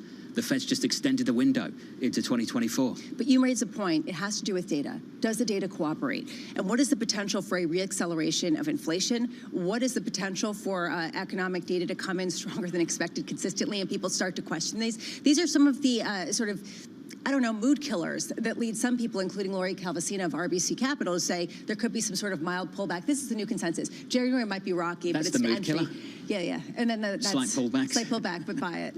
Okay. Slight pullbacks, but buy. That's the Grinch this year. Well, I mean, literally, okay. We heard from Jason Treader, the Fed shot the bears. So where are they? Yeah, sure. There are hardly any left. Yeah, Mike exactly. Wilson, green light for a ramp up in stocks. That's Mike Wilson of Morgan Stanley. The bears sounding somewhat bullish. Equities right now, the scores look like this on the S&P. Positive by 0.1% on the S&P 500. Yields coming down 1 or 2 basis points to 391.45. And the euro just a bit stronger, dollar weaker. On that currency pair at least a 109.42. And this has to do with the data over there as well, as people try to understand what the ECB's reaction function is going to be. Today, 8:30 a.m., U.S. building permits for November come out, as well as U.S. housing starts. This comes at a time when mortgage rates have plummeted. The high on October 25th was 8.1%. Currently, we're at 7.1%. How much does this fuel another round of optimism in housing? I don't know that many people want a mortgage at 7%, but still something to watch. Today, Fed speak. The Fed pushback. Richmond Fed President Tom Barkin lining up at 9:30 a.m. Atlanta Fed President Raphael Bostic at 12:30 p.m. And at 6 p.m., we hear from Chicago Fed President Austin Goolsbee, who told us yesterday that he doesn't understand why markets are reacting the way that they're reacting. I'm happy to explain. We'll just go through the transcript from the news conference on Wednesday. It's not difficult, is it? Well, and this is sort of the question, right? Why? What's the hope here? Is it that they don't want to be bullied by the markets? Is it this question of dissent on the committee, that some people are willing to let her rip and some people aren't? The reporter over at the Wall Street Journal got a baseball and just did that, chucked it up. Underhand, softball, and basically said, easing financial conditions, what do you think? Meh. No pushback whatsoever. None. That's what stood out to a lot of people. Mike Wilson, Morgan Stanley, no pushback, easing financial conditions. Rick Reeder of BlackRock saying exactly the same thing to our team yesterday afternoon. Surprised by the lack of pushback to easing financial conditions. How can you walk away from that news conference and be surprised by what happened in financial markets? How? You can't. And I don't think that Fed Chair Jay Powell was, ignorant of how markets would respond. Again, maybe he's more concerned about economic weakening because of some of the anecdotes than other members are.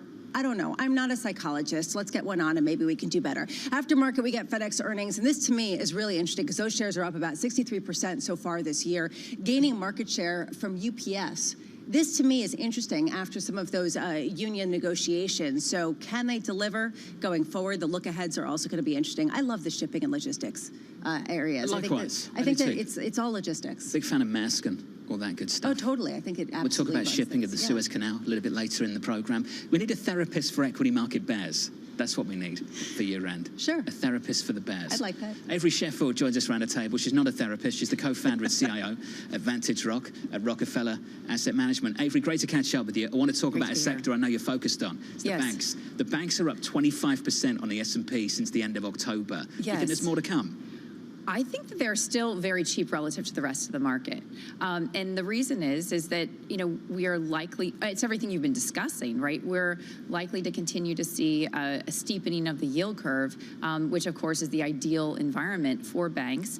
And I mean, the Fed has told us, I know they're trying to potentially walk it back a bit, but they're not going to let this economy weaken in any material way. And they're not saying it, but I think that they're going to be willing willing to have inflation be a little bit higher if they're concerned at all about the jobs market. And we have seen some anecdotal evidence of, a few increased tech layoffs. I mean, nothing's in the numbers yet, but Mary Daly's out there very dovish. Maybe they are concerned a little bit about credit weakening, and if because of jobs, coming in a little bit weaker, and so the Fed, I think, would even accelerate the three cuts that they're talking about if they perceived any weakness, which is good for credit for the banks. Is it good for what's happening elsewhere, for energy, for some of the cyclicals? When we're going to start to see broader participation, what makes that sustainable if you're talking about weaker growth and job losses? Right. So what I'm saying is, I think they are going to prevent it. I mean, right, the loosening of financial conditions that has just happened in the bond market, in the equity market, is stimulatory, right? So there are companies that might have been considering laying people off, but they're seeing rates are down. We actually think maybe there'll be some growth this coming year because consumers will have less to pay and interest rates on their credit cards. And so we're not going